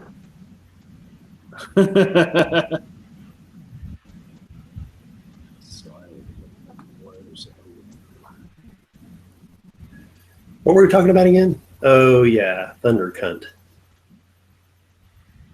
Yeah, anyway, so all I was trying to say is hour and a half, her personal physician visits her, and all of a sudden she's up and walking around.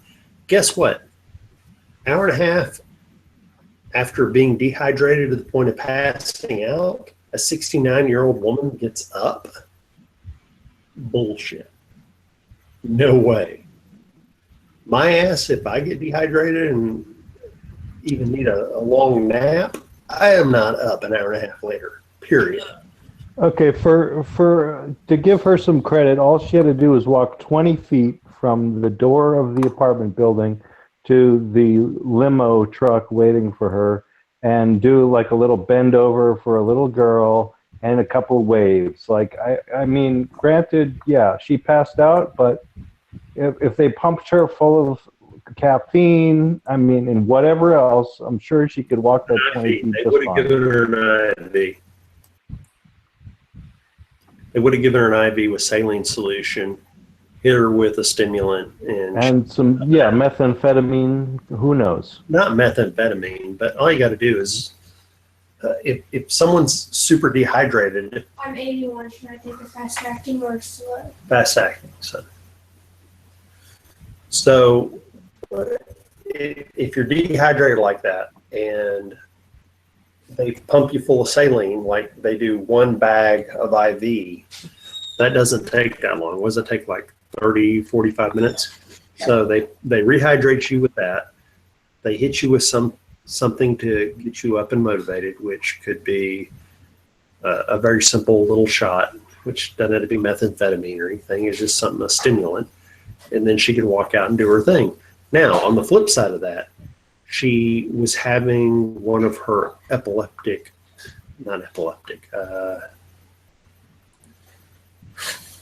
what's Yeah, Michael? I'm pretty sure it's epilepsy. She's having an MS fit that she's taking prescription medication for, so the MS is only going to affect her for an hour. And so she starts to have an episode in the morning. She gets them to take her out of there, and they're used to taking her out of there because she has random MS things that happen once every 3 or 4 days. So that's what I'm saying is it's more likely that she has a neurological condition than it is she had pneumonia and then all of a sudden was bad and then okay.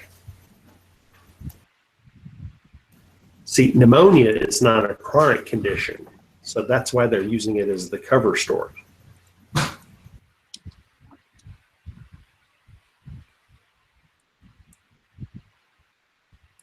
Yeah, I mean, it's clear that she has a tendency to fall down, and that's not going to get any better for her as she gets older.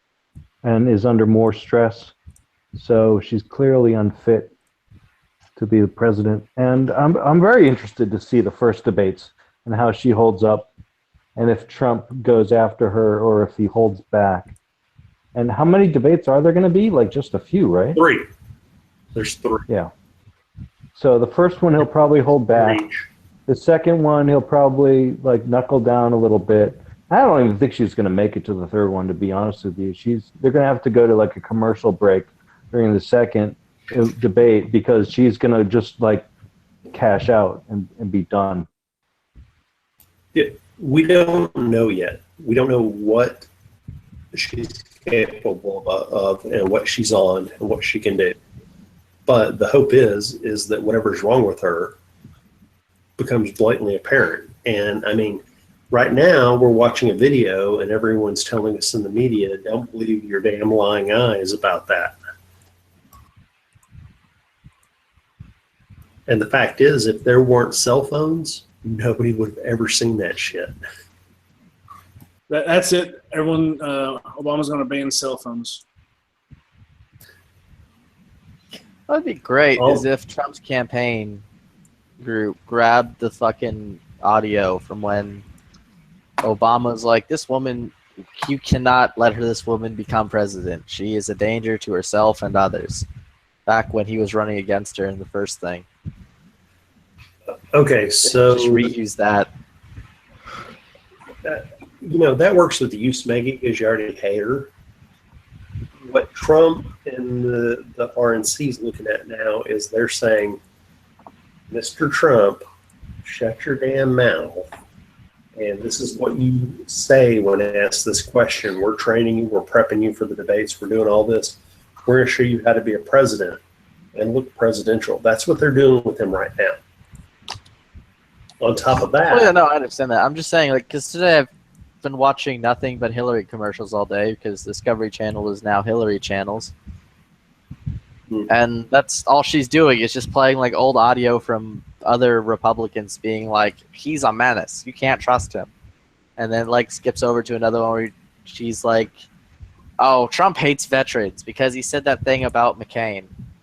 And then like cuts like another thing. It's like, oh, Trump is just a dirtbag for reason X, Y, and Z. But I get it. You know, and what is this? This is politics. This is how it is. But we are in the weirdest political battle that there's ever been. The weirdest. Because in the entire history of the United States of America, we've never had two people we have all hated this much. Hated both sides. And how do two people who are so hated become the front runners? It's ridiculous. And now it's just a question of who's the lesser evil. Well, it's a simple question. It's a simple thing. The Democratic side was rigged, and the people chose Trump out of the gaggle of everyone else. Okay, so I get that. That Bernie really did never have a chance, although she beat him, and it was they stuck it to him. And boo-hoo. Politics has been this way for 200 years in this country, where a front runner horse is picked and they're backed by the party. So Hillary and Bernie don't bother me a bit. The fact that Trump beat the rest of them shows that the Republicans lost control of what they were doing. I mean, honestly, they, as a party, lost control of who their candidate was going to be. And so he got nominated, and they didn't have a backup, thing to control it. So he became their candidate. And he's not a Republican. Well, that's just the thing with the Republican Party. It needs to change. It's at a point where it's become stagnant and it's losing touch in what it's supposed to be. So that's how Trump got elected. Well, and again, every Republicans being like, we need someone different who isn't what we keep getting thrown at. And here's the issue: is the Republican and the Democratic parties have picked what their focuses are going to be and what their stances are going to be on certain issues. And it's so bipolar, it's ridiculous. Because everyone can be like, well, I'm this way and this way and this way and this way. And everyone in America in the middle is going, well, I'm not really for abortion, but these other guys over here who want to outlaw every drug on earth, including marijuana, are a bunch of a-holes. You know, I mean, when it comes down, I mean, basically most Americans are in the middle because their policies and what they're focused on is so, you know, just screwed up. I mean, if one political party would be for everything sinful, they would win. And if the other one would be for everything like good in the Bible, they would lose. That's the simplicity of it. So they split the issues down the middle.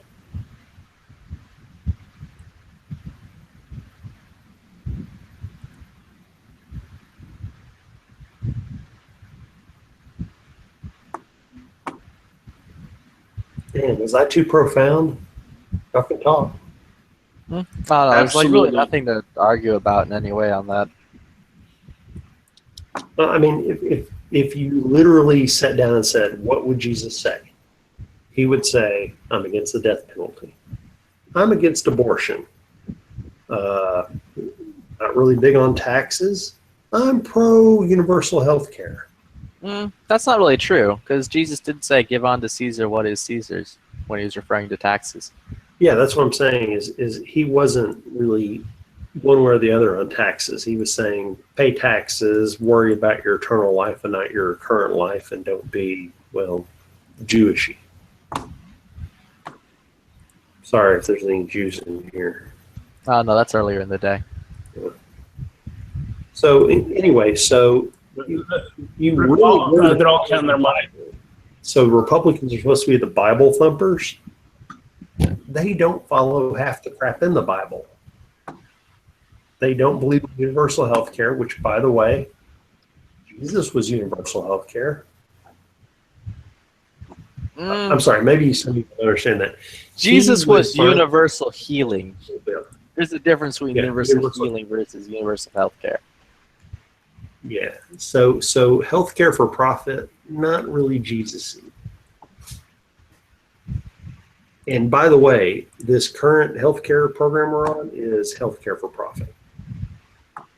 Even though it's universal, it's profitable healthcare. Well, not to mention it also, you know, kind of gives Washington our medical records and whatnot, which kind of opens the way for them to attach those to background checks for firearms if they were able to sign that in. So, like, the healthcare industry, just like the insurance industry, non-healthcare has always been profitable. It's just now the government wants to make it unprofitable. So, a lot of the insurance groups, like in Arizona and like Pima County, where like G-Webs lives, I think there's only one major insurance company left that they're trying to pull out, but the government told them no. So like those people are on Obamacare that have a bunch of options. They don't got shit for options right now. Okay, so maybe I'm out of the loop, but from what I've seen, the major insurance carriers, the ones that are in with the big corporations, they're making record profits right now. We're talking Aetna, Blue Cross Blue Shield, Huma, you know, all those big guys, they're making record profits right now. Now, the problem is there are smaller healthcare units that don't have the clout to get in with the big corporate people. They're probably getting effed out the ass, because what the law says is if I walk in and says, hi, I have a cancerous growth on my chest here. It's been growing for 15 years. Put me on your insurance rolls. Then they put them on the insurance rolls. They can't reject them. And then they got to deal with a $500,000 patient. That has paid $400. Now, right or wrong, I don't know, but the little insurance companies that don't have the power to have mass increases over corporate payments, they're screwed, because when we have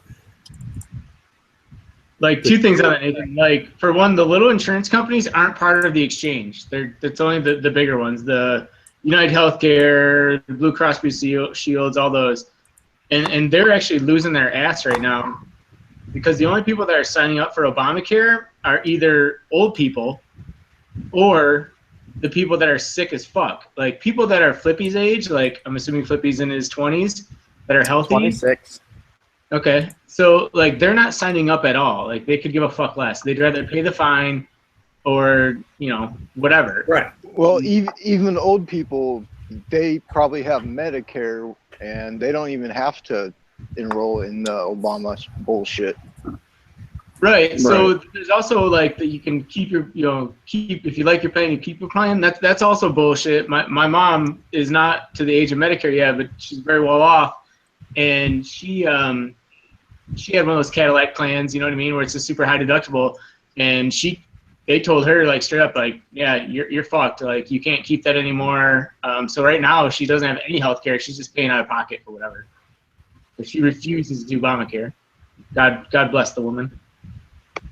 I mean, honestly, I'm kind of in the same boat. I just say fuck it. I'd rather just pay the fucking fine because it's cheaper than paying for Obamacare insurance. You know what? My wife is a teacher. My wife is a school teacher. Mine too. And, okay, so her plan is $600 a month for her and 2 kids, and then there is a deductible that has to be met of $6,000 before the insurance company kicks anything in. So you're talking $13,000 out of a school teacher's budget for her and her kids if something happens.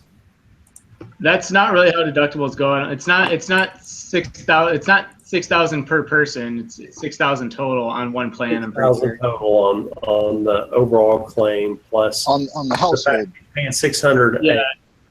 Well, she's got a household account, so it's $6,000. Is she on the school's insurance or is she on private? School insurance. Damn. Because the schools, so my wife, because the schools would force her to go with the Obamacare, correct, Nathan? Actually, Obamacare is a better deal, or not being insured is a better deal. So how my wife's insurance works, she's a teacher in Phoenix. She's a special ed teacher, and her insurance is 100% free, and it's fucking amazing.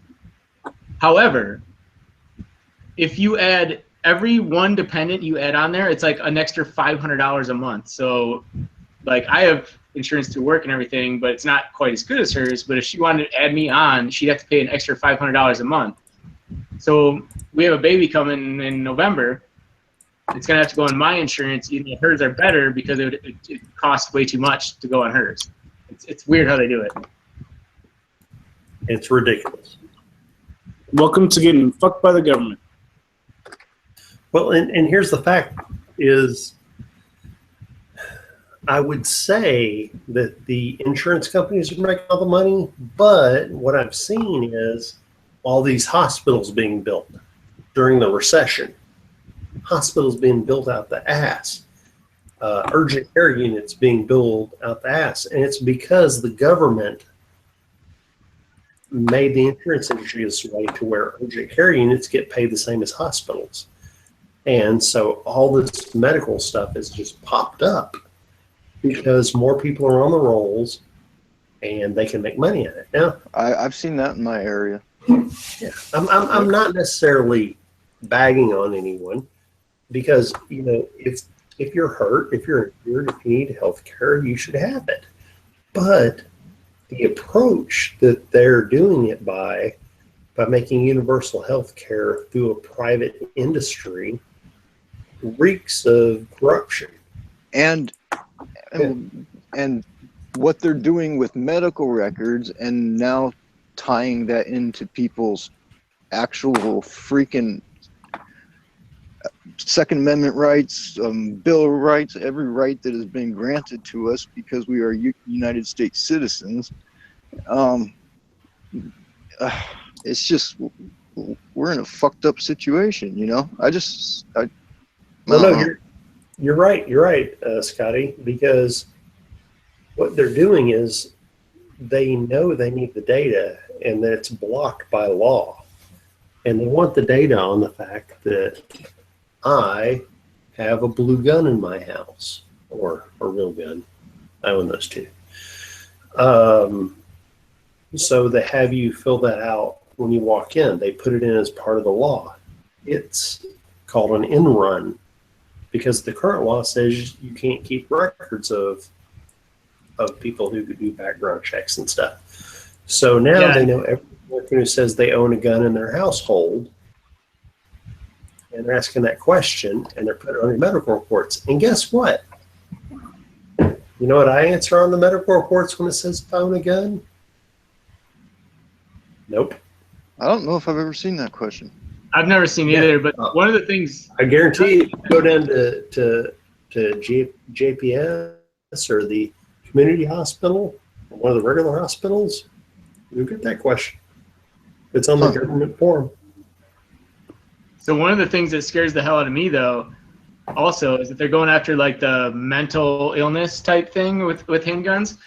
So, like, for example, back in like 2002, my best friend died in a drunk driving car accident, and it was really traumatic. I needed a little bit of like, you know, I just went and talked to a shrink for a little, like 6 times for a session just to talk shit out.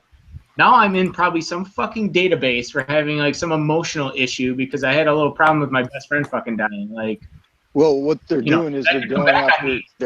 What they're doing is they're actually going after it off of medications that people are taking. They're even taking it that far, is what I've heard. So Flippy, he was talking about the fact that if you go to a therapist, they're tracking it. If you have a drug you're taking like Zoloft or Xanax, they're tracking that. So that not yet. No, that's actually happening in California. Some guy was just on the chat earlier, early in the day, and in California they're actually coming through. And if you're prescribed a certain amount of antidepressants or whatever, I don't know what the drugs are. I'm not on them, but they will come to your house and confiscate your firearms. Well, that's a state. That's a state thing specifically. On the federal level, that's not a thing yet.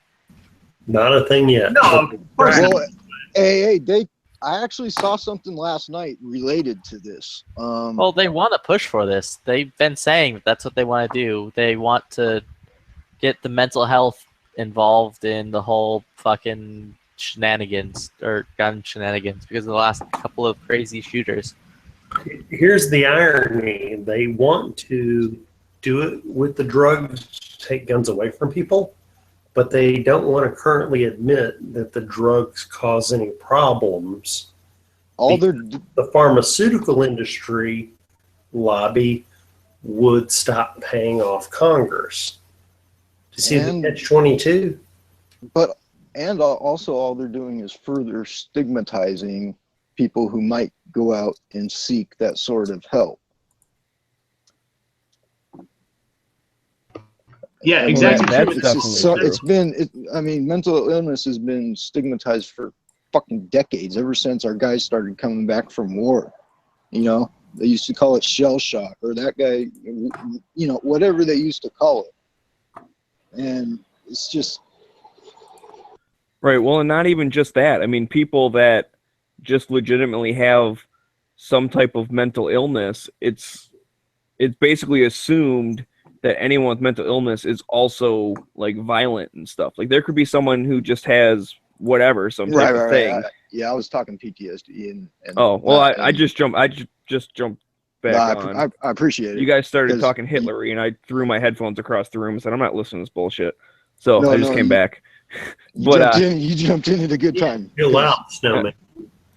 But you're right about the stigma and stuff. Like, there's probably plenty of people that are like, I'm not going to go talk to someone because if I say the wrong thing, they're going to come take my guns. Or why go see the doctor? What I mean, he told me to take this drug. I'm not taking that fucking drug. Why take that drug if it's going to get me put on a list? Right, and then there's another thing that, like, so a lot of these drugs that they'll prescribe, that there's a whole lot of like drugs they'll prescribe that maybe were originally developed for one thing, but they found after people have taken them they're really good for other things. Like my wife, for example, had some like back spasm issues. And I think one of the drugs that she was taking or took for it occasionally was almost like an antidepressant or something like that because it relaxed muscles, but she didn't have any problems with anxiety. It was just that she had back spasms. So now you're on the list for that shit.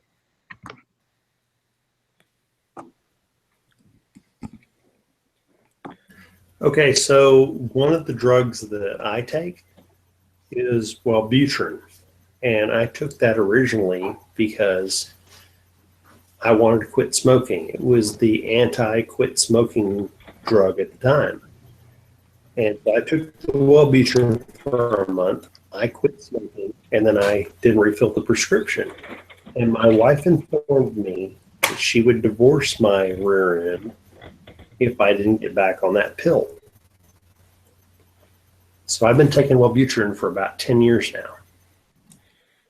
And I'm still married, and we're happy. Right. Is the generic from bupropion or whatever? Yeah, bupropion what I take now. Yeah. It's like a... You have to take it for that long, though? Like, it doesn't just... No, it's not just for smoking. It's kind of like a mood enhancer type thing. Yeah, like, remember those Enzyme commercials? It's a very, I want to say it's a light antidepressant. It's a very light chill out pill. Yeah. So when you want to smoke, you don't have the anxiety and you can resist the urge to smoke. Cuts cravings, but it also relaxes you and chills you out. So not like I'm like all chill and anything. So But anyway. evidently Trump just said, disarm Clinton's guards, see what happens to her. Oh, they've said that a million times before. Right. But that, I mean, that's they're on CNN right now.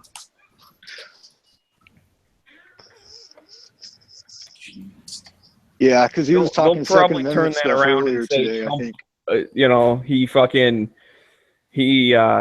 you know, he threatened to kill her or something. No, Right. he had a lot of vets today when he spoke. I want to say so. I think he was talking Second Amendment issues today, along with everything else. You know what I mean?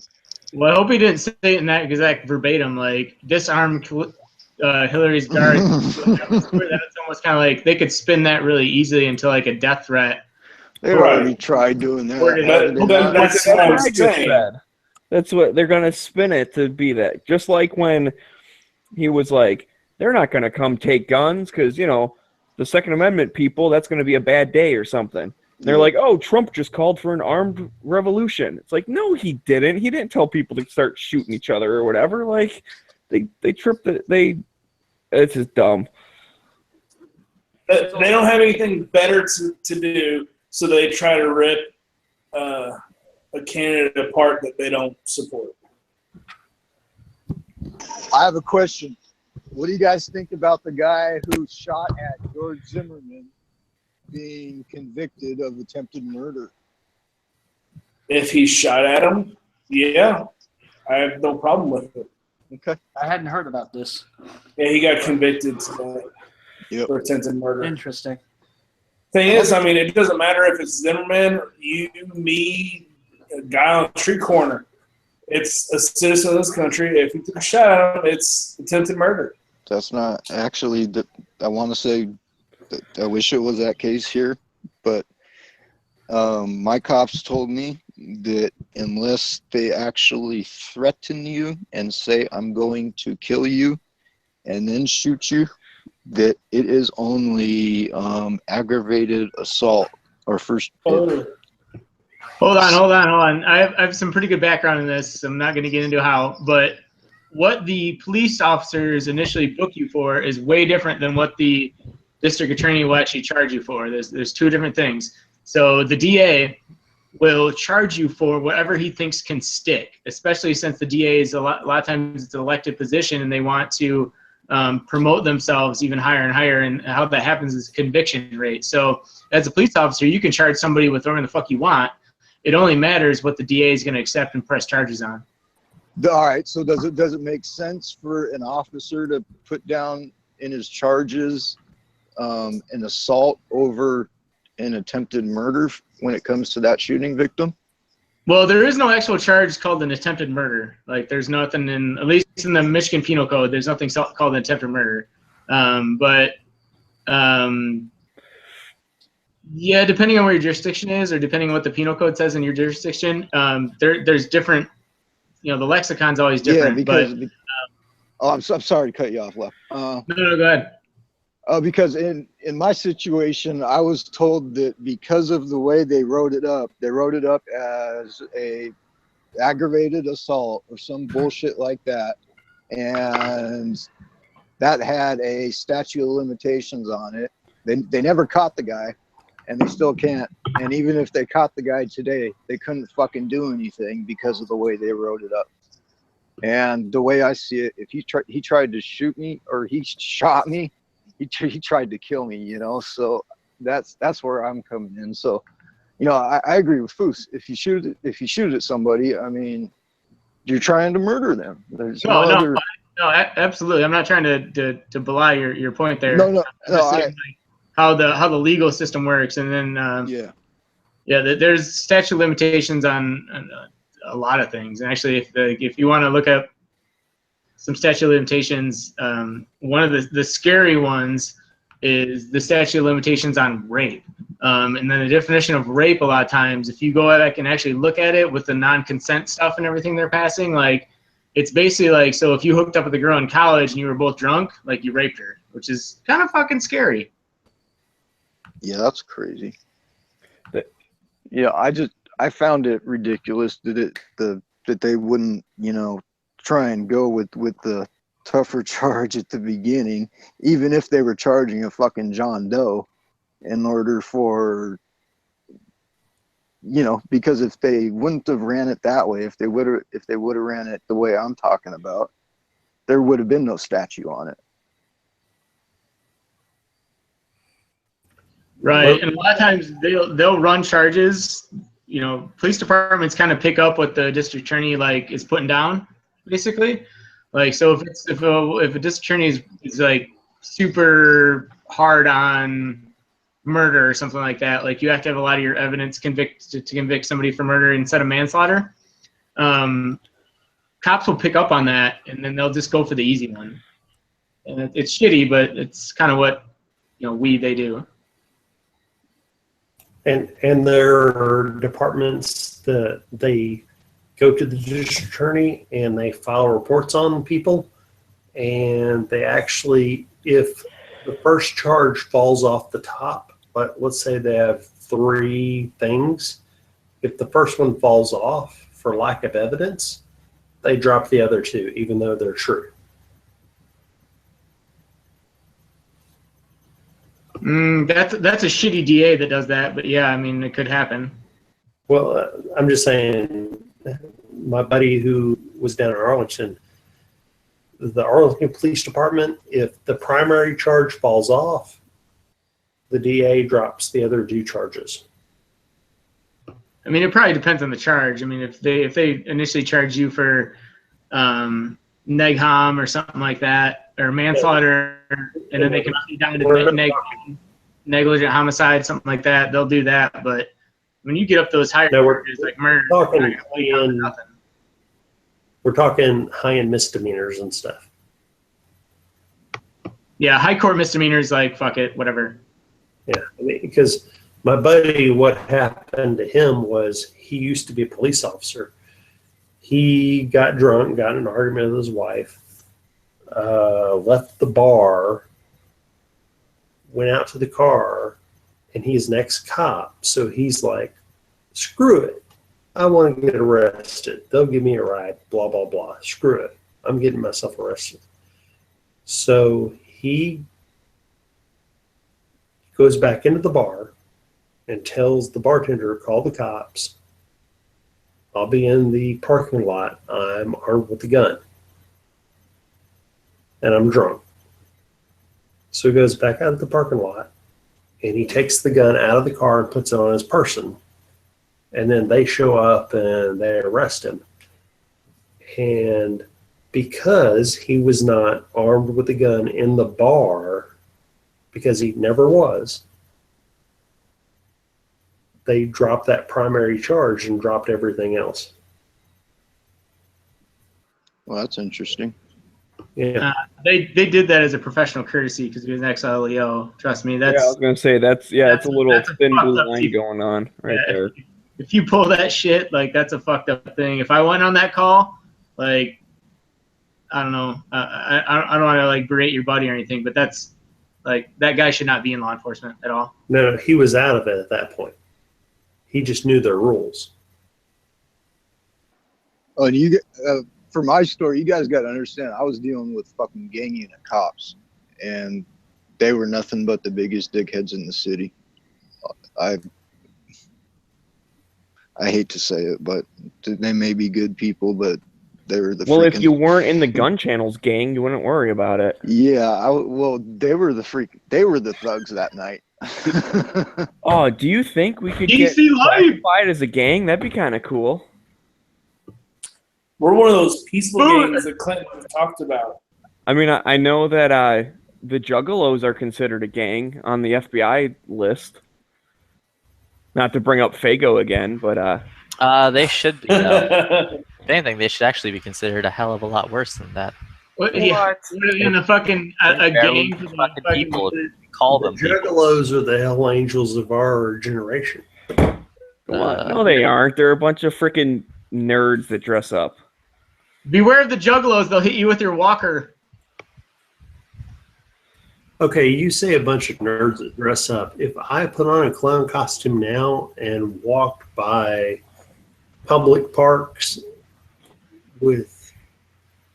You'd be arrested. Yeah, I'd be arrested for crap. I was going to say, weren't those the guys that were terrorizing people in South Carolina just recently? Yeah.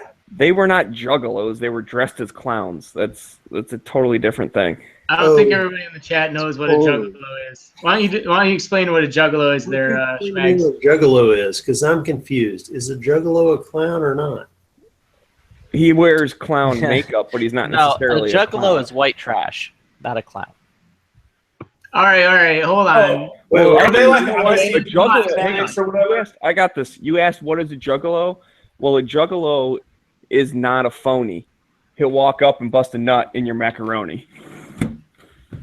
So my question is, Kill yourself, They're ICP fans, right?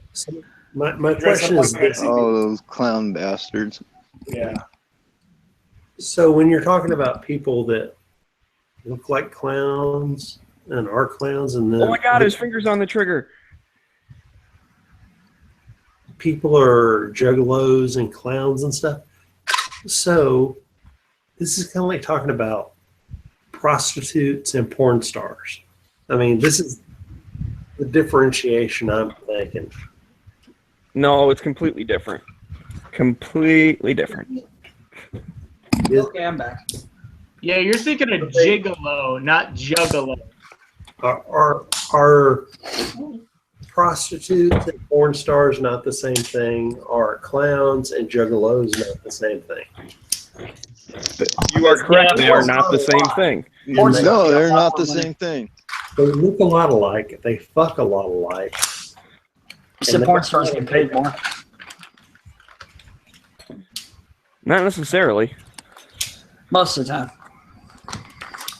Depends if it's for like an actual like production studio or if it's just like some dude who has a website. But those people not don't get paid much at all. I don't think every prostitute wants to be on camera, though. I have a website. Nathan, check the side chat.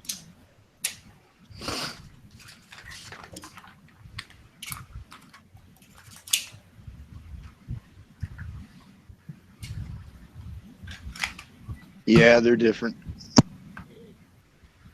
We're totally different. Did you say we're totally different? I said No, they're totally different. Yeah, I thought Smeg said we're totally different, meaning he was one of those. No, I am not a juggalo. No, you're a gigolo. Yeah, I was gonna say he might be a gigolo.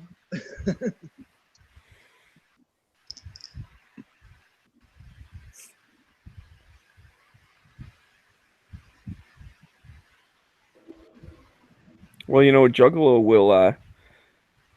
Oh fuck! What was it? Never mind. I give up. You should. Flippy, right. Should. Flippy, where you at? But You. learning about this AR that I want to build. Wow, that doesn't sound like you. I thought you Okay. just buy everything. I gotta learn what parts to buy. That's cool that you're taking the time to do that, though.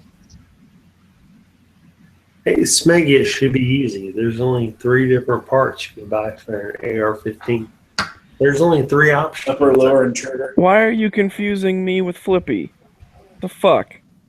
Thought this ended. Oh, it didn't. It literally Smeg, fucking yeah. happened earlier today. Oh, did it? I didn't know. I got Yeah. confused for you earlier today. You thought you were me, because then as soon as you're like, well, Flippy, da da da da, and you're like, yeah, that's what's happening with me right now. Oh, I don't. It's in your fucking chat. Someone called you Flippy, and then you carried on like didn't even bring it up. You're like, whatever. I guess I am Flippy. Oh, I didn't even notice that. When was that? It was like earlier today. Damn. Oh, was it when I was out? Like when I jumped back in on my phone? Because I wasn't really paying attention that much. You were talking back to the person. But I don't even remember who the fuck it was. I don't know. Whatever. It just sounded like you accepted your lot in life. You got to pick your battles sometimes, I guess, and eventually you just say, "Oh well, fuck it." Nathan, sorry to leave you hanging earlier. Hold on, now I'm really confused. Smeggy, Flippy, did you just roll up on the wrong side of the bed and go to one side of the apartment and the other and steal each other's clothes and all got confused? Don't turn this into face-off, Nathan. I think Flippy and Smeggy are roommates. No, I don't think so. And in the same room, mates. Nah. Oh, hey, Nathan, how's that prototype holster coming along that you were talking about a while back? Which one would that be? The one you said you were developing specifically for Glocks. The keister carry? I thought it was Caitlin Carey.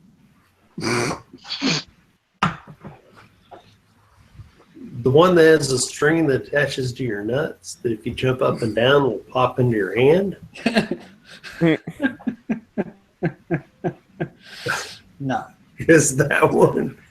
It's taking a lot. He's got a new one coming out called the Prison Wallet. Oh, Jesus Christ. Hey, Tuhati, you said you got some accurate number 5. What are you going to reload with that? I was thinking 9 mil. Well, that 9 mil, yeah. Unless I bought the wrong powder, then nothing for the time being. That should work for it. And so it should do just fine. Yeah, I got about 500 Rainier, 147 grains. Yeah, that'll work.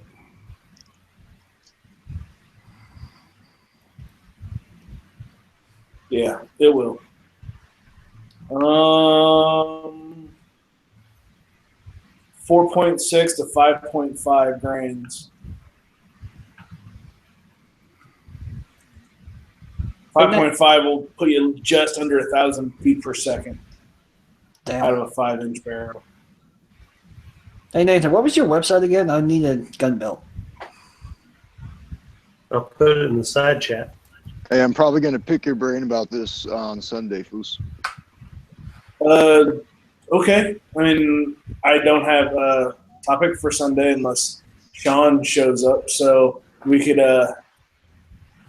if you want to, you can just, yeah. Talk about that's reloading? what we can. Well, yeah. I mean, we have reloading chat every Sunday at 7 Central. But this time, we can just have questions from you about reloading, and we'll answer. Since you're just starting.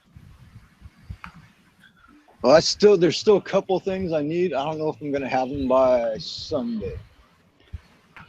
Still, I couldn't ask a lot of questions because I have no clue what I want to talk about. Okay. Unless I could get a Nathan to talk one weekend about reloading for his, his bolt guns, his super accurate stuff. That's right. You haven't been in a reloading chat yet, have you, Nathan? Sundays are hard for me, but are they? I actually would like to be in one. At 7 Central? I know we can move it around if need be. No, 7 Central is fine. For you. Actually, crap. Sundays, 7 Central, that's usually when I go to the range. I know that sounds weird, but I'm in damn Texas where it's light till 8 p.m. So I show up at the range about 4 p.m. And I do my shooting for a couple hours. And then I drive home and have dinner. And by the time I get on here, it's like 9 or 10. Okay. Well, I mean, that we could always, one weekend, we could always push it back for you. Oh, that's pretty cool, man. I just got an email from Lucky Gunner saying, hey, go sign the petitions for Veto Gun-Ageddon. Oh, nice.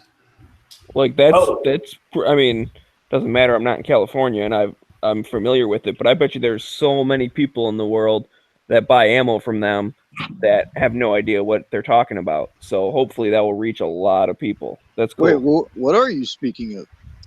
The gun, oh my God, the Gun-Ageddon, where they're, you're not just talking some California stuff now, are you?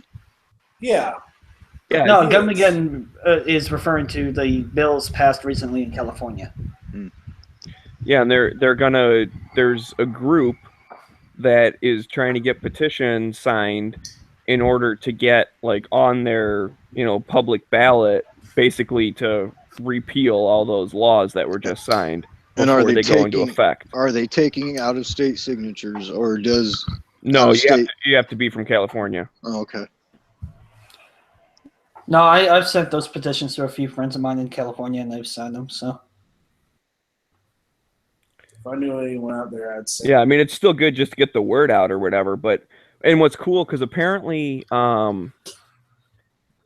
there's something like they missed like the first deadline or something, so it might not be on this year's ballot, or maybe they still have time. I think they might have like a week left or something.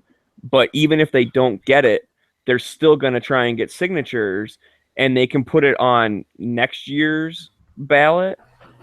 And the thing is, when they do that, it will put like a, what do you call it? Like it doesn't go into effect yet. So the laws, instead of going into effect like January 1st of 17, they'll wait until after the election of 17, which for one, no one shows up to like a non-presidential one unless they actually care about something. So it'll be a lot easier to get it passed from the gun owner's point of view, because there'll be a lot of people coming out. And then for two, it pushes it back another year.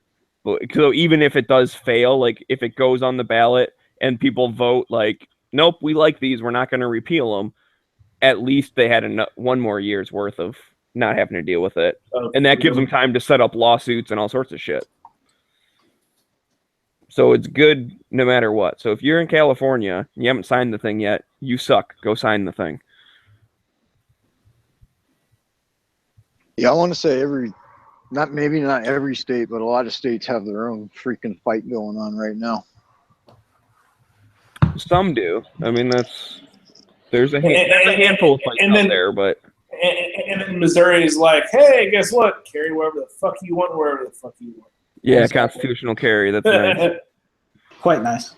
Yeah, we need to spread that freaking. Yeah, they're number 11. We need to spread that little ripple that it has been across the country. No kidding. Sorry, I mean it's already 20%. So. Yeah. Keep it going. Oh, how does my stuff sound tonight? I just moved into my new place, so. Same. Cool. Got gigabit internet now, so might be a little bit better connection. Yeah, we can't rest on our laurels though, because even in the freest state in the Union, Arizona, where I am, we're getting a lot of transplants from California that are bringing their fucking liberal bullshit over here with gun stuff. Right. You think it's bad in Arizona? I live in Austin, Texas, dude. They're coming in every single goddamn day. I was about to say, Texas is becoming purple from what the stats are saying. Well, and tell me about it. I mean, all the California bullshit has been pushed up through Oregon, and now it's coming up through Washington. And Washington has always been a freaking gun-friendly state for the most part, but there's a shift going on here. But we got to freaking turn it around. What's happening is people realize that California is too damn expensive to live in, so they're going to other parts of the country where it's less expensive. So, and then they're bringing their stupid, fucked up ideas that's been brainwashed into their head for 40 years. Well, you know what? On the gun front, 100% right. The fact that they're attacking the people who want to take the guns away attack, and these states and these people are rejecting it. But not so much. I mean, you know, there have been so many countries that have just accepted the government coming over and saying, we need to control guns, blah, blah, blah. You know, and they let them take them over. And we're the one country that says, no, we have a Second Amendment. Screw you. You don't get to do this. We push back. And every European country has never had that. Every African country has never had that. Every Australian area has never had that. And every... Well, that's not 100% true. Like I said, there's a few European nations that have pretty loose gun laws, like Czechoslovakia and a few other places. Or what they call now, Chechnya? They're not called Czechoslovakia anymore. Yeah, you're right. Czechoslovakia, what's it called? Switzerland, parts of Germany, Austria, Slovakia, that are fairly stringent, but the rest of them have gone to F.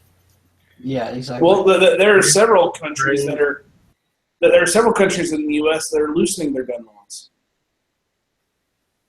I have noticed that, except for Australia, which keeps saying they need to clamp down even more. Well, the thing with Australia, which I wanted to mention, like, I saw an interview with the people that passed that whole, you know, confiscation thing. And basically, as soon as they did that, they got voted out of office like crazy. And I think it was like a Daily Show thing. They were basically trying to be like, oh, look at these guys. Like, they're martyrs. You know, like they knew it was political suicide, but they did what was right anyways. And my whole point is, if the entire country, the next time voting came around, said, fuck you, we don't like you, we're kicking you out, then you didn't do the right thing, because you're supposed to do what the people want. And obviously the majority of people didn't want that. I mean, yeah, that's pretty obvious. These people aren't martyrs, they're just stupid. Right, but it's like they were so proud, like, yeah, we did such an unpopular thing that we got voted out by like 90% the next time. It's like, that's not something to be proud of, you idiot. Yeah, mate, I took your fucking guns away. Now I'm working in Waitrose because you fucking voted me out of office. And you live in England now, apparently. Yeah, wrong accent. I can't. It's hard to do those different accents. They kicked me out of Australia so fast I had to move to England. And turn English right into their lie, don't you know? Baggers and mash or whatever the fuck. Bangers and mash. Oh, whatever. I said whatever the fuck. Come on now. That just covers everything. Yeah. There you go, exactly. I mean, at this point, I want to sing Luke Bryan. No, please don't. Never, no. Hey now. Really? Is that bad? No, Luke Bryan's okay. Just I don't want to hear Nathan sing. Hold on, you want to shoot a flaming arrow over here and get on top of my truck, start singing. I'm Luke Bryan. Oh dear God. Yeah, I'm not going to stay on very late tonight. I have a shoot date at 8 a.m. tomorrow. So. You know, my kids ask me to like talk like Luke Bryan in the car and stuff. And I'm like, no, I'm driving. I don't want to do that.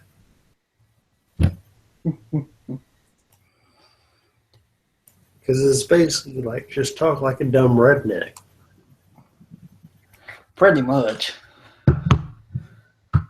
Don't talk too much about dumb rednecks. You'll start to offend my family. Hey now. No, they're not dumb, but they are certainly rednecks. Not that there's anything wrong with being a redneck. Hunting. Bullshit, that's cancerous. You need to you need to put sunscreen back there if you're a redneck. That shit's cancerous. Dude, I have to tell you, as pro-gun as I am and all this other noise, I am the left-wing freaking, like, they call me the liberal at the family gatherings. I am the most left-wing person out of my entire family. And that's fun.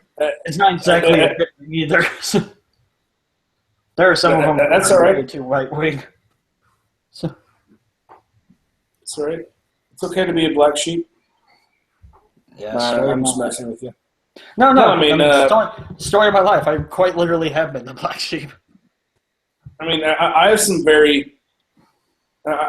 liberal ideas, but I also have very libertarian ideas, and I have some conservative ideas. Well, I think that goes for most everybody. Everybody has an idea that could fall into one of the three categories, and not all of them always fall into just one category. Unfortunately, our political parties don't really reflect that because the libertarians still aren't going to get in this year. Or next. I sure hope so.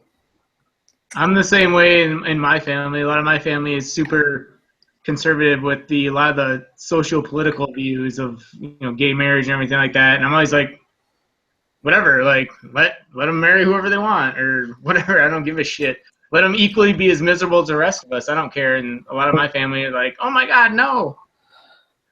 Yeah, same here. Like it just, and sometimes it just makes it uncomfortable to go out with them.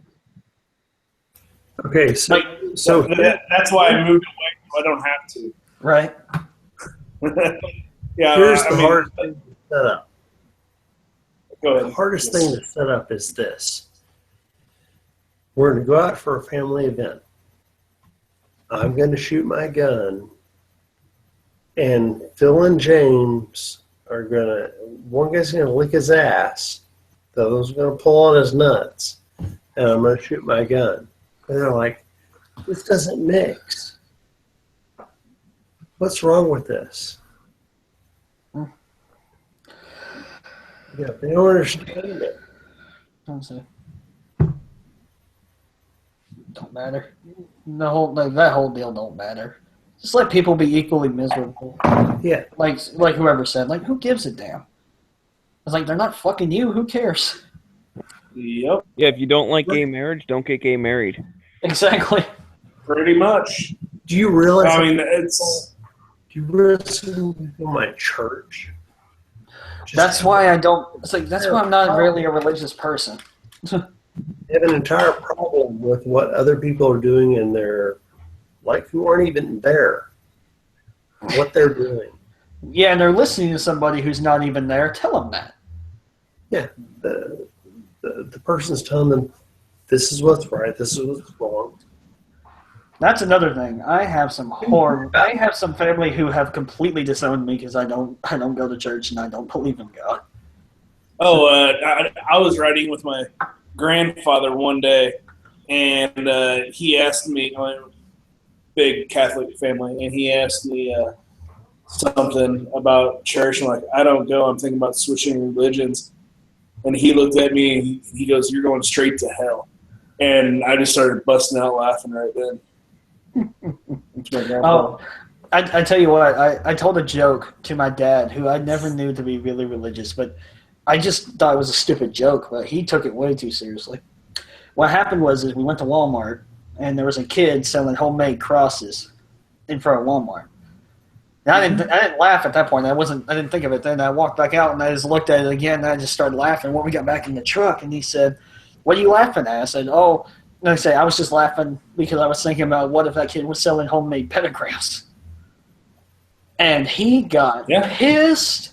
Oh my God! He didn't talk to me for the rest of the day. Wanted to rip my ear off. Told my mom. Mom was angry at me. I'm like, Jesus. It's a couple pieces of wood put together in shape. Yeah, right. Who cares if it's a cross or Star David or pentagram or wherever the fuck? It's just some wood. I did have a lady. She overheard me. Well, a pentagram isn't a satanic symbol. It's actually the opposite of a satanic symbol. It's like a cross. I know, but what I'm saying is, it's just wood or whatever molded into a shape. Who cares? It doesn't. I mean, yeah, it symbolizes stuff to some people, but a good chunk of people care, and that's why people get offended about things. And a lot of people get offended about having someone selling a cross. Yeah, but you're asking like who cares, and I'm saying there's a good chunk of people who care, and that's why it's like an issue where people get offended over. There are people who care, and there are others who, really don't care and believe in whatever they believe in, and don't want other views, other people's, strong views shoved down their throat. That's my viewpoint of the whole being offended thing is, if I ever get offended, it's my fault for not trying to understand why that person's doing something. Yeah. No, I used to have a seriously. And if I offend someone else, it's their problem, not mine. And guess what? I don't think I've ever been offended in my life. Because I just don't care. I'm like, do what you want to do.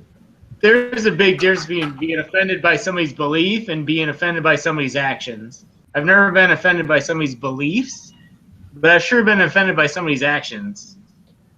Yeah, I have to agree with that. I don't think I've even been offended by someone's actions. I mean, come on. Like, just for example, if I ran up to a Jesus cross symbol and wiped shit all over it and pissed on it, you'd kind of be offended. You'd be like, what the fuck? Even if you didn't really believe in it. I'd be like, dude, that's wrong, because you're destroying someone else's property. I'm not offended by it. So you'd be offended by the action of someone destroying someone else's property. Attacking someone's up. I don't consider that being offended. But it's just that's wrong. Yeah. But by definition, that is condone. You are being offended by an action. Does not condoning an action. We're just mean arguing being the same offended point. by It's such a action. nomenclature at this point. Right. We're arguing the point. If I if that's what you think, if that's your definition of offended, yes, I've been offended by people's actions. Okay, then. There you go. I was Now just we can all agree and move on. I attacked a person with a penis who's wearing a burqa. Beat her down. Wait, what was that? Nathan's penis wears a burqa, apparently. That's kind of what I Your heard. penis is a Muslim woman? Wear a burqa on my penis and attack a person wearing a burqa over their head. And I slap them down. You know you're actually supposed to wear a condom, not a burqa. Oh, is that what it's supposed to do when I attack? Okay. Ah, shit. Nathan's got several kids, and he's like, "Fuck! This is what I've been doing wrong all these." Damn, Wait, cloth doesn't work burqa. as well as rubber? Figure it out. He's got several kids and one very stained burqa. And the joke is, I do actually have it's a Guru costume that looks like a burqa, but it's very well made. But anyway, it's ridiculous, the fact that you're attacking a person over something like that, and they're getting so offended. Why? Well, it's our generation right now. The younger We are the generation of offended people, and I fucking hate the it. 35 and under, we're literally, this is my phrase, and I've said it for a while. The 35 to 20 generation is addicted to being offended. Like they're addicted to it. Hey, don't The include me 35 in to that shit. 20? No way. No, it's I'm like 35, and our generation, dude, is addicted to being offended. no, Like, look at all no, this. it came after us. I would say No, it's not 35, maybe Started 30. with you people. I'd say maybe 30. I say maybe 30. I'm in that group, and I will agree with it. I'm also in that group, and I'm like, yeah, that's true. I'm 35, and I think it came a few years after me. I've never met like a social justice warrior in real life, so it's beyond my experience. Maggie, I'm here. Of course, I also I went to an engineering school that had like 4 buildings, and the only majors they had was engineer and architect.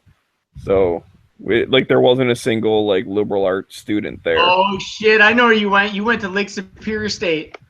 No, I didn't. But thanks for trying to out me.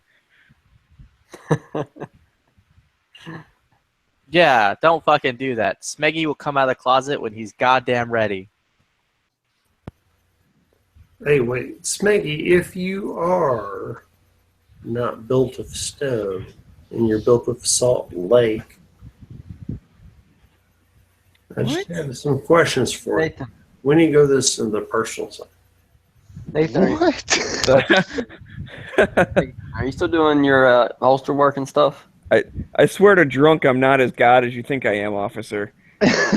Or I'm not as officer as you think I am, God. That's what I meant to say. Damn it, Caleb, what do you want? You're still doing your leather stuff, right? Yeah. Do you ever do like little pouches for like moon clips for revolvers and things like that? Or you know of anybody who makes those? One of my friends was looking for some. I was like, well, you know, one of the guys on Gun makes leather stuff. I don't know if he makes them, but could ask him. Like, he wanted one that covered the whole moon clip thing, so like he could cover the whole thing up. Like, you wouldn't be able to tell what it was if someone saw him carrying it. Oh, hey, Ballistic, what's up? Did he freeze up or something? Or is he Oh just shit! There you go, Nathan. Here's an idea for you. Make a dual. Some for competition and stuff. Nathan, No, you're, make like a so dual Carry. speed loader pouch that looks like a cell phone. Nathan, you were freezing up there for a second, so I didn't hear anything you said. Let me try my bandwidth. I don't do moon clip stuff. You don't what? He don't do it. Okay. I don't do that. I don't do it. I don't do that. I didn't do nothing. Nathan don't freeze up, baby. I didn't do nothing, It's officer. just they're highly complicated to build. Excuses, that's all I hear. Yeah. It's okay. All I hear is, Caleb, I'm sorry to disappoint you, but I cannot perform at that level, so I'm sorry. Everyone started yelling at me. Yeah, well, I'm not yelling at you, Nathan. did it hurt your feelings? I don't have them. Liar! Look at that face. As I laugh. As you laugh. Also, Ballistic, what's Crying up? on the inside, though. Crying on the inside. How much? Ballistic, seriously. Moon clips are great. I love them. But I just don't have the technology to make them. Not moon clips, the pouches to carry them in. Yeah, I don't have that either. Yeah, okay. I didn't think you would. I'd be kind of Because I'd have to buy the damn moon clips, size them, then form them into a pocket on a belt I built, sew them, make sure they're the right size. Then the people that have the moon clips, they got to pull them out fast, right? Yeah. I don't even know why he wants one. Like, I'm like, are you going to carry a revolver? Like, I don't know what he was talking about, but Well, the thing is, they got to pull them out fast. So I build one that's too tight, and they're like, no, it's "Son for of a it's bitch, for carry. It's for pull it carry. out." Well, it's for Damn. carry. It's for carry. Which I mean, you do want to come out, obviously, but it's not. It's he wants it to be like deep concealment, so like he can wear it and people will see him like, oh, he's just wearing like some kind of cell phone pouch or whatever, whatever, some kind of pouch. Like they won't suspect it's ammo. I don't know. That's even more ridiculous. Someone spelled pew in their like spaghetti-o alphabet thing. Nice. That's awesome. Oh shit! It's 11 already. Damn. It's 12 here. Yeah, it's 11 and 10. Shoot. Yeah, I gotta go. 6 hours. See y'all later. Bye. Nope, it's only 9 Toodles. o'clock, dude. It's only 9 o'clock, dude. What are you worrying about?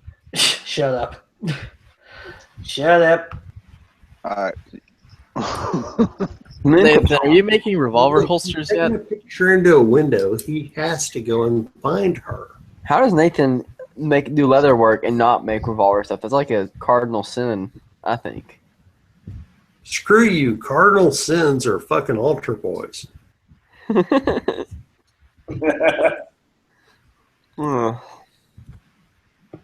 He's really Sorry. branched out. He used to make automatic, pistols, and stuff like that. But he's really branching out to the S&M market. Look, simply, Caleb, the fact is that making holsters for pistols that are shaped like this is easy. Revolvers are Oh, more. I see. You just want to take the easy route out. That's what it is. Okay, that makes sense. Hey, Ballistic. I'm Sandbagger famous. Oh, I wow. got that link. Oh, God. So, I got accused of being a sandbagger today. It made me smile. Yeah. Well, USPSA top 20. I'm a third in A class Oh, in the snap. nation. Let me see In this. A class, yeah. That's awesome. Oh, that's so I didn't know they had that link. That's hilarious. Yeah. Let's see. I bet you I can find another. Well, he just moved up. I bet before he would have been number 1. His name was John Davis. He's a guy. He's crazy. Taryn Butler is number 7. Oh, it's showing. The fuck are you talking about? Those GMs too. That's awesome. Yeah, I mean, Yeah, I it's- heard it's S&M. top. I thought I'd jump in. I thought Dead Horse would be in here for sure. I'm really confused to what you guys are talking about. No, we're not talking S&M. See you Oh, later. hey, guess what, Foos? I applied for my carry permit. I heard. Yep, and I'm getting a carry gun. There's only one master in carry optics. Yeah, who is it? Casey? Carl W.R. Casey should be GM by now already. He's been shooting a good bit. So what division are you in, Foos?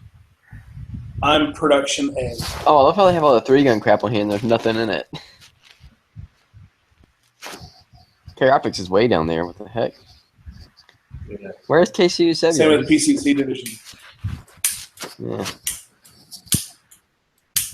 Look, all the divisions they have. Holy crap! Did you see them?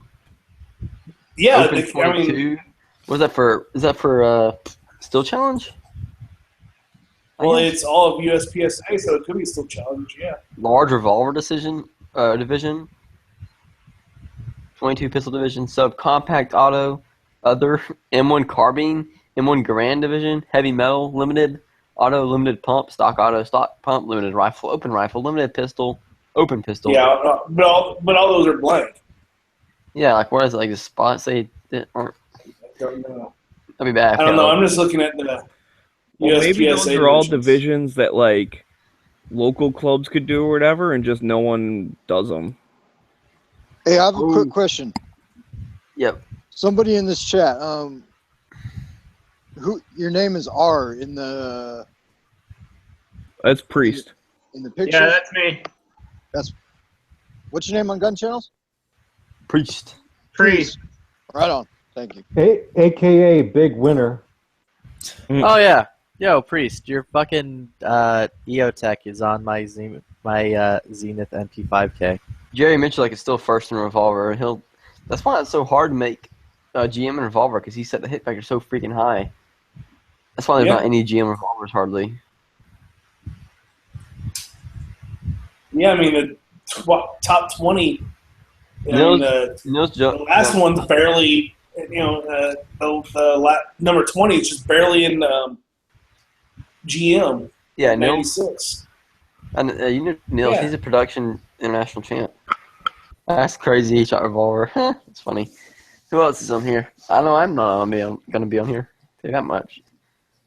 This is what you call the sandbagging page right here. I like this. Well, until you get to GM. Oh, dude, the guy who's number 1 in limited division, I beat him. Like, what the heck? That means I'm the sandbagger. Crap. For which class? For limited. What? The guy who's number 1 B class right now, percentage wise, classified. Okay, I was gonna say. I was asking which class. Yeah, B class. Limited, goddammit, can't you listen? That's division. Ballistic, what did you mean when you said sandbagging page? Sandbagging. Yeah, what does that mean? Well, sandbagging is like they do bad in like the classifier so that they're in like class C, and then when they actually go to the match, they fucking do awesome. Right, so they can win. Percentage is like way high. Sandbagging is like a term used in any kind of sport, stuff like that. Like, oh, So it's like you drop it like a sandbag, like no, worthless. It's like hustling in pool. They're like, hey, you're like playing a really crappy game of pool, but like, hey, you guys want to play for money? Sure. And then you kick their butts and you take all their money. It's like that. Yes. It's a setup, and you know it happens in sports all the time. Where I don't maybe have not all the time, but you know it's when there's a team that is better that plays another team and they don't play up to their potential just to earn a certain spot in a tournament or category, and then they go in and turn the switch to 10 and kick everybody's ass. I wouldn't mind that's sandbagging. I wouldn't say that USPSA has a lot of intentional sandbaggers, but I've only ever personally met and heard of one intentional sandbagger. You get them. I know a pro right now that used to shoot with a whole shit ton around in the Phoenix area, and she's a girl and she's hot. And Michelle Vespucci.